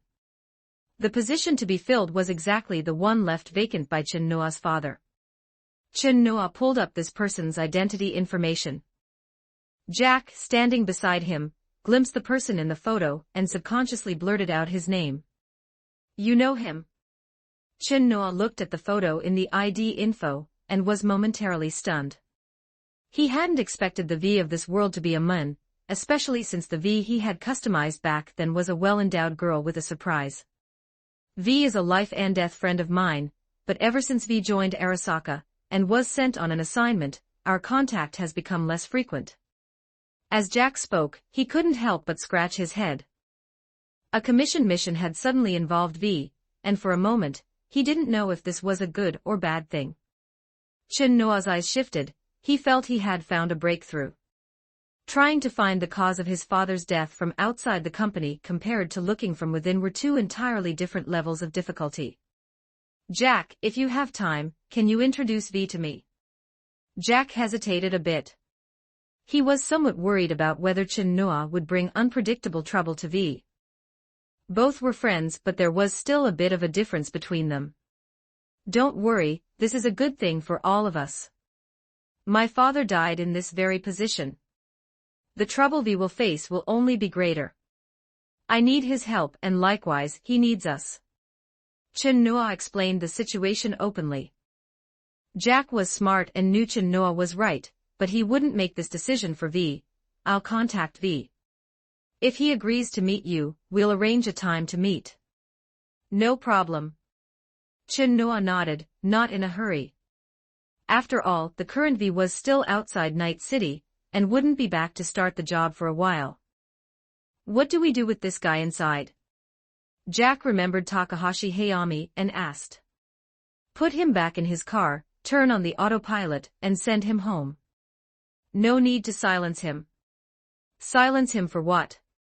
He has no idea who did it.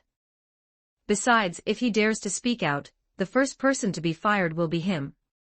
Chin Noa knew the survival conditions inside Arasaka Corporation all too well.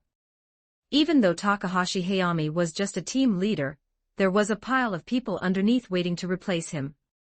Overthrowing superiors was a traditional art within Arasaka.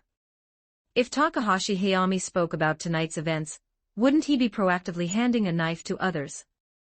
It was better to pretend nothing happened so he could continue working. Even if it caused some loss to the company later, that would just be the company's loss.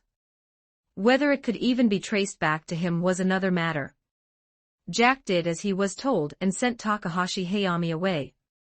At the same time, Lucy also completed the cleanup work, erasing all possible traces of information to ensure everything was foolproof. After that, there was nothing else to do, so they each went home. Having been busy all night, Chin-Noa and Lucy slept until noon the next day before getting up. Today was another rainy day. The drizzling rain washed over Night City, creating a unique cyber landscape with the interlacing neon lights.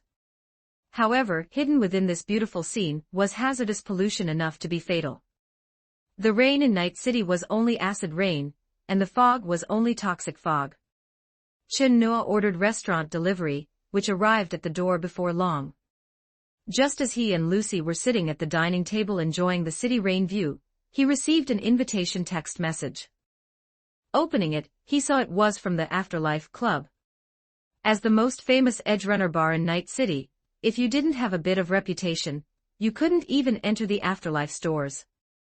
It wasn't just an entertainment venue, it was a trading platform for items and information, and a major symbol of Night City. It represented the dark side of the city, a place where all edgerunners sought a sense of belonging and fame. It seemed the name BT had reached Rogue's ears. A job came in. Seeing the shimmer in Chin-Noa's cybernetic eye, Lucy asked casually. It's that queen of the afterlife inviting me to her morgue for a drink. Lucy was stunned for a moment before she reacted.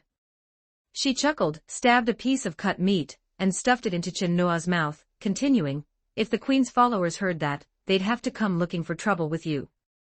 I'm not wrong, isn't that just a morgue? The place is unlucky, and the name is unlucky too.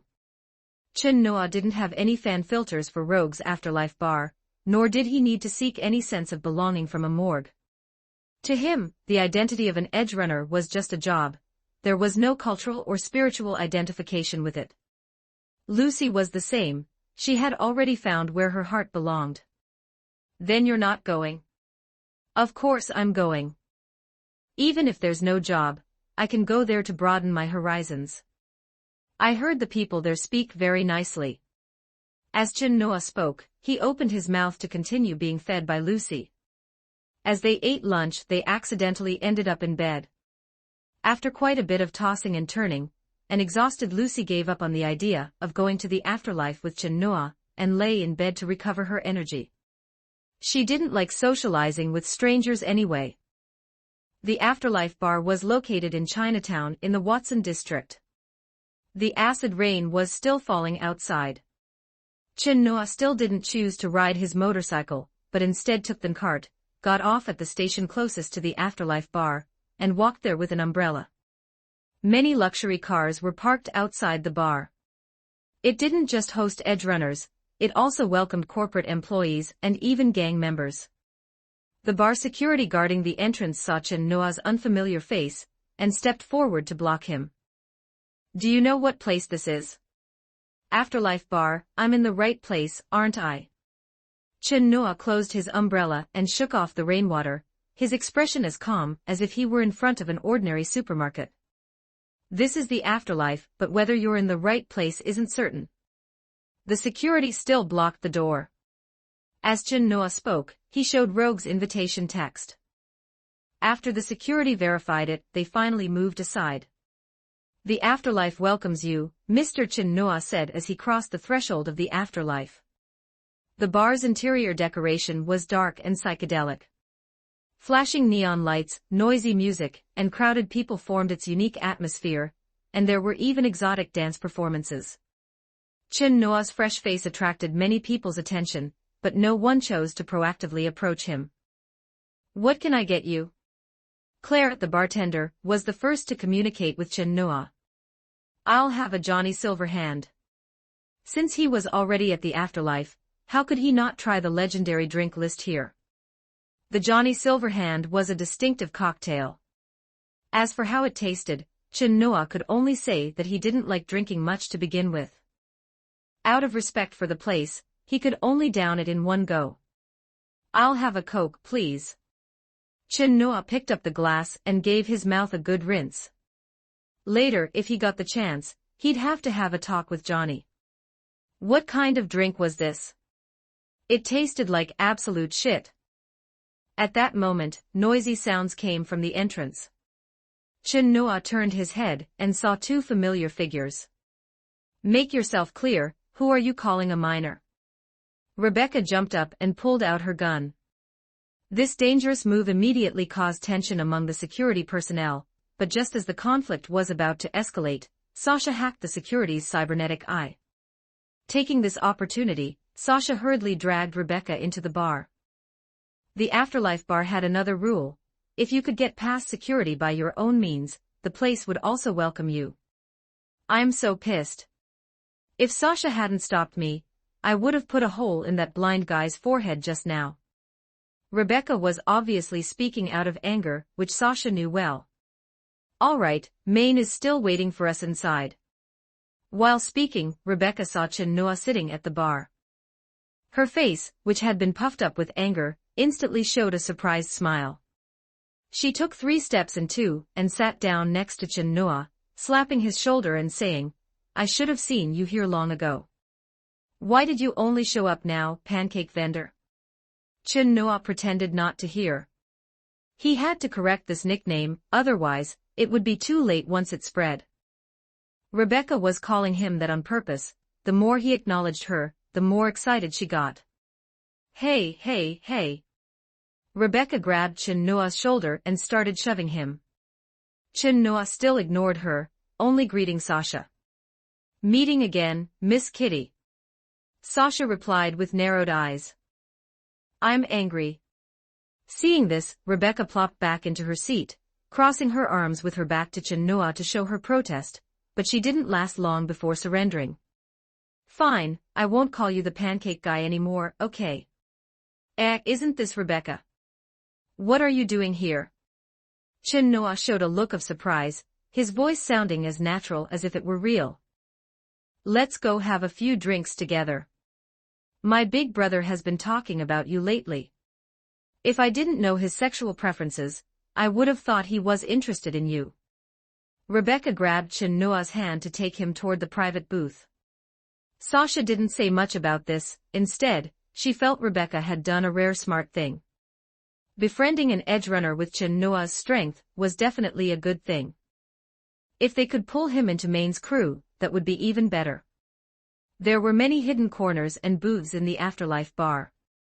Those without a bit of strength or status couldn't occupy a place here. Most people could only sit at the bar in the main hall.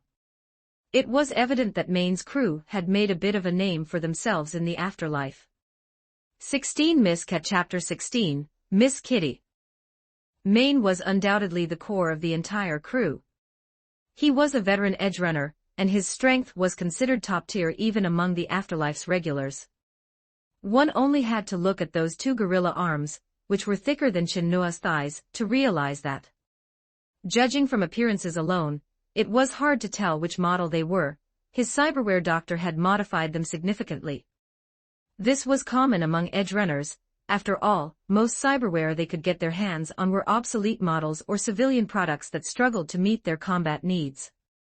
However, private modifications and additions usually didn't end well, as they greatly increased the burden on the user. It wasn't just his arms. Maine had cyberware in almost every visible part of his body. Your average edge runner couldn't afford such a high ratio of implants, let alone have the resources, even if they did, their body and will wouldn't be able to support such a level of modification. Yet, seeing Maine's relaxed expression, it was clear his modifications hadn't reached his limit yet.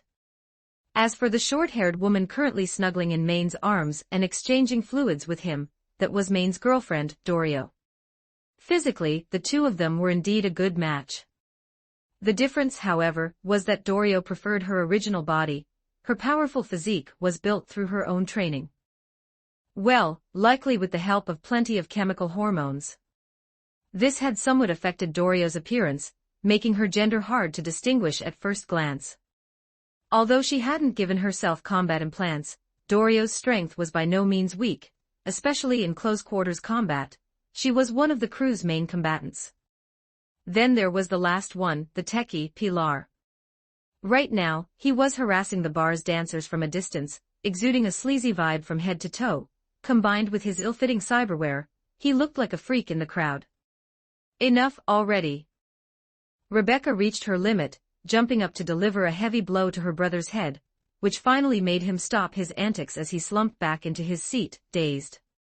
He lifted his excessively long technical cyberarm, pushed the sunglasses up his nose with his middle finger, and stared intently at Chin-Noa, a grin spreading across his face. "Oh ho, Rebecca, you've finally grown up, huh? Learning how to pick up men. We definitely have to celebrate today." As soon as he spoke, Rebecca smashed a bottle over Pilar's forehead, cursing at him. "You bastard brother, what the hell are you saying? This is BT." Hearing the name BT, the dead Pilar suddenly sprang up and leaned in close to Chin-Noa, his eyes even more intense than when he was looking at the dancers. He gripped Chin-Noa's arms tightly and shouted in an exaggerated tone. "You're BT. I've finally met you. I've admired you for a long time. Judging by the blueprints you gave me, I knew you were a very creative techie. We absolutely have to have a good chat today." Pilar's attitude was exceptionally enthusiastic, making it a bit hard for Chin-Noa to handle, though he didn't refuse. After all, he would need the man's help for plenty of work in the future. "I've heard your name, BT. I didn't expect to meet you here. Sit down and have a few drinks with us." Maine noticed Chin-Noa in the booth as well, and being a boisterous character, called him over directly. This dark-skinned guy, who didn't look like a good person, was actually a pretty decent guy, a rare type in Night City who still had some humanity. "I'm Maine, I've got a bit of a reputation around here. This is Dorio, my woman. I don't need to introduce the other three, right? It looks like you guys already know each other." Maine introduced them. It was clear he was very friendly toward Chin-Noa, not just because of Rebecca and the others, but also out of recognition for Chin-Noa's strength. Every edgerunner who made a name for themselves would draw a lot of attention. Maine had seen the video of Chin-Noa's fight, and knew he had executed a cyberpsychosis victim in close quarters, so he naturally wouldn't underestimate him because of his harmless appearance. "BT is my handle. You can just call me Noah."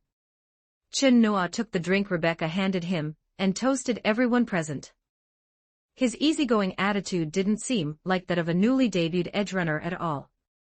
"No problem, Noah." Maine found Chin-Noa more and more to his liking. In Night City, especially in the Afterlife bar, it wasn't easy to meet a normal person. Although Dorio didn't say much, her first impression of Chin-Noa was also positive. Just like that, Chin-Noa naturally integrated into Maine's crew and chatted freely with them. Edgerunners coming to the Afterlife for the first time usually get Rogue's attention. If you're willing, you can take a gig from her. If you do well, you might even be able to earn a living under her. As someone who had been there, Maine shared his experience with Chin-Noa, then shook his head and continued. "But I heard that old crone thinks quite highly of you. If you're just a solo, the gigs she provides are actually enough. We're different, we need to find a new fixer." A veteran crew like Maine certainly wouldn't lack gigs, but whether they were worth doing was another matter. Whether out of the mental need to make a name for himself or for the resources for cybernetic upgrades, Maine needed to go a step further and try to get in touch with corporate-related gigs. This was why Maine had gradually given up on Wakako's gigs and come to the Afterlife to seek new partnerships. Being able to bring the Rebecca siblings into his crew showed that Maine's relationship with Wakako was originally quite good. Even Sasha was initially a netrunner recommended by Wakako. The main reason for their parting now was that Wakako's gigs could no longer satisfy Maine's current needs. Initially, Maine wanted to join Rogue's ranks, but the Queen of the Afterlife didn't lack edgerunners of Maine's caliber. Fortunately, the main crew's past performance had attracted another fixer with close ties to the corporations. Today was the day they were prepared to meet here. Maine revealed this to Chin-Noa partly to show off a bit, and partly to attract him to join. For an edgerunner at Maine's level, money was no longer their primary goal. If he weren't holding on to the idea of becoming the next legend, he wouldn't have left Wakako. In Night City, everyone has their own mental illness. Maine was no exception. His pursuit of power had long been evident in his cyberware. Anyone who wasn't a bit crazy wouldn't modify themselves like this. Just like the members of Maelstrom Gang, Maine was also immersed in the power of cybersensation, unable to help himself. A new fixer. Chen Noa already had a name in mind, but he had to play along. He's also a fixer who only recently came to the afterlife. Although he doesn't have many achievements yet, the guy has some connections with Militech. I need him to help me get some good stuff. Maine leaned in and spoke to Chen Noa. Edge runners and fixers in the afterlife complement each other. Besides the basic commission, the corporate channels and resources a fixer possesses are also important factors that attract edge runners. Maine was clearly betting on Faraday, but unfortunately, his judgment was truly subpar. It was true that Faraday had connections, but the man lacked intelligence and a sense of the big picture. He was even more cold-blooded and selfish toward his partners. Then again, weren't all afterlife fixers like that? Faraday at least had corporate connections, which was the key point that attracted Maine. Then I wish you get what you want. Chen Noa clinked glasses with Maine again. That was all he could say. What else could he do? As an outsider, he couldn't stop Maine from cooperating with Faraday. And besides, for a while afterward, the cooperation between Maine's crew and Faraday seemed to go quite well, with both sides getting what they wanted. Otherwise, they wouldn't have maintained the partnership. Don't underestimate Maine. He was a veteran who had been invited by Agent Reed of the NUSA Federal Intelligence Agency. His brain was much sharper than it looked. Being able to stand out among a crowd of cybersolos and build a complete crew showed his level of ability. If his cyberware tolerance hadn't been a bit low, and he hadn't succumbed to cyberpsychosis, his path to becoming a legend certainly wouldn't have ended so abruptly. I have to go now, Sasha spoke up suddenly, drawing everyone's attention. What's wrong? Rebecca asked in confusion. I took a gig earlier, Sasha explained. Gigs that required the whole team to move out only happened a few times a month. At other times, the crew members would do some private work, which was quite normal. Someone like Pilar had made plenty of money from Chen Noa. Do you need me to go with you? Rebecca was a bit worried. That said, if it really came to a fight, Sasha was actually more capable than her. Although Miss Kitty was a netrunner, her frontal combat ability was not weak at all, ranking among the top in the team. Plus, besides her hacking skills, she also knew some technical work. Don't worry, it's just a small job, I'll have it done quickly. You guys just wait for the fixer. Saying this, Sasha picked up her satchel and stood up to leave, but was called back by Chen Noa. I'll go with you. Don't you plan to meet that fixer? Sasha unconsciously tilted her head, looking exceptionally cute. Not much interest. Chen Noa spoke the truth. Besides, he wasn't part of Maine's crew, so there was no need to get involved. If Wakako found out, what if she misunderstood him? Wait, that sounded a bit weird. Then I'll leave Sasha in your care, Maine said, giving Chen Noa a heavy wink, as if he were very happy for the two of them to have some private contact. If he could resolve a team member's personal life while also recruiting a powerful combatant for the crew, it would be perfect. I strongly object. Pilar raised all four limbs and shouted with a determined attitude. Sasha was the only pretty girl left in the team. How could they let an outsider have her? Even if it was Chen Noa, it wouldn't do. He was still single himself. What does it have to do with you? Rebecca gave Pilar a hard kick from the sofa. She didn't realize that what Pilar was objecting to was actually a different matter from what she thought, her face showing an expression of I'm relieved to leave it to Chen Noa. By this time, it was late, and the city's rain had stopped for a while. Sasha and Chen Noa walked together toward Corpo Plaza. So, what's your gig this time? Chen Noa asked casually, just finding a topic to chat with her. Steal some data from Biotech Corporation. Chen Noa's footsteps suddenly stopped, and Sasha turned back to look at him, puzzled. What's wrong? This counts as a small job. Chen Noa's expression returned to normal as he walked to Sasha's side. It's just stealing some experimental data. Isn't that what netrunners always do? Is stealing corporate data the same as stealing other data? You just told me directly. Aren't you afraid of getting into trouble? Chin Noa was somewhat helpless and somewhat admiring. Who would dare touch a corporate job without some strength and courage? Seeing Sasha's calm appearance, it was clear this wasn't her first time doing so. Before they knew it, the two had arrived at the base of the Biotech Corporation headquarters. It was late at night, but many rooms in the corporate building were still lit. Sending me this far is enough. I can walk the rest of the way myself, Sasha said, turning to Chin Noa. I'll see this through to the end. Since I brought you here, of course, I have to see you leave. Chin Noa didn't agree and stayed where he was.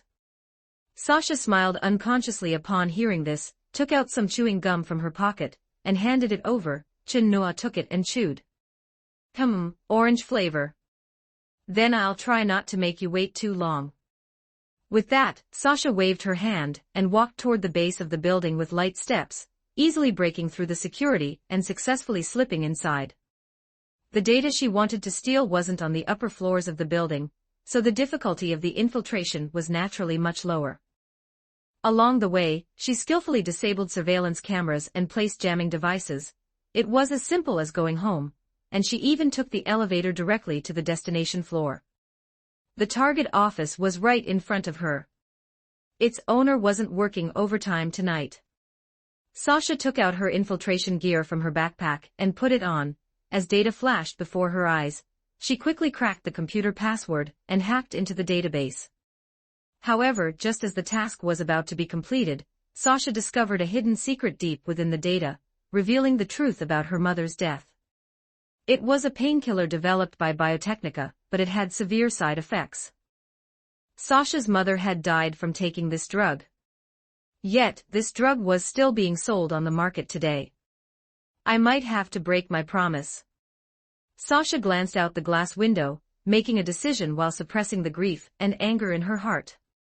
She was going to make all of the Biotech Corporation's actions public. But Sasha knew that the jamming devices she had placed certainly wouldn't last that long. Sure enough, not long after Sasha began uploading the data, Biotech Corporation's security robots discovered her presence and gathered in front of the office. Hearing the commotion outside, Sasha silently pulled a handgun from her backpack. She needed to buy more time. Outside the building, the continuous rain began to fall again. Chin Noa looked up. The rain blurred the city's neon lights. Violent explosions rang out. Glass shattered and a figure leaped out. It was Sasha. Chin Noa threw off his coat, revealing the jetpack at his waist. He pressed the control button on his tactical glove, and two grappling hooks flew out, pinning themselves to the building's wall. In midair, Sasha wore a satisfied smile she had never shown before. She didn't regret her choice, on the contrary, she felt exceptionally happy. Memories of her past life with her mother kept surfacing, as if she had returned to that warm embrace at this moment. Crystal tears mixed with rain fell from the sky. Miss Kitty, do you really need to lose weight? A familiar voice pulled Sasha back to reality. Sasha slowly opened her eyes and saw Chin Noa's profile, only then realizing that the warmth wrapping around her wasn't a hallucination before death, but came from his embrace. Chin Noa caught Sasha in midair, using the jetpack to buffer their descent, and landed steadily on the ground with her. Am I not dead? Sasha murmured as if waking from a dream. You didn't want to make me wait, but there was no need to jump off a building. Chin Noa made a joke and injected a Maxstock Mk1 into Sasha's body. This girl had been hit by several bullets. With the injection of the medicine, Sasha's condition clearly improved, and her consciousness became much clearer, allowing her to communicate normally with Chin Noa. Thank you. You're welcome. How are you feeling now? A bit cold. Can you hold me a little tighter? Seeing Sasha's pale face, Chin Noa knew she had lost too much blood, combined with the rain and the sudden drop in temperature. He didn't want her to get sick from hypothermia, so he quickly complied. From a perspective Chin Noa couldn't see, the corners of Sasha's mouth curled up, and she smiled like a cat that had successfully stolen a treat. Chapter 17. Cooperation. Not long after Chin Noa saved Sasha, Maine and his crew drove to Corpo Plaza, arriving just in time to pick them up. In the back of the van, Chin Noa was performing surgery on Sasha, removing the bullets from her body and suturing her wounds. Although it was his first time practicing for real, Chin Noa had already experienced it several times in brain dances. Combined with his learning ability, he quickly replicated about 70 to 80% of the high-level surgical skills from the brain dances. Moreover, Sasha was equipped with a pain editor, so she didn't even need sedatives. She was even in the mood to comfort Rebecca nearby. Maine, who was driving, had a grim expression. He wasn't angry about Sasha's failed mission, but rather shaken by the fear of almost losing a team member, muttering incessantly. "I told you we should have brought another netrunner for support. Luckily Noah was there this time, or you would have been turned into a meat pancake. From that height, it probably wouldn't have been that bad." Sasha responded in a low voice, sounding slightly guilty. She had always been very confident in her hacking skills, so she had rejected Maine's idea of adding another netrunner. If she had truly died this time, she feared Maine would have been consumed by regret and self-blame. In fact, Sasha's crisis wasn't due to a lack of personal ability, but she didn't want to talk to anyone about the specific reason. It was the deepest scar in her heart. "Stop talking and just take your lecture quietly." Chin Noa reached out and closed Sasha's mouth for Maine. He finished suturing the last wound, admired his handiwork for a moment, and then covered Sasha with his coat. Sasha didn't say a word, her eyes fixed on Chin Noa's face as she watched his every move. Maine wanted to continue scolding her, but after being glared at by Dorio in the passenger seat, he could only grumble unwillingly. "Stop at the intersection ahead, I need to head back." Chin Noa glanced out the window, confirmed his current location, and spoke to Maine. "Going back this late? Just stay at my place. I haven't had a chance to properly thank you yet." Maine suggested upon hearing this. "No thanks, I have a girl waiting for me at home." If Chin Noa didn't return, Lucy would wait for him until dawn. Even if her text was just a simple few words of inquiry, Chin Noa knew Lucy was definitely curled up on the sofa right now, TV on, her wide eyes staring at the closed door. Sasha's eyes flickered for a moment, but she quickly returned to normal. So what if he had a girl? She didn't mind. Maine glanced at the rearview mirror. Being observant, he noticed the momentary shift in atmosphere, but he didn't take it to heart. Young people's business should be handled by young people.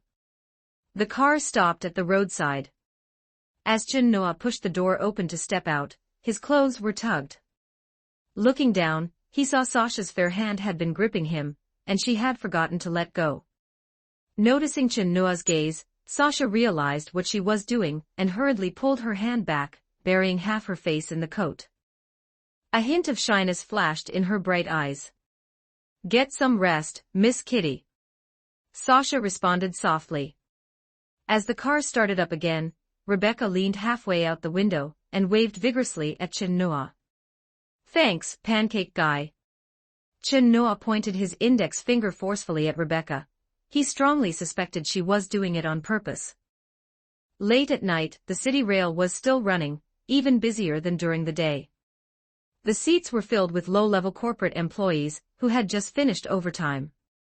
Based on their working hours, they probably slept less than 4 hours a day, relying entirely on stimulants to keep going. And he heard they had to pay for those stimulants out of their own pockets. Among the major corporations, only Kong Tao was slightly more humane, purchasing Trauma Team Gold memberships for every employee. Even so, the number of employees who died at their desks every year wasn't much lower than at other companies. However, looking at Night City's employment rate, having a job to provide for a family was already good enough. There was no room to be picky. Here, a classic line was perfectly validated. "If you won't do it, plenty of others will." Since everyone was selling their lives anyway, at least selling it to a corporation earned more. If there was a choice, being a corporate dog was more worthwhile and meant living longer. Chin Noa returned to Corpo Plaza. The commotion Sasha caused at the Biotechnica headquarters was quite significant. The ground floor was surrounded by NCPD officers. But ultimately, only some security robots were destroyed, and there were no human casualties. In Biotechnica's eyes, this was just a bold petty thief. This matter could be seen as big, since it offended the corporation's dignity, but it could also be seen as small, as only some data was stolen. Its essence was still an act of corporate warfare. Now it depended on how capable the fixer who provided the contract was. If they couldn't suppress this matter, Sasha would likely have to hide for a while since she had shown her face, which was a bit troublesome. As for the research data Sasha stole and uploaded to the news channel, the moment the upload was complete, it was detected by Biotechnica's PR department. It was just her bad luck. The station Sasha uploaded to had a partnership with Biotechnica. She had walked right into the line of fire. But even if she had chosen another station, the final result would likely have been the same. It was just a matter of how much Biotechnica had to pay to bury it. This veteran netrunner still retained a sliver of innocence and passion in her heart. Fortunately, her impulsiveness didn't cost her life. The NCPD in the plaza noticed Chin Noa passing by, but most didn't even think about getting out of their cars, let alone checking his ID. Being dragged out for overtime in the middle of the night was miserable enough. It was better to avoid trouble if possible. What if they actually found a problem? Chin Noa returned to the apartment. The surveillance at the door confirmed his identity and opened the main gate. The elevator ran smoothly, delivering Chin Noa to his floor. As soon as Chin Noa opened the door, a cool, soft figure threw herself into his arms. "I haven't showered yet." Before Chin Noa could finish, his body stiffened. Lucy was leaning against his chest, her delicate nostrils catching the scent lingering on him. "No way, I don't remember Lucy having any cyberware for enhanced smell. Could this be the legendary woman's intuition?" Lucy looked up slightly, her eyes shining as she stared at Chin Noa. "Giving you a chance to explain yourself. It's like this, I saved a cat falling from a building." Chin Noa could only explain the whole sequence of events. With Lucy's sensitive personality, not being honest would undoubtedly plant a thorn in their relationship. TSK, another hero saving the beauty story. Lucy felt a pang of annoyance. As a beauty who had been saved before, she naturally knew what kind of emotions such an act could plant. However, Lucy didn't say much and let it go directly. In Night City, every moment spent with a loved one needed to be cherished. There was no extra time to waste. Lucy dragged Chin Noa into the bathroom. The best way to keep a man from thinking about other women was to drain him dry. The method was sound, but unfortunately, Lucy overestimated her own ability. Chin Noa received a message from Jack. V had returned to Night City and agreed to meet and talk with him. The location was set at the Lizzie Bar.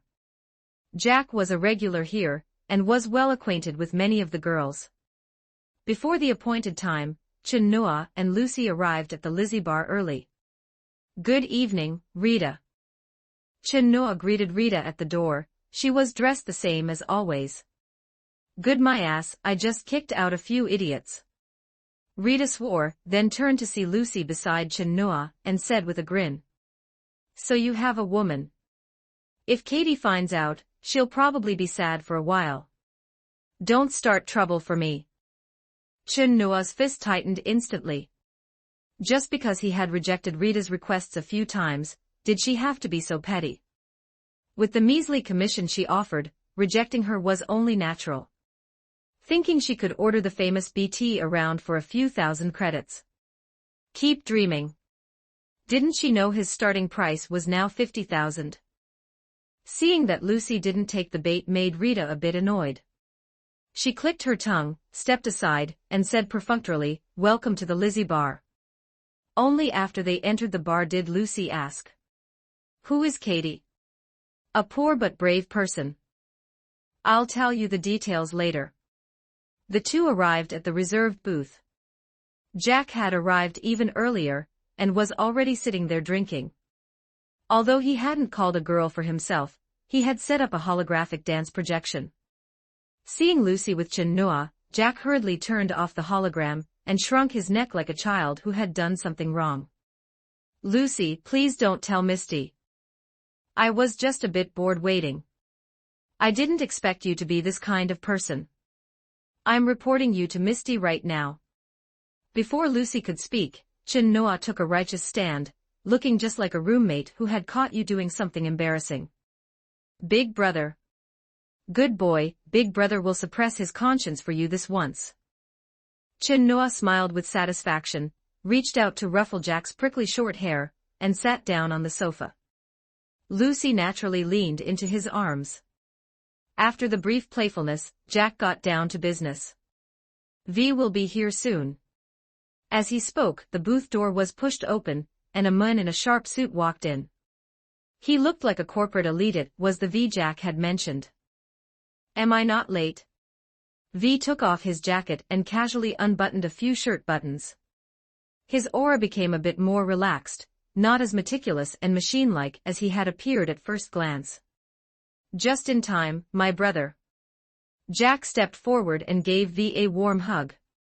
Although they hadn't seen each other for a long time, their bond from their youth hadn't changed at all. This is Chin Noa.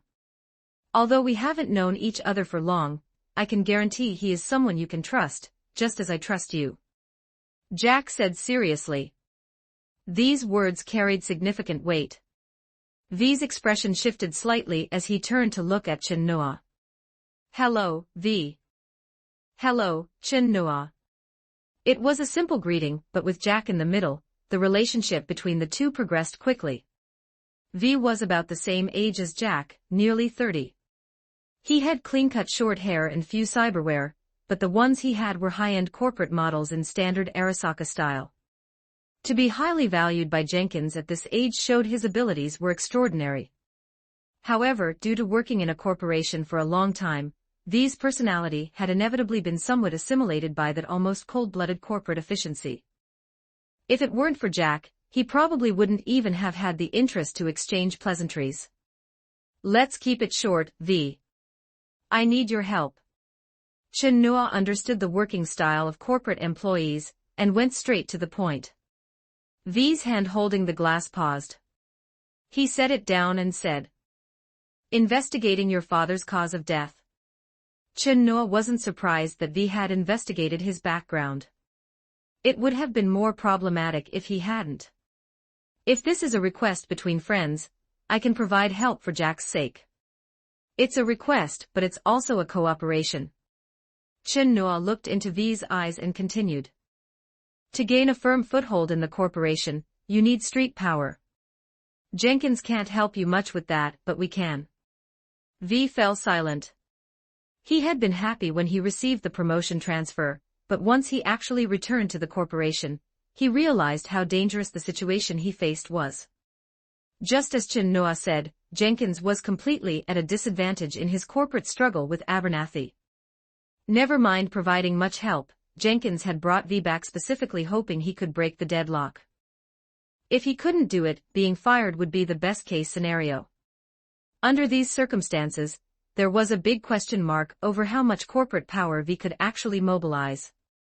I received word that Militech has developed a new Sandevistan, and is preparing to send it to Night City for experimental testing. V spoke slowly. What do you want? I want you to help me get the prototype of this Sandevistan. No problem. Chin Noa raised his glass.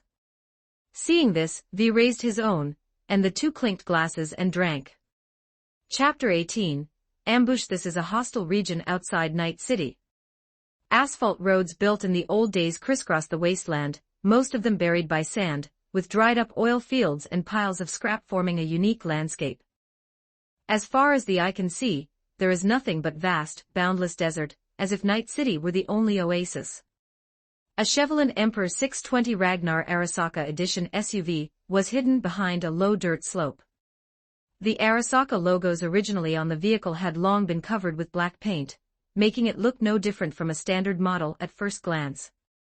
But inside, it had been modified by the Arasaka Corporation's counterintelligence department. Besides the thickened bulletproof armor and various coatings, the main addition was a small server placed in the rear compartment. This was specially designed by Arasaka Corporation for netrunners, to provide them with computing power support anytime, anywhere. Computing power is the core resource of cyberspace.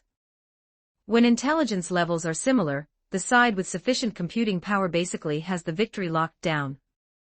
This is why netrunners often find themselves at a disadvantage when clashing with corporate netrunners. They lack sufficient computing power support. Facing fully equipped corporate netrunners are practically naked. This is why Bart Moss is revered as the god of netrunners. With no gear at all, he suppressed a multitude of corporate netrunners backed by massive servers using only his intellect, eventually forcing the corporations to track him down offline. The result was that Bart Moss, facing a physical confrontation, took them all down with him, dealing a devastating blow to every corporation. This directly led to the subsequent data crash. He lost his physical body, leaving only his consciousness to wander through cyberspace. Additionally, the vehicle was equipped with 2 military-grade drones and related signal enhancement devices. These were high-end Arasaka goods, completely unavailable on the open market. Looking at this setup alone, anyone unaware would think an Arasaka squad was lying in wait for a mission. How much longer do we have to wait? Why hasn't Militech arrived yet? Rebecca shouted out of boredom. Despite the seat being spacious and comfortable, it couldn't contain her restless body. Maine, sitting in the front passenger seat, glanced at Rebecca like a stern father, instantly silencing her. This was the first time their crew had taken on a commission of this level. No amount of seriousness was too much. Rebecca pouted slightly but didn't dare say more, continuing to pretend to study the 2 Shingen series smart submachine guns in her lap, looking every bit like a child. This commission was fully supported by V. While he couldn't provide any personnel, he made up for it as much as possible with equipment. Even just as the new head of the intelligence department, the resources V could mobilize were unimaginable to Maine's crew. It could be said they had never fought such a well-funded battle. Not to mention the all-smart weapons, they even had technical sniper rifles like the Nikomata. This thing was a genuine weapon of mass destruction, strictly controlled by corporations. Maine and the others had only heard of its reputation on the streets. Unfortunately, there was only one Nikomata, and it had ended up in Shinnoa's hands. Otherwise, Maine would have loved to get his hands on this legendary weapon. He believed sleeping with it at night would feel incredible. As for frag grenades, sticky grenades, incendiary grenades, and so on, they were brought in by the crate. It was clear how much V had invested in this operation. He had likely used every corporate connection he'd built up over the years. Then again, if he didn't use them now, he might never get another chance. If the operation succeeded, everything would be fine. All material investments could be written off as normal losses and reimbursed through the proper channels. But if it failed, they might as well consider a career change. Well, provided they survived the corporate liquidation. In addition to hiring Maine's crew, Chun-Noa had also brought Jack along, officially making him part of the team. "They're here." Lucy suddenly spoke. The military drone she was controlling had locked onto the Militech convoy from high altitude, and was transmitting the feed to Chun-Noa in real time. "That's the target. Get ready to activate the jammers, Jack." Chun-Noa cross-referenced the intel provided by V, and after confirming everything was correct, he spoke to Jack. "Copy that." Jack stepped out of the driver's seat, holding a Satara electromagnetic shotgun. His La Chingona Dorada was fine for the streets, but it fell short when it came to fighting corporate security. Finally, some action. Rebecca seemed particularly excited, pushing the door open and jumping out of the car, only to be pulled back by Maine, who said seriously, "Don't get carried away later. Just stay behind me." "Did you hear me?" "I heard you." Rebecca stuck her tongue out at Maine's back, but she complied. She had no choice. Maine wasn't Pilar. He would truly get rough if he had to discipline her, and more importantly, Rebecca couldn't beat Maine in a fight. Doria wasn't skilled with firearms, so Chun-Noa had given her most of the throwable weapons. As a former professional athlete, Doria was an expert at the shot put, throwing grenades now, she would surely be just as accurate. The three of them arrived at the pre-planned ambush site. As for Pilar, the tech expert, he took the driver's seat. His combat presence wouldn't make or break the fight. "Oh ho ho, this car is amazing. I really want to lift its skirt and stroke it inside and out with these flexible cybernetic hands of mine." Pilar began to drool as he spoke, only snapping out of it when Chen Noa flicked his forehead. You'll have a chance to touch it later. For now, focus on the mission. Yes, sir. Pilar raised his hand in a clumsy military salute. Lucy, you keep controlling the drones and provide me with a field of vision. Chen Noa said to Lucy, Netrunners rarely have a real advantage in direct combat, especially against Militech security personnel. Those guys are all equipped with military-grade ICE. Trying to breach their network protection and hack their cyberware in the heat of battle. The battle would likely be over by then. She was better off staying in the car and providing drone support. It was only because Chen Noa had acquired these two military reconnaissance drones so recently, otherwise, with his technical skills, he could have added some light weaponry to them. Lucy nodded and lay back on the reclined seat. Sasha did not participate in this operation. Her injuries hadn't fully healed, and since her previous troubles weren't entirely resolved, moving in and out of Night City would be problematic. Then, Chen Noa climbed the high slope with the Nikomata, taking the only high ground for kilometers around. He adjusted his binoculars and watched the billowing dust rising from the distant highway. On the road, two Militech armored vehicles protected the transport vehicle from the front and rear, the prominent corporate logos on their hulls serving as a warning to anyone thinking of crossing them. Things weren't like the old days. Corporate influence had long since permeated the Badlands. Not just nomads, but even the most crazed wraiths wouldn't dare provoke a corporate convoy lightly. Seeing they were about to reach Night City, the squad members responsible for driving clearly relaxed, some even starting to yawn. Long hours of driving through the unchanging scenery of the Badlands would indeed dull one's nerves. But in the blink of an eye, the driver was wide awake. Because the armored vehicle in the lead was sent airborne by a massive roar, flipping several times before slamming heavily onto the ground. A landmine. The driver instinctively slammed on the brakes, but just as the vehicle finally came to a halt, his head exploded. At the same time, the crew led by Main poured continuous fire into the overturned armored vehicle, intending to leave no chance of survival for the tactical squad inside. No matter how strong the defense of Militech's armored vehicles was, they couldn't withstand such a pummeling. The deformation was visible to the naked eye. The incendiary grenades thrown by Dorio were particularly lethal for the tactical squad trapped inside the compartment. They hadn't been modified to the point where they didn't need to breathe. The security officer in the transport vehicle's passenger seat screamed at the top of his lungs, but as soon as the words left his mouth, his head met the same fate. On the high slope, Chen Noa expressionlessly pulled the trigger again. The recoil that could shatter an ordinary person's shoulder blade seemed non-existent to him. Like the King of Hell calling roll, every gunshot was accompanied by a disappearing head. Militech's reinforced glass couldn't stop the Nikomata's bullets, nothing was safe before it. With a charged shot, even titanium bones would be shattered. Its somewhat unique gunshot was also easy to identify. Upon hearing the gunshots, the tactical squad in the rear armored vehicle immediately made the correct choice, throwing smoke grenades to obscure Chen Noa's line of sight. Unfortunately, hundreds of meters above their heads, two reconnaissance drones were using thermal imaging to mark the positions of all surviving members for Chen Noa. Right at the start of the ambush, the Militech squad had called for backup, but the jammers activated nearby blocked their signal connection. Even if Militech noticed the squad's loss of contact and sent reinforcements, it would take at least 30 minutes. The Badlands weren't Night City after all, it was too vast, and Militech's power projection was ultimately limited. Watching his teammates fall one by one, the tactical squad leader knew they couldn't count on reinforcements. If they wanted to live, they had to rely on themselves. Found the sniper's position. The squad scout shared the information with the other members. Covering fire. The heavy gunner raised the transport's heavy-mounted machine gun and poured maximum fire toward Chen Noa's direction. A fire rate of 1,000 rounds per minute was enough to weave a lethal net of bullets. Chen Noa immediately ducked behind the slope, but he was still pinned down by the suppressing fire. Facing such a well-trained tactical squad, expecting to snipe them all was indeed unrealistic.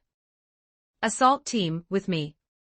The leader spoke as he activated his Sandevistan, charging toward Chin Noa at an incredible speed like a ghost. The other two assault members did the same.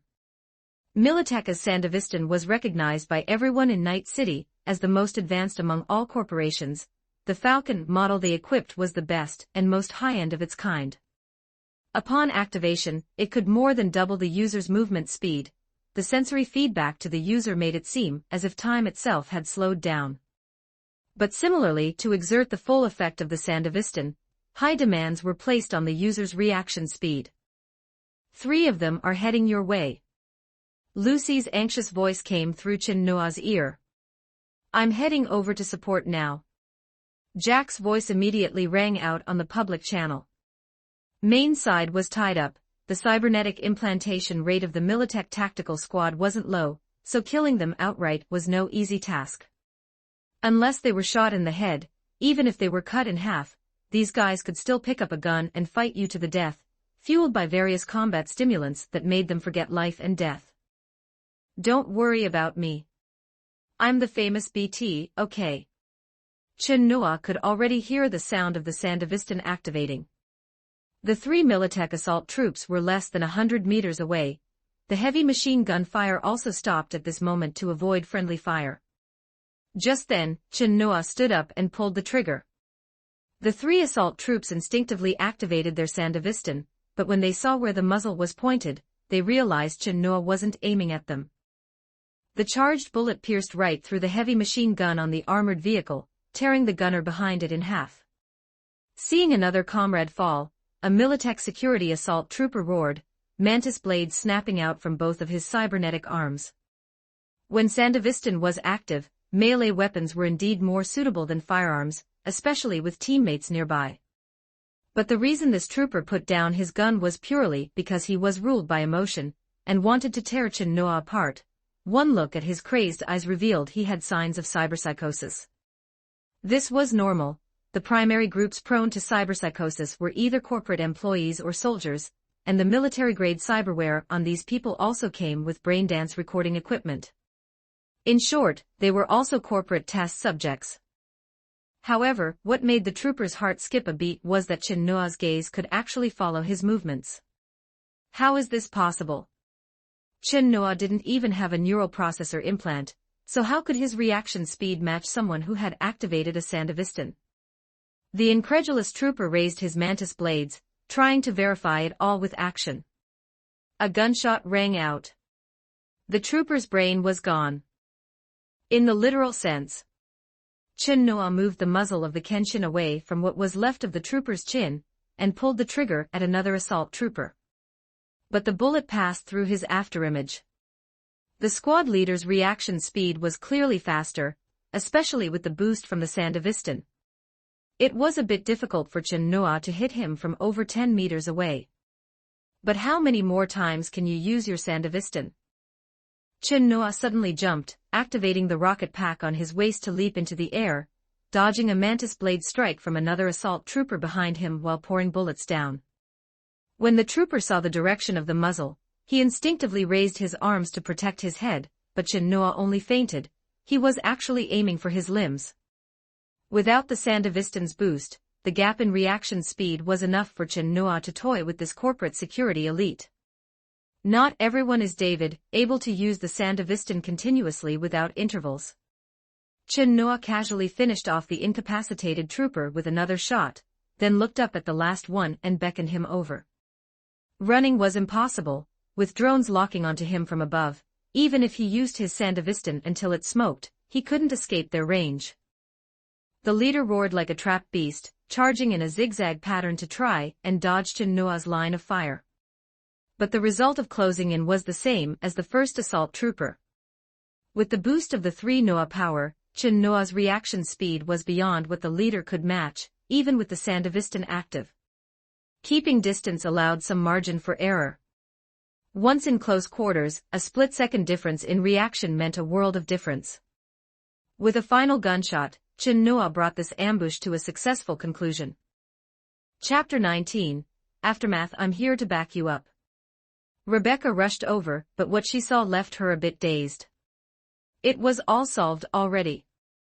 Clean up the battlefield, wipe all traces. Chin-Noa checked the time as he spoke. Only 3 minutes had passed, they still had plenty of time. You came just in time, I'll leave this side to you. Chin-Noa spoke upon seeing Rebecca's arrival. Making me do this kind of work. Rebecca grumbled, but her movements were still very agile. As for how to clean up the battlefield, it was nothing more than collecting weapons. Militech firearms were worth a lot and simultaneously destroying information storage devices to avoid identity leaks. The latter didn't need to trouble Rebecca. None of those who died at Chin-Noa's hands had intact heads, and their internal neural links had been blown apart as well. Copy that. Main's voice sounded simultaneously in the squad channel. He had also just finished his battle over there. At the same time, Pilar had already driven to the battlefield. After Lucy retracted and prepped the drones, she pushed the door open and got out, looking at Chin-Noa with concern. She only breathed a sigh of relief after confirming he was unharmed. Lucy, open this van door, let me inspect the goods. Chin-Noa walked to the tightly closed transport van door and spoke. Hearing this, Lucy briskly took out her portable computer, plugged the connection cable into the interface, and began the intrusion and hacking work. After some time, the red warning light finally went out, and Chin-Noa pulled the van door open. The storage box placed in the middle of the cargo area was his goal for this trip.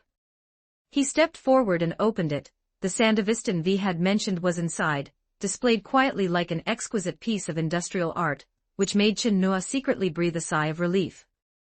The Sandevistan is an operating system cybernetic implant, resembling a chip in appearance, which needs to be used with nervous system implants like the Kerenzikov. V was indeed reliable, the intelligence provided was quite accurate.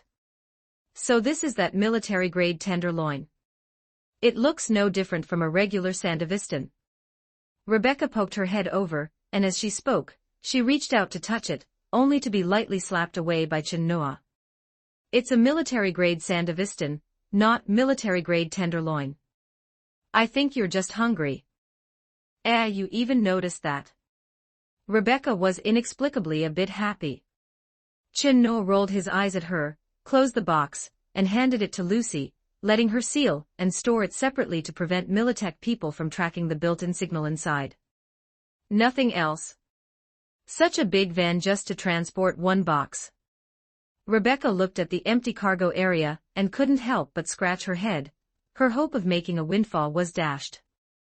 Stop nagging, it's time to go. Chin-Noa reached out and pressed down on the top of Rebecca's head, ruffling it a couple of times while he was at it. Don't touch my head. If I don't grow to 1.6 meters, it'll be all your fault. Rebecca bristled a bit. She was clearly older, so why did Chin-Noa always treat her like a child?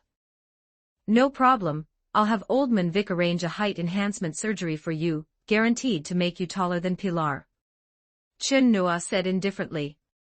Rebecca stomped her feet in anger. If she were willing to give up her sexy little fleshy legs, wouldn't she have gotten her wish long ago? If everything is packed up, we can leave. Chin-Noa glanced at Maine and the others, and after receiving an affirmative reply, he returned to the car. Jack picked Pilar up from the driver's seat and tossed him back to the rear. He also really liked this powerful car. Let me go.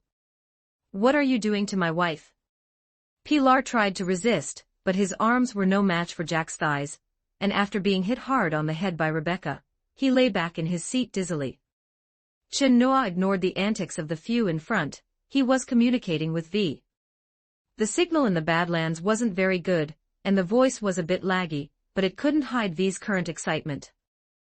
This job was done beautifully. I've already sent you the address, return to Night City immediately. Going back now. Chin-Noa forwarded the address information to Jack, who immediately stepped on the gas. 10 odd minutes later, Militech's support units arrived. All they could do was clean up the battlefield. At the same time, Chin-Noa's group had already passed through Night City's security check. They only needed to flash an Arasaka transit permit to enter and exit Night City freely. Jack drove the vehicle to the underground parking lot below Corpo Plaza. V had been waiting there for a long time, and pushed the door to get in as soon as he saw them arrive. Chin Noa took the box handed over by Lucy and passed it to V. V also knew a bit of technology. One look was enough to confirm that this military cybernetic implant was the goods he wanted, and he couldn't help but praise. As expected of Militech's most cutting-edge cybernetic implant achievement. As long as it's fine. The money will be transferred to you later. Now I have to head back to the company. As for the intelligence you want, you'll have to give me a bit more time. V said somewhat apologetically. No problem. Chin Noa expressed understanding. After all, V had just joined the counterintelligence department. After a brief exchange, V left with the box. Rebecca glanced at his back and said with her arms crossed. Corpo rats really are also stuck up. Rebecca, V is my friend. Chin Noa looked up at Rebecca and gave a reminder, saying nothing more after that. After all, V's attitude toward Main's crew couldn't be called unfriendly. It could only be said that he completely ignored them. This was actually normal. The corporate side usually didn't communicate directly with edgerunners. There had to be a fixer in between to facilitate a clean cut if anything went wrong. Of course, there were other reasons as well. In short, when facing edgerunners, V did have that high and mighty corporate air in his bones. What Rebecca said wasn't wrong. However, an old hand like Main didn't care about V's attitude. He was even a bit surprised that he could actually meet someone from the corporation. I'll stop talking, all right. Rebecca curled her lip and turned her face toward the window. At this moment, V's commission was successfully credited a full 1 million eddies. Chin Noa's eyes lit up. This money couldn't possibly have come out of V's own pocket. It was operational funds he applied for from his department. He probably kept a bit for himself privately, but the bulk was definitely given to Chin Noa. According to normal procedures, after this money passed through several hands, it would finally reach the edgerunner's hands. By then, it definitely wouldn't be this amount. It would be good if even a third remained. As expected, without a fixer taking a cut, this commission was instantly much larger. Wait, did I just become the fixer? Chin Noa considered the role he played in this. It seemed his identity positioning had shifted slightly, but that wasn't important anymore. He split the money equally among everyone. Whoa, so much. Rebecca jumped up from her seat, her original negative emotions swept away, replaced only by the joy of a bountiful harvest. One must know that in the past, when Main's crew went on a job, the entire team's total earnings might not be as much as one person's share this time, and it certainly wouldn't follow an equal split rule. After all, Rebecca's contribution to the team couldn't possibly be equal to Main's. An equal split would actually be unfair. Would this be a bit against the rules? Main frowned. He considered things more deeply. Everyone takes the same risks, so there's nothing against the rules. Besides, I was the lead for this operation, so how the earnings are distributed is my decision. You guys just take the money and be happy. Chin Noa waved his hand to end the topic and continued. All right, everyone disperse. I'm going to enjoy my time for two. Hearing this, Rebecca's happiness was instantly halved. Everyone, let's go for a drink. Jack was someone who liked a crowd. It was rare for so many friends to be together. Jack's absolutely right. Main winked at Jack and the two bumped fists in a tacit understanding. Both were big guys and their personalities seemed quite compatible. Chin Noa didn't speak, looking at Lucy. Then let's go together. Lucy smiled sweetly and made the decision. Afterlife bar, here we go. Pilar shouted impatiently, urging Jack to step on the gas. Inside the Arasaka Corporation building, V was reporting his work results to Jenkins. The research department had already received the prototype, and was conducting various tests and research. I really didn't misjudge you, V. Jenkins was visibly excited. Corporate executives like him rarely showed their emotions, which showed what kind of profit this Sandevistan would bring. Arasaka Corporation's development had long since stagnated over the years, and its stock market value had been continuously dropping. Its originally leading smart weapon field had been caught up by the newcomer Kong Tao, and its market share was severely affected. In other weapon fields, it had never been a match for Militech. Only in the chip field did it still maintain a world-leading level. Jenkins didn't expect a single Sandevistan prototype to bring any major technological breakthrough to the company, but at least they wouldn't fall into too much of a passive position in the upcoming market competition. Even if they did, it wouldn't be the counterintelligence department's problem. Especially when other departments were doing nothing, it would highlight the value of his own department even more, at least allowing him to regain some say in the company. V accepted Jenkins' praise with a calm heart. He knew very well that if the operation had failed, the leader in front of him wouldn't be saying these things.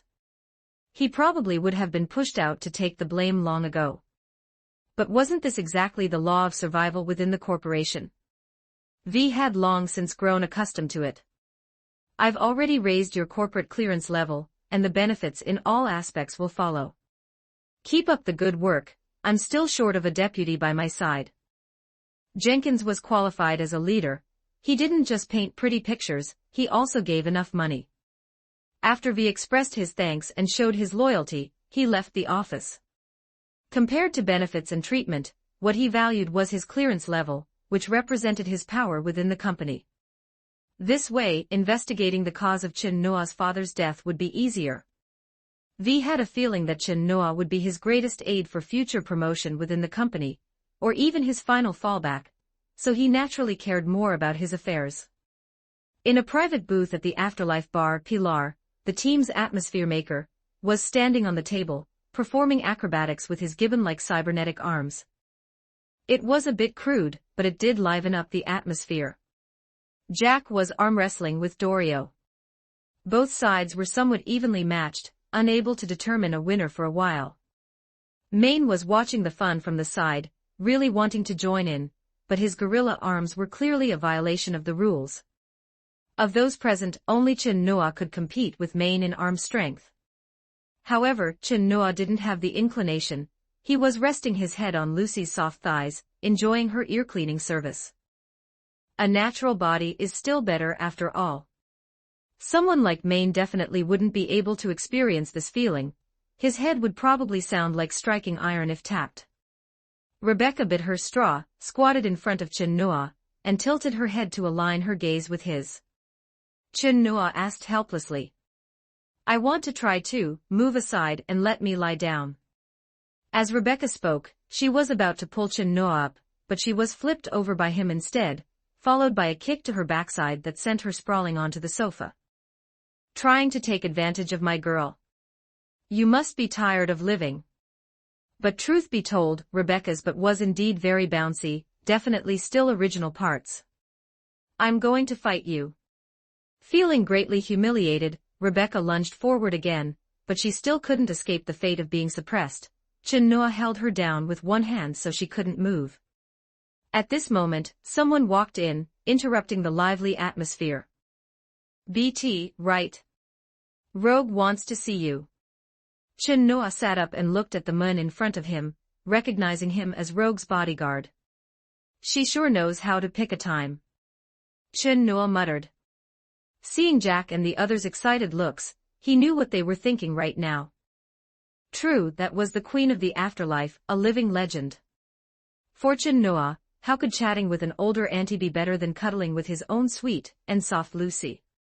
But if he wanted to make a living in the edgerunner business, he still had to give Rogue some face. Chin Noa stretched grandly and said with his head tilted. Lead the way. Rogue's bodyguard walked ahead expressionlessly and pushed open a booth deep in the bar. Rogue was sitting inside alone. This was also the first time Chin Noa had met this queen of the afterlife. How should he put it? If Rogue were 10 years younger, she would definitely be a very great woman, but now, she was indeed getting on in years. BT, that job you did for Arasaka was very beautiful. Rogue said, taking the initiative. Chin Noa wasn't surprised that Rogue could guess this. She could be said to be the most well-informed person in Night City, even in the Badlands. She had her network of connections. But that didn't mean he had to admit it. Which job? I haven't done any work for Arasaka. To put it bluntly, even if Militech found out later that this case was done by Chin Nua's group, they basically wouldn't trouble them. Ultimately, the one who robbed Militech was Arasaka, Chin Nua, and the others were just the blades used for the job. Bothering with a blade would be a loss of face for Militech. Even if they wanted to settle the score, they would usually go directly for Arasaka Corporation. Maybe Militech would even think Chin Nua, this blade, was quite useful later and spend money to hire him too. But if Chin Nua admitted it, or if the matter was publicized, then the nature of the situation would be different. Quite cautious, that's good. People who are too flashy don't live long in Night City. Rogue didn't care about Chin Nua's answer, on the contrary, she appreciated him a bit more. If there's something, just say it. A big shot like you wouldn't call me here just for small talk when you have nothing to do. Chin Nua sat down, finished the drink on the table, put it back upside down, and asked straightforwardly. There's a hit job, are you interested? If there's money, I'm interested. The reward will definitely satisfy you. I'll send you the commission details later. I won't disturb you now. 20 Animal Gang Chapter 20, Animals. Good morning, Night City. Yesterday's body count lottery. Stan, the radio host's highly recognizable voice, rang out from the broadcast. Accompanied by the radio, Chin Nua sat at his workbench, busy with technical work. 2 Arasaka military-grade drones were laid out in front of him. One had already been modified, fitted with bulletproof steel plates, a Shingen smart submachine gun, and bomb-dropping equipment. Lucy was currently linking in, performing the final software debugging. Since she would be the one controlling the drones from now on, she naturally had to reshape the internal systems to better suit her needs. Chin Nua didn't plan to modify the remaining drone with weapons. Instead, he wanted to focus on enhancing its reconnaissance functions, adding optical camouflage and anti-electromagnetic interference equipment, among other things. All the equipment and parts needed for the modifications were sponsored by V. He was currently the golden boy in front of Jenkins, and just reporting some equipment as wear and tear was enough to support Chin Nua's modification needs.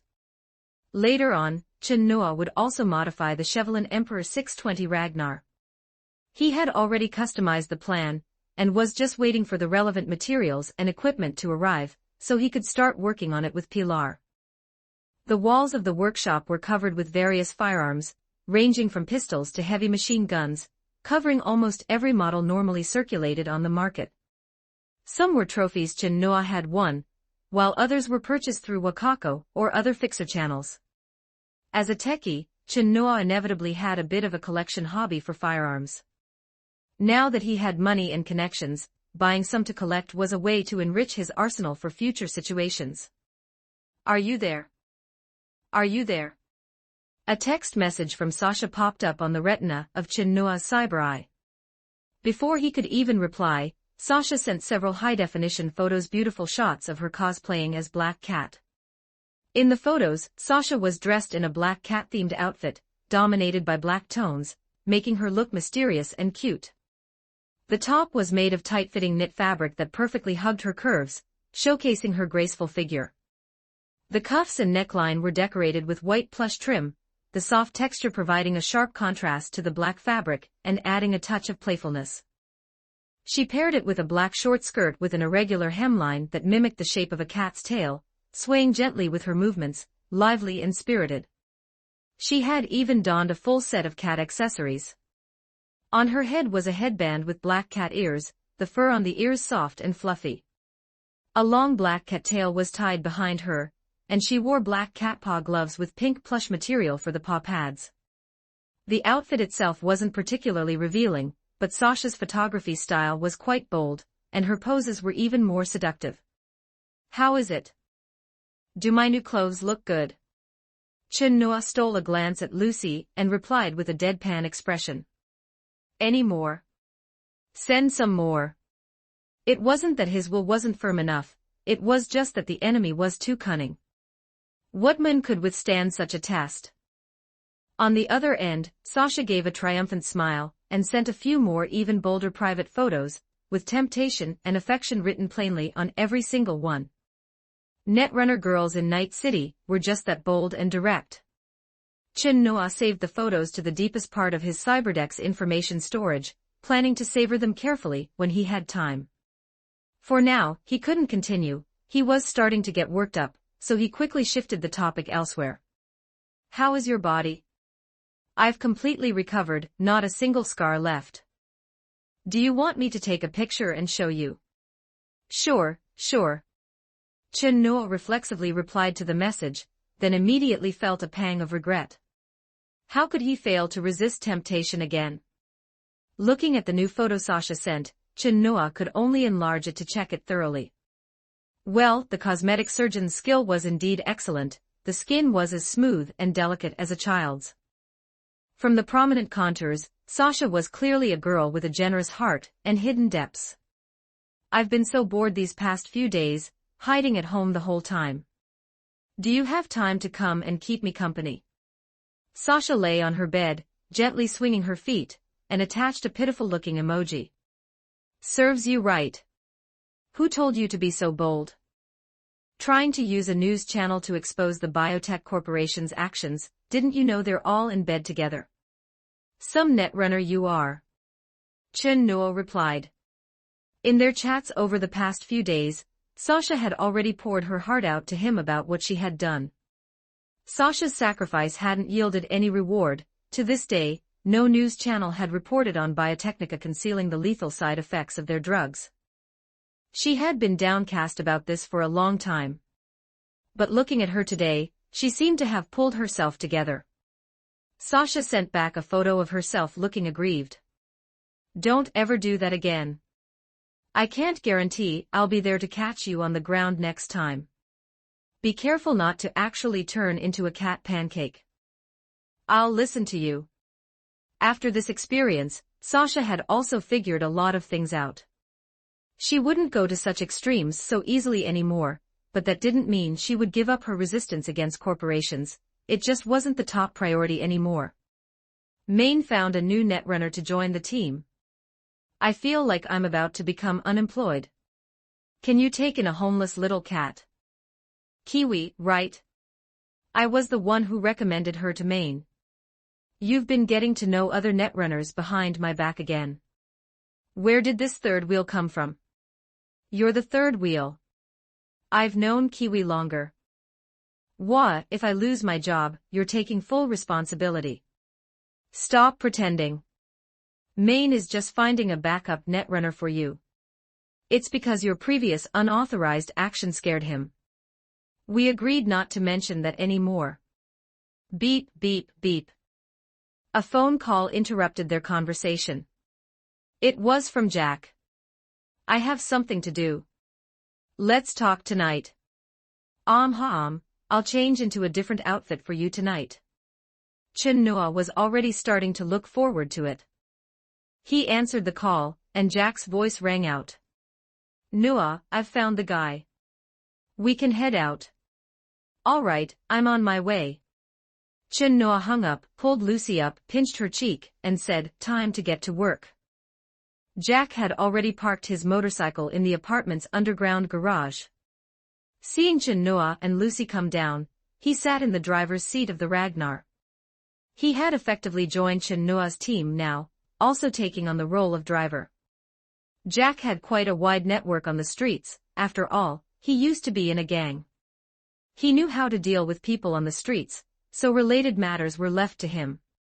For instance, this job for rogue killing a member of the animals was Jack's responsibility to track down. This guy had screwed Rogue over, and for the sake of the Queen of the Afterlife's reputation, he had to die. The guy is in Pacifica, running a steroid production and sales business. He's got quite a few men under him. Jack spoke about the intel he had gathered while driving. This was all supposed to be Rogue's job, but since the commission she gave this time was high enough, a full 200,000 eddies, Chin Noa didn't mind. Pacifica. I remember the leader of the animals there is Savage King. Chin Noa recalled. Members of the animals were scattered across almost all areas of Night City. They divided themselves into different territories based on region, led by the strongest person within each area. Savage King was the branch leader for the Pacifica region. The main revenue streams for these gang members were working as bodyguards, hosting underground boxing matches, and so on. They were considered some of the toughest fighters among all gang members. This guy used to compete with Savage King. Then he should have some skills. He definitely can't compare to our famous BT, though. Yo, since when did Jack become so smooth-tongued? If you'd had this talent earlier, you wouldn't have made Misty wait so long. Jack's expression slumped, looking like he was choking. Just say what's on your mind. Chin Noa gave Jack a sidelong glance, knowing he was hiding something, otherwise he wouldn't be talking like that. Count me in for this operation too. What, aren't you already operating with me? I mean, can I do something else? Just being a driver feels like I'm not earning the money you're giving me. Jack said, a bit embarrassed. All right, you take the lead in a bit. Chin Noa didn't refuse Jack's suggestion. He really was wasting Jack's potential. In that case, he would need to find another driver. The driver's job was very important. Not only did they need high skills, but their character had to be solid as well. Such people weren't easy to find in Night City. Chin Noa thought for a moment, and a person popped into his mind. He dialed Main's number. What's up, Noa? Intense gunfire rang out in the background. Got a moment? Sure, just say it. Everything's under control here. Don't charge. Get the hell back here. Main roared at the top of his lungs. Dealing with a problem child like Rebecca was truly a headache sometimes. He was currently doing a job for Faraday, helping a corporation deal with some gang members who didn't know the rules. The difficulty and commission naturally couldn't compare to jobs like robbing Militech for Arasaka, but in all his years as an edge runner, Main had only gotten a job like the latter once, from Chin Noa. So in the end, he had still linked up with Faraday. Along the way, he was breaking in the newly joined Kiwi. Do you know Falco? A good driver.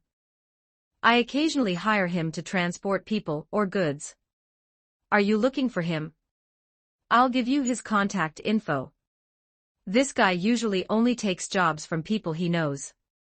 Main said as he knocked out a gang member trying to ambush him with a punch, the sound of bones shattering transmitting through the comms. All right, I won't disturb you then. Want to get a drink together tonight?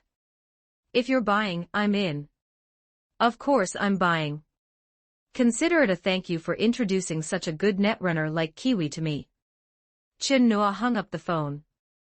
I didn't expect Kiwi to actually join Main's squad. I thought someone like her would always prefer to be alone. Lucy leaned on Chin Noa's shoulder and said with some surprise. She probably didn't expect it herself either. Chin Noa still remembered Kiwi's dismissive and disdainful attitude when he made the suggestion to her, yet she had joined Main's squad the very next day. Main did have quite a bit of personal charisma. However, Rebecca might also be a factor. It seemed that years ago, Rebecca had taken in Kiwi when she had just escaped from a black sex doll club. Rebecca had done similar righteous deeds quite often in the past. With such a compassionate heart, she was truly an outlier in Night City. It was thanks to Pilar that she had lived this long. Chin Noa dialed Falco's number. After a while, the other party picked up, and Chin Noa said succinctly, Main recommended you to me. I'm looking for a dedicated driver. Are you interested? Let's talk later. Falco seemed busy, but his interest was palpable. If they could have a steady job, surely no one would want to keep taking odd jobs. Pacifica was originally planned by Night City to be a resort paradise for revenue, but due to the economic downturn and the cessation of investment, it quickly fell into its current state. Later, the Night City government hadn't lacked plans to restart the project, but the area had long been occupied by poor gangs. Corporate employees tried to drive out these squatters, but the result was a full-scale riot. Left with no choice, the government could only withdraw the NCPD and shut down all services in Pacifica, hoping to force the locals and gang members to leave, but to no avail. Currently, the situation in Pacifica was essentially independent and self-governing. The NCPD and corporations had almost zero influence here. Instead, it was gangs like the Voodoo Boys that maintained order. The locals had grown accustomed to this, but outsiders entering this area had to be careful. Jack drove along the somewhat dilapidated highway. Through the window, he could see various unfinished entertainment projects, giving a glimpse of the area's former prosperity. The scenery in Pacifica was indeed quite good, provided one ignored the wary and hostile looks from the people around. During the day, things were still okay, but if it were night, Chin Noa would have to worry about wine bottles filled with filth being thrown from overhead. The people here were very xenophobic. I should have known to rent a local car. Chin Noa felt a bit of regret. His car was indeed a bit too eye-catching in Pacifica. We're here, we're here. Jack stopped the car in front of the factory where the target was located. Chin Noa followed behind. Since Jack was so eager, he'd let him take the lead. But as soon as Jack pushed the door open and poked half his head in, he took one look at the situation inside and immediately pulled back, closing the door behind him, and saying nervously, "There are so many people in there." "So what if there are many people? I'm the famous BT. Chin Noa didn't think much of it and pushed the door open.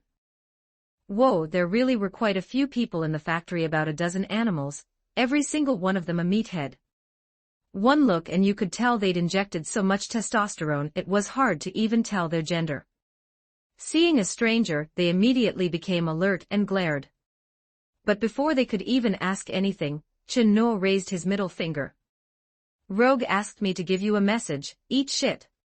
How could these animals, whose brains were made of muscle, withstand such high-intensity mockery? They charged forward with a roar. Chin Noa calmly pulled out brass knuckles and put them on. Behind him, Jack saw the aggressive animals and followed suit, shouting a few times at the top of his lungs to psych himself up.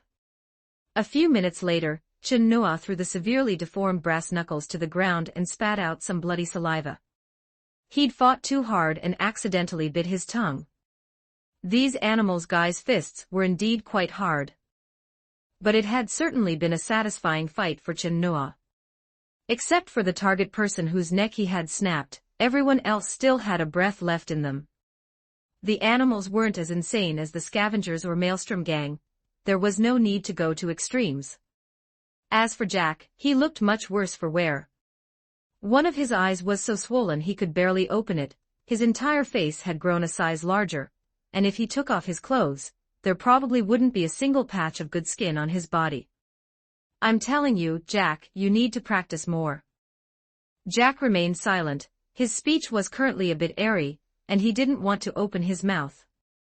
Being able to take on 3 animals' thugs with his bare hands was already a pretty good record. Someone like Chin Noa, who could take on 10 at once, was simply inhuman. Sure enough, the data was right. Eastern Chinese people all knew martial arts, and taking down mechs with their bare hands was no problem. Jack used to think it was just an urban legend, but he hadn't expected it to be true. Chapter 21, The Truth. In a restaurant in Kabuki, V had already ordered lunch, and was waiting for Chin Noa to arrive. Just as the dishes were being served, Chin Noa arrived as scheduled, his timing perfect. "What's that on your face? Wipe it off, quickly." V tossed a tissue in front of Chin Noa with a look of slight disgust. Confused, Chin Noa raised his hand and touched his face. Seeing the residual lipstick on his hand, he gave a faint smile. "What would a single dog like you know? This is all Lucy's love. Indulging like this in broad daylight. I think you'll have to replace both your kidneys sooner or later." "Nonsense, how can my kidneys even be compared to yours?" "Wait, I see why you're single now. It's because you've worked so much overtime, you've got a kidney deficiency, and no energy left to find a woman." Chin Noa looked as if he had seen the truth of the matter, his eyes turning sympathetic. These words stung V a little. After all, lies don't hurt, the truth is the sharpest blade. V's body indeed wasn't what it used to be after years of overtime, and he was actually considering whether he should get some cyberware, but that was definitely not the reason he was single. I didn't come here to talk to you about kidneys. Weren't you the one who started it? All right, let's not talk about your kidneys. Let's get down to business. Hearing this, V took a chip out of his pocket and placed it on the table. Chen-Noa picked it up and inserted it into the interface on his neck. After spending a few minutes browsing, he finally learned the cause of his father's death. As expected, the story about dying in an accidental car crash was total nonsense. It was all orchestrated by a supervisor in the Special Operations Division. To put it simply, it was internal corporate infighting. They used the tiger claws to carry out the hit as a disguise, with the natural goal of eliminating Jenkins' associates within the company. Thank you. Chen-Noa removed the chip and crushed it to powder. He had already saved the contents, so there was no need to keep the physical medium. Nothing to thank me for. It's what I promised you. V picked up his knife and fork and began to finish his lunch as he spoke. From the moment he was transferred back to the counterintelligence department, he had been embroiled in the company's internal struggles. If he didn't fight back with everything he had, the fate of Chen-Noa's father would be his own future. In this regard, the two of them were in the same boat, and could afford to trust each other a bit more. I've already found the tiger claws who did the deed. You can deal with them whenever you want. But it's not time for that supervisor yet. The Special Operations Division is powerful, and we can't give Abernathy any leverage. Otherwise, Jenkins will definitely cut ties with me immediately, and then we'll both be in trouble. V explained. He was actually taking a significant risk by revealing all this information to Chen-Noa. If Chen-Noa acted recklessly and killed an Arasaka supervisor, and Arasaka Corporation investigated, V would very likely be exposed. I understand. I have patience. Chen-Noa nodded, putting V's mind at ease. V believed Chen-Noa, and turned to another matter he had uncovered. I also found out that Abernathy is leading a major cyberware project in the company. Currently, this project is headed by Tanaka. This guy is a director at Arasaka Academy, you should have heard of him. Of course. Speaking of which, you're actually my senior. Chen-Noa said with a smile. Those who joined Arasaka Corporation were basically all graduates of its sponsored schools, and V was no exception. V also smiled upon hearing this, as if reminiscing about his green years at the academy. Although life at Arasaka Academy was hard and everyone was incredibly competitive, compared to life outside the academy, that bit of suffering from studying seemed like nothing at all. However, V's expression soon turned serious as he spoke earnestly. We can't let Abernathy's project succeed. Otherwise, her influence in the company will become even greater. Any specific intel?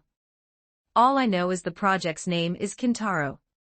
It's something the company set up specifically to counter Militech. Word is the prototype is nearly finished, but they haven't been able to find a suitable test subject. V couldn't gather much information, digging any deeper would surely alert the Special Operations Division. Chen-Noa mulled over the name. He naturally knew what this was. He hadn't expected the timeline to have already reached this point. I suggest you start with Tanaka. Even though he has the title of director, he doesn't actually have much power within the company. V also knew this matter was quite tricky, and it would be hard for him to provide much help. To put it somewhat irresponsibly, Chen-Noa would have to rely on himself. Understood. Just leave it to me. I'm sure Militech cares about this cyberware project more than you or I do. It's a good thing you dropped out. Otherwise, if I had to work in the same company as you, I'd really worry about being backstabbed by you one day. Hearing this, V knew exactly what Chen-Noa intended to do. He couldn't help but look at him a few times. How could this honest-looking young man have a heart that had already turned this black? I'll take that as a compliment. Chen-Noa shrugged and quickly finished off the beef-flavored steak on his plate. The food at this place really did taste okay. Waiter, pack another one for me to go. I want the most expensive set menu. Chin-Noa raised his hand and called the waiter over, planning to bring a portion back for Lucy to try. Anyway, he didn't have to pay for it himself. V didn't think much of it either, it could be expensed anyway. Since they were acting as dogs for the company, how could they possibly pay for their own meals? Time flew, and in the afternoon, Chin-Noa arrived at the Lizzie bar. It's not business hours yet. Rita saw Chin-Noa's arrival and spoke with a bit of annoyance. Because Chin-Noa had rejected her commissions several times before, Rita had developed a bit of a grudge against him. A girl from a background like Rita's was bound to be a bit sensitive. I'm here to see you. Chin-Noa pushed aside the metal bat blocking his chest and gave Rita a bright, handsome smile. It's not my business hours either. Rita's tone remained unchanged, and she didn't even bother to look Chin-Noa in the eye. Don't be like that. We're good friends. Chin-Noa stepped forward and put his arm around Rita's shoulder like they were best buds. This honey trap move was indeed very effective. Although Rita's expression remained the same, her body clearly softened a bit. If you have something to say it quickly. I want you to help me find a few people from the Tiger Claws. If nothing else, the Mox's street intelligence network was unique. After all, most of the organization's members were street workers, and with people coming and going, they naturally collected a lot of information. Moreover, they were located within the Tiger Claw's sphere of influence, and were hostile to them, so they certainly paid more attention to information about Tiger Claw's personnel. As the saying goes, no one knows you better than your enemy. Hearing the name Tiger Claws, Rita's eyes flickered, and she squinted at Chin-Noa. What good could come of an edgerunner looking for the Tiger Claws? The last person Chin-Noa had asked for by name at the Lizzie bar was still selling his ass to pay off a loan shark. I can help you, but on what grounds? Rita asked back. Is paying you okay? Am I short on money? At those words, Chin-Noa's eyes widened. He really didn't know where Rita got the confidence to say that. Although Rita was the Mox's star enforcer, she had never actually been very wealthy. The Moxes were not a rich gang, their financial situation had always been dire. One only needed to look at the gang's main members to know. They were a group of sex workers, belonging to the lowest stratum of Night City, earning only small change. The income from just one Lizzie bar was decent, but how could a single bar support a gang of several hundred people? As for other profitable industries, they had long since been carved up by other gangs, leaving no room for the Moxes to intervene. Then what do you want? I want you. Rita's eyes held a hint of wildness and aggression. Stop messing around. I have a girl, and your type isn't within my aesthetic range. Chin-Noa looked Rita up and down. She was good-looking, but she was too cybernetic. Her whole body had a silicone texture that didn't suit his taste, he couldn't bring himself to do it. Get lost. I have no sexual interest in you either. Rita gave Chin-Noa's shin a hard kick. As it turned out, Chin-Noa was fine, but she hurt her own toe. Enduring the pain, she continued. I want you to accept a commission from the Moxes. Rita had also tasted the benefits of hiring an edgerunner. In this sensitive regional environment, the Moxes had too many concerns, and many things were inconvenient for them to handle directly. Of course, the Moxes had sought out edgerunners before, but the collaborations hadn't been very smooth, and no fixer was willing to establish a connection with them. It couldn't be helped, the Moxes' gang scale was too small compared to other major gangs, and they had no corporate backing. There was no telling when they might be wiped out under the Tiger Claw's suppression, so there was no need to put effort into building a network with them. I told you, my asking price is very high. You can't afford it. Chin-Noa wasn't very keen on working for the Moxes either. Just do one, okay?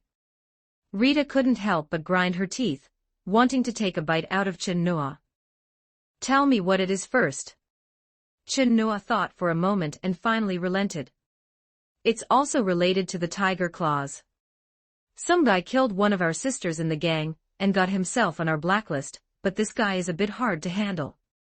Rita's eyes flashed with a murderous glint as she spoke. The Moxes always paid back their debts. This ruthlessness was one of the foundations that allowed them to survive in Night City. It was impossible to let someone on the blacklist live, but Rita also knew that if they tried to kill him by force, quite a few of her sisters would probably die in the process. Fine, fine. You help me find my people, and I'll help you resolve your grudge. It's more or less a fair trade. Chen Noa agreed. It was all tiger claws anyway, he could do it in passing. No money then? Rita's eyes turned flirtatious as her small hand rested on Chen Noa's chest, her body leaning in. This was clearly an offer of payment in kind.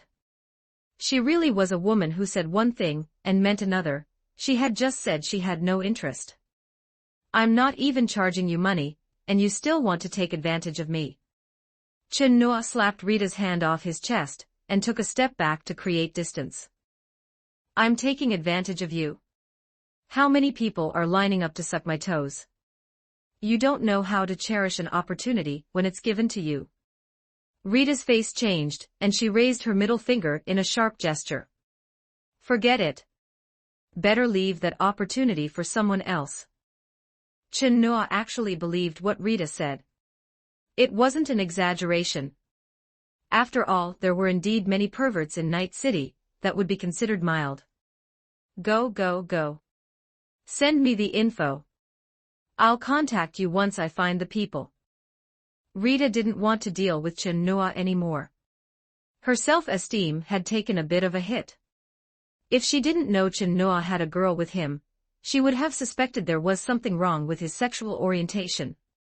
A beauty like her throwing herself at him, and he didn't even plan to have a taste. Could there really be such a pure person in Night City? Well, Rita would rather believe Chen Noa was a pure person than believe he was truly uninterested in her body. That would be too damaging to her self-esteem. I'll leave it to you then. Chen Noa waved his hand, got on his motorcycle, and headed toward Victor's clinic. A batch of medical supplies he had ordered previously had arrived, and he was stopping by to pick them up. Unexpectedly, Jack was also at the clinic today, and he had just come off the operating table, his body still stained with fresh blood. Did you get yourself some cyberware? Chen Noa stepped forward to ask. Jack, having just finished surgery, was still a bit dazed. When he saw Chen Noa appear, his brain didn't react for a moment. It took a pat for him to clear his head a bit before he spoke. Updated my circulatory system, and added some subdermal armor. All high-end stuff. Half the money I earned went into this. Take it easy.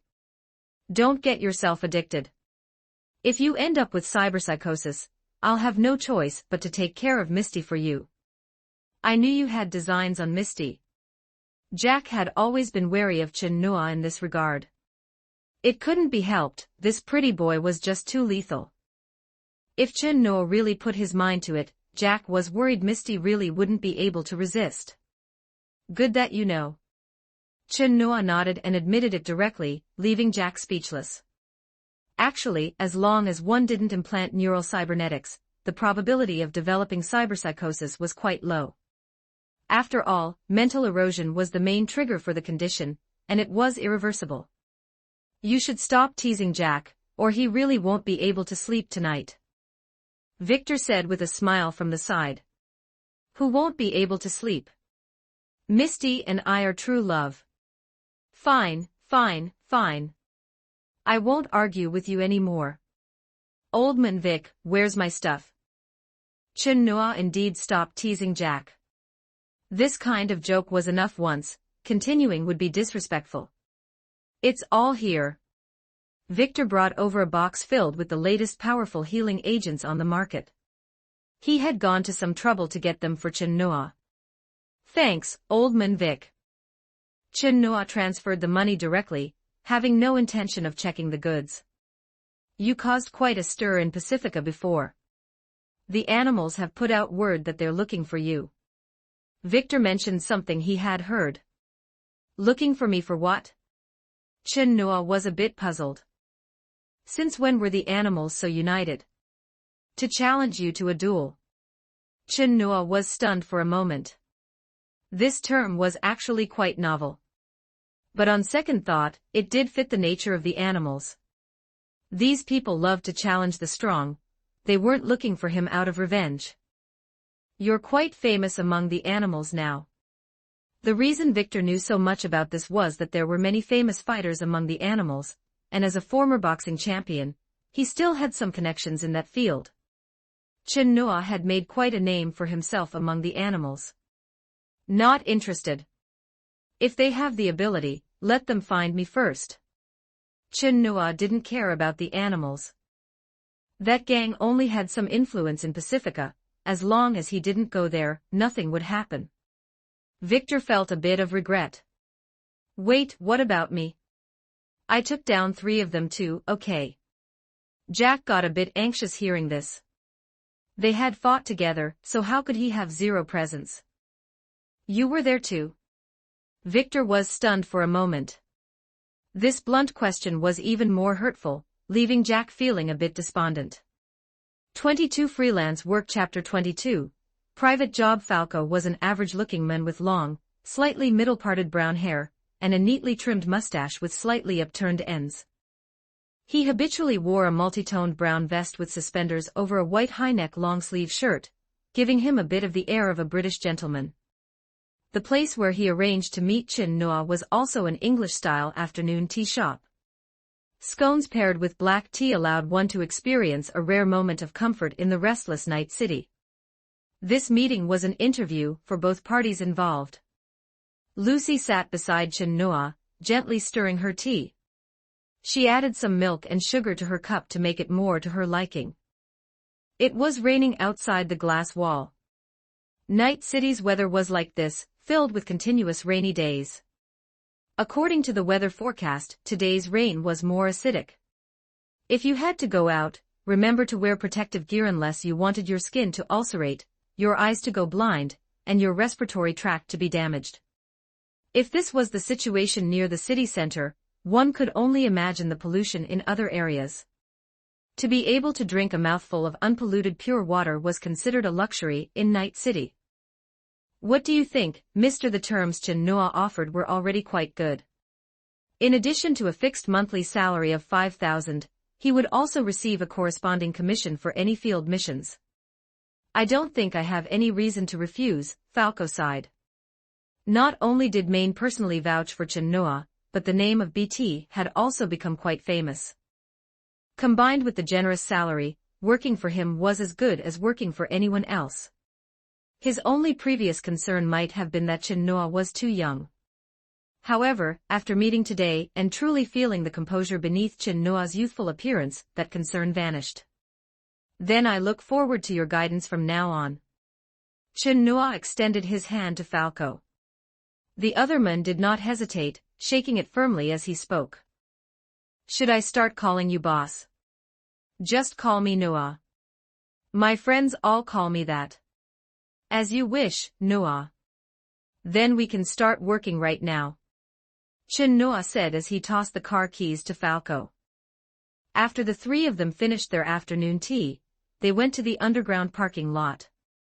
When he saw the Chevrolet Emperor 620 Ragnar that had been modified by Chin Noa and Pilar, Falco knew his choice was absolutely correct. How is the car? Is there anything else that needs improvement? Chin Noa asked with a smile, looking at Falco, who was suppressing his excitement. Some details still need fine-tuning and polishing. Just leave it to me. Falco caressed the bulletproof steel plating on the car's body, with a touch gentler than that for a lover. All right, I'll leave it to you then. Chin Noa and Lucy sat in the back row, and sent the destination coordinates to Falco. Falco started the vehicle and drove out of the basement, bathing it in the city's acid rain. In such dangerous weather, vehicles and pedestrians on the streets became much scarcer, making Night City feel unusually empty. It couldn't be helped, even with protective equipment, one couldn't completely resist the damage caused by acid rain. Unless you implanted a set of cybernetic respiratory systems and replaced your skin while you were at it, then you could stroll through the acid rain at will and enjoy the romance unique to Night City. Chin Noa's car naturally took Night City's weather into account. It had an internal self-circulating air system and an anti-corrosion coating on the surface, so there was no need to worry about the acid rain outside. Falco's driving skills were indeed quite excellent. He drove not only fast but also very steadily, with almost no shaking felt inside the car. Moreover, he was so familiar with the roads of Night City that he could practically drive with his eyes closed. By the way, how many people are in our squad? It couldn't be just the three of us, right? Falco asked curiously while keeping his eyes on the road ahead. Not at all, there's one more, but I'll have to introduce you next time. This time, we're doing a private job. Chen Noa replied while holding Lucy. Hearing it was a private job, Falco didn't ask further. His professional ethics were an important factor in Chen Noa choosing him. Unless the employer brought it up themselves, Falco would never pry. The vehicle drove into Japantown and stopped at the back door of a casino under Tiger Claw's jurisdiction. Seeing a strange vehicle, two members of the Tiger Claws immediately surrounded it, pounding on the window and cursing. Are you blind? Is this a place to park? As the window slowly rolled down, a dark gun barrel poked out. Before the Tiger Claws member could react, a bullet flipped open his skull. The faint gunshot of the Kenshin was drowned out by the pitter-patter of the acid rain, unnoticed by anyone. The other Tiger Claws member followed in his companion's footsteps as Lucy rolled down her window. It splashed on my face, Lucy complained with a pout. Her nimble fingers danced across her terminal. With the computational power boost from the car's small server, she took over the casino's network in just a few seconds. Let me see. Chen Noa reached out to pinch Lucy's exquisite chin, carefully examining her flawless, beautiful face, but found no dirt on it. Lucy took the opportunity to lean in for a kiss, her eyes sly and triumphant. Don't mess around, we're working. Chen Noa gently bit Lucy's lip. This cyber vixen was getting more and more clingy. Could she have noticed that he had been discussing the art of photography with Sasha lately, or was it just a woman's intuition? Regardless, she wanted to monopolize Chen Noa's time and energy whenever she had the chance, though she lacked the stamina to keep up. The target has been found, right in box 1 of the casino. I've hijacked all the surveillance equipment, I can give you at least 3 minutes. Lucy said as she sent the route information to Chen Noa. That's enough time. Chen Noa pushed open the door, opened his umbrella, opened the back door of the casino, and stepped into the foul atmosphere within. He had indeed found the right person in Rita. In less than a day, she had completed Chen Noa's commission, and found those Tiger Claws members. Chen Noa picked up an electronic mask from a table and put it on, disguising himself as one of the gamblers. No one noticed his intrusion. The Tiger Claws operated many similar underground casinos. Unlike other legally operating entertainment venues, these underground casinos were small in scale, and the environment left much to be desired. As soon as Chen Noa stepped inside, his sense of smell took a heavy hit. His current sense of smell far exceeded that of ordinary people, and was even more sensitive than typical cyberware. Unfortunately, this sensory function could not be turned off voluntarily like an implant, he could only endure it silently with his strong willpower. In the corners of the casino hall, Tiger Claws members were maintaining order. They were responsible for dealing with those who had lost everything, and were seeing red, usually knocking them out, and throwing them straight out of the casino. But if someone had borrowed from the casino's loan sharks, they would be sent directly to the operating room to see what organs they had that could settle the debt. Rest assured, the Tiger Claws wouldn't do a losing business, they would have definitely performed a value assessment on your body before lending the money. As for the boxes upstairs, they were specifically for entertaining those with some capital. The environment there was much better than the hall, and there were even sex dolls available for service. The Tiger Claws members who were originally stationed at the stairs were gone. Lucy had hacked into their comm channel and lured them away. Chen Noa arrived at box 1, as if walking through an empty place. At the same moment he pushed open the door, Lucy cut the power, and darkness instantly swallowed the entire box. What's going on? A power outage. Quiet, don't move. The fluorescent tattoos on the Tiger Claws members became exceptionally striking at this moment. Even without activating his cybernetic eye night vision, Chin Noa could easily find his targets. After a few muffled gunshots, the box fell into a deathly silence. Chin Noa walked downstairs and out the door with a calm expression, returning to the car. He felt no joy of revenge. After all, these Tiger Claws members were just tools for the job, and he was merely collecting some interest for his deceased father. A few minutes later, by the time the Tiger Claws members here noticed anything, Falco had already driven the car to another location. Chin Noa didn't like owing anyone anything, so he decided to handle Rita's matter as well on this trip. However, the problem was that this guy was currently patrolling a block with several people. It wasn't quite convenient to act directly in broad daylight. There were too many eyes around, and there was a risk of exposure. Regardless, his current primary commissions mostly came from Wakako, so he had to consider her feelings to some extent. After all, Wakako's 9 sons were currently high-ranking members of the Tiger Claws, and Chin Noa didn't really want to listen to an old woman's nagging. Although Wakako ostensibly upheld the principle of neutrality, and did not interfere in conflicts between gangs and edgerunners, she couldn't possibly be indifferent to her son's safety. The reason Wakako still held her position as a fixer, acting as a bridge between corporations and edgerunners, was precisely to prevent her sons from becoming targets of commissions. "Let's find a place to park first," Chin Noa said to Falco, who parked the car in an open parking lot. By this time, the rain had not weakened but had become even more intense. With Chin Noa's current physique, he didn't need to worry about physical damage from the acid rain, but Lucy and Falco couldn't handle it. Chin Noa had them stay in the car while he got out alone, holding an umbrella. The target was at the other end of the street. This guy had implanted quite a few combat cyberware, and felt no discomfort even though his entire body was exposed to the acid rain. He held a katana in his hand. Chin Noa scanned him with his cybernetic eye and was somewhat surprised. It was an Arasaka Corporation nanowire thermal katana, capable of releasing terrifyingly high temperatures in a short time, with strong lethality in close combat. It was much more expensive than ordinary titanium alloy blades with nanocoatings, and was not something a common gang member could possess. However, using it was also quite troublesome and far less simple or effective than firearms. Without a certain level of skill, it would be easy to cut oneself. Only Arasaka Corporation was somewhat keen on developing such melee weapons.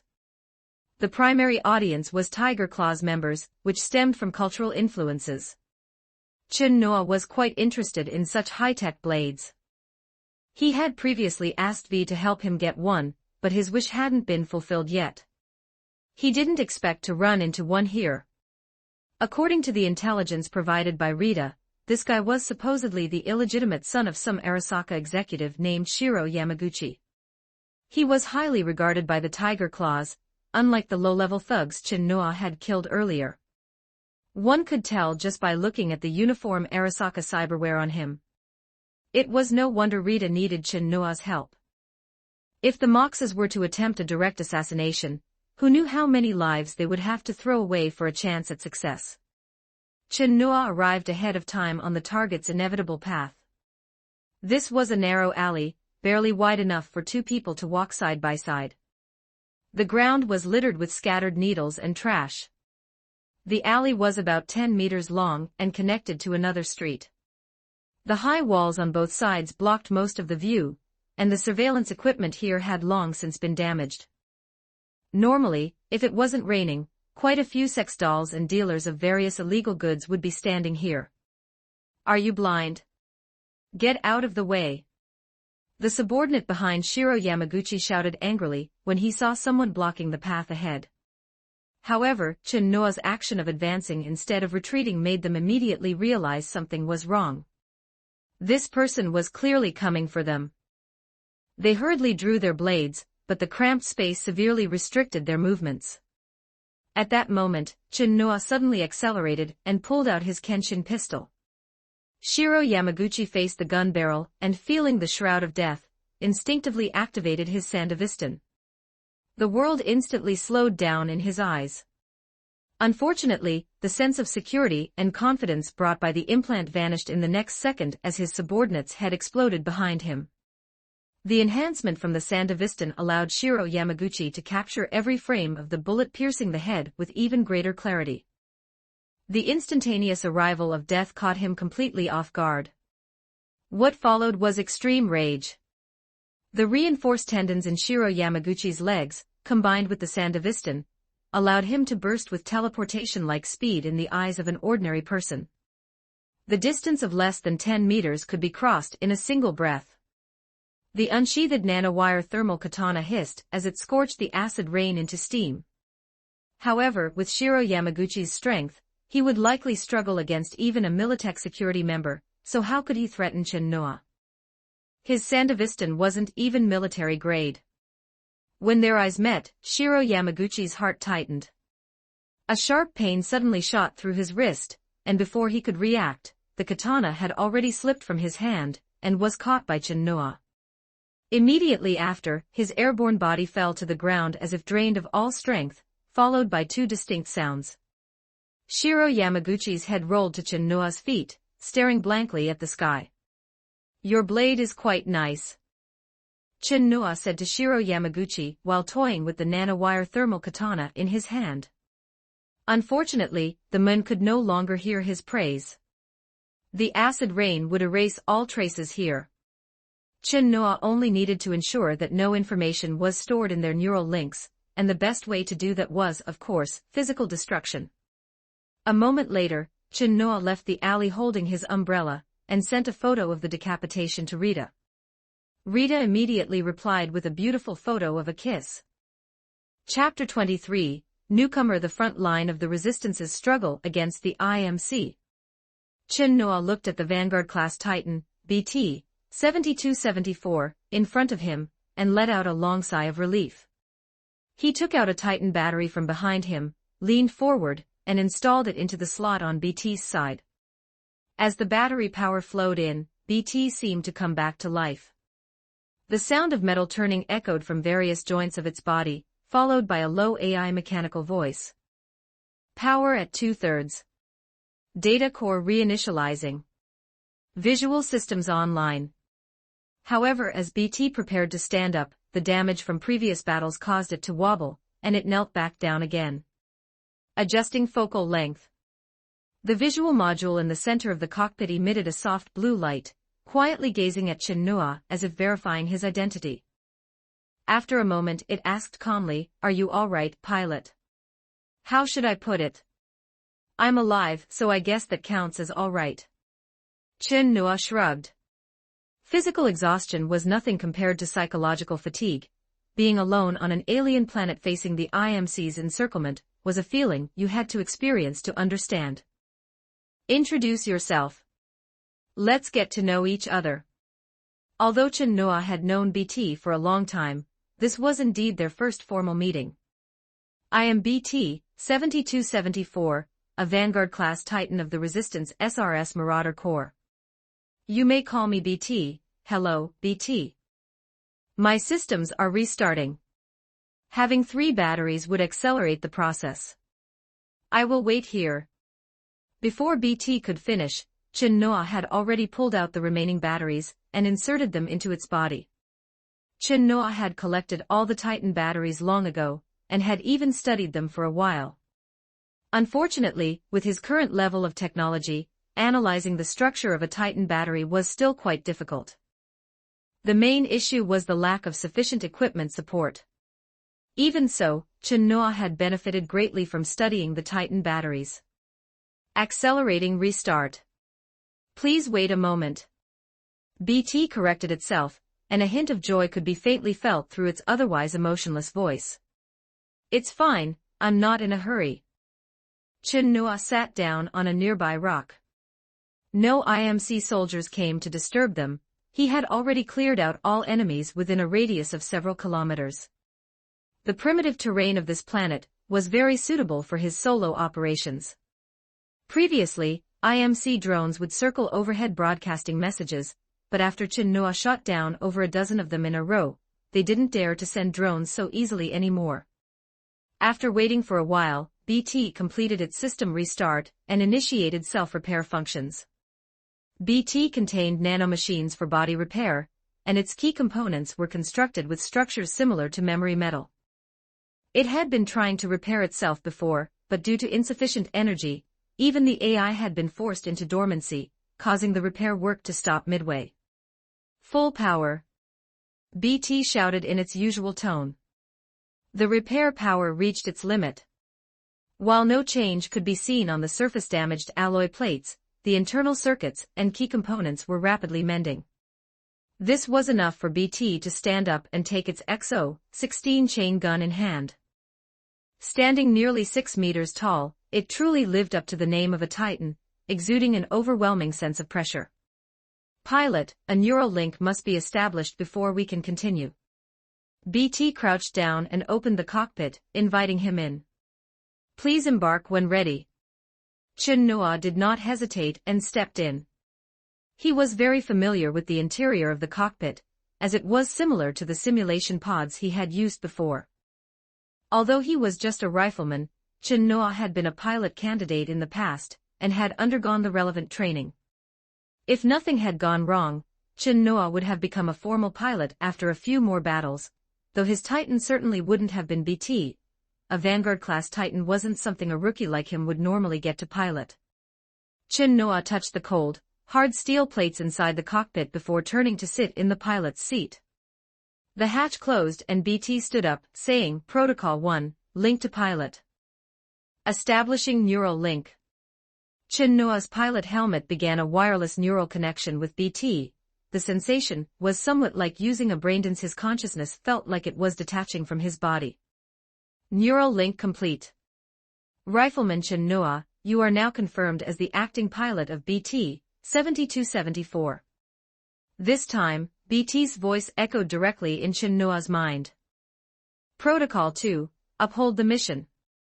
Pilot, we must uphold the mission. Orders are to resume Special Operation 217, and rendezvous with Major Anderson. Protocol 3, protect the pilot. As the words fell, Chen Noa's visual senses synchronized perfectly with BT, the cramped, enclosed feeling of the cockpit vanished, and the view outside began to present itself clearly. Check and confirm all weapons and equipment. Chen Noa moved BT's body, familiarizing himself with the steel frame. Whether it was because his neural link with BT was too perfect, or because of Chen Noa's own exceptional talent, there was none of the neural blocking or poor synchronization his instructors used to talk about. Checking. Vortex shield is in good condition and functional. Rocket pod is operational. Primary weapon control link re-established. However, the signal fluctuations from BT's activation caught the IMC's attention. A brute Titan was being deployed from orbit to investigate the source of the signal. Detecting enemy Titan signal. BT's warning voice sounded. Chen Noa had expected this. To break through the IMC blockade, facing an enemy Titan was only a matter of time. It's time for revenge, isn't it, BT?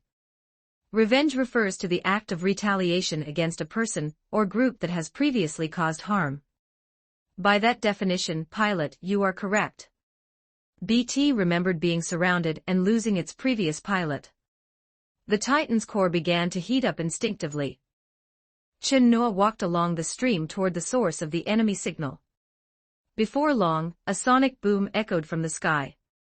An IMC brute Titan descended from above. Resistance Titan detected. The IMC pilot was about to report to superiors when 8 rockets roared toward him. He quickly shut his mouth and activated his shield to defend. However, his reaction was a bit slow. The shield only caught half of the rockets, the rest slammed into the brute Titan's energy field, instantly draining its defensive capacity. It would take over 10 seconds to recharge. But Chen Noa clearly wouldn't give him that chance. He dashed forward and tackled the brute Titan to the ground. The 40mm cannon, with a barrel larger than an adult's head, was aimed at the cockpit. Amidst the IMC pilot's terrified screams, the rounds tore through the armor, crushing the pilot inside into a mess of flesh and blood. The entire combat process was smooth and seamless. It was impossible to imagine that this was Chin Noa's first time piloting. Enemy Titan down. Well done. Our combat efficiency rating has increased. BT clearly hadn't expected that Chin Noa could dispatch an enemy Titan so easily on their first time working together. This was nothing like a mere rifleman. However, taking down one enemy Titan was merely the beginning of this war. BT could detect signals from more enemy recovery units heading their way. Pilot, we need to rendezvous with Major Anderson as soon as possible. It is our only chance of survival. BT marked Major Anderson's location, which was over 100 kilometers away. Understood. Proceed according to protocol. You take over for now, I need to catch some sleep. Chin Noa hadn't had a proper rest in days. With BT here now, he could finally feel at ease. Copy that, pilot. Transferring controls. BT scanned the nearby signals and confirmed there would be no enemies for a short while. Chin Noa closed his eyes,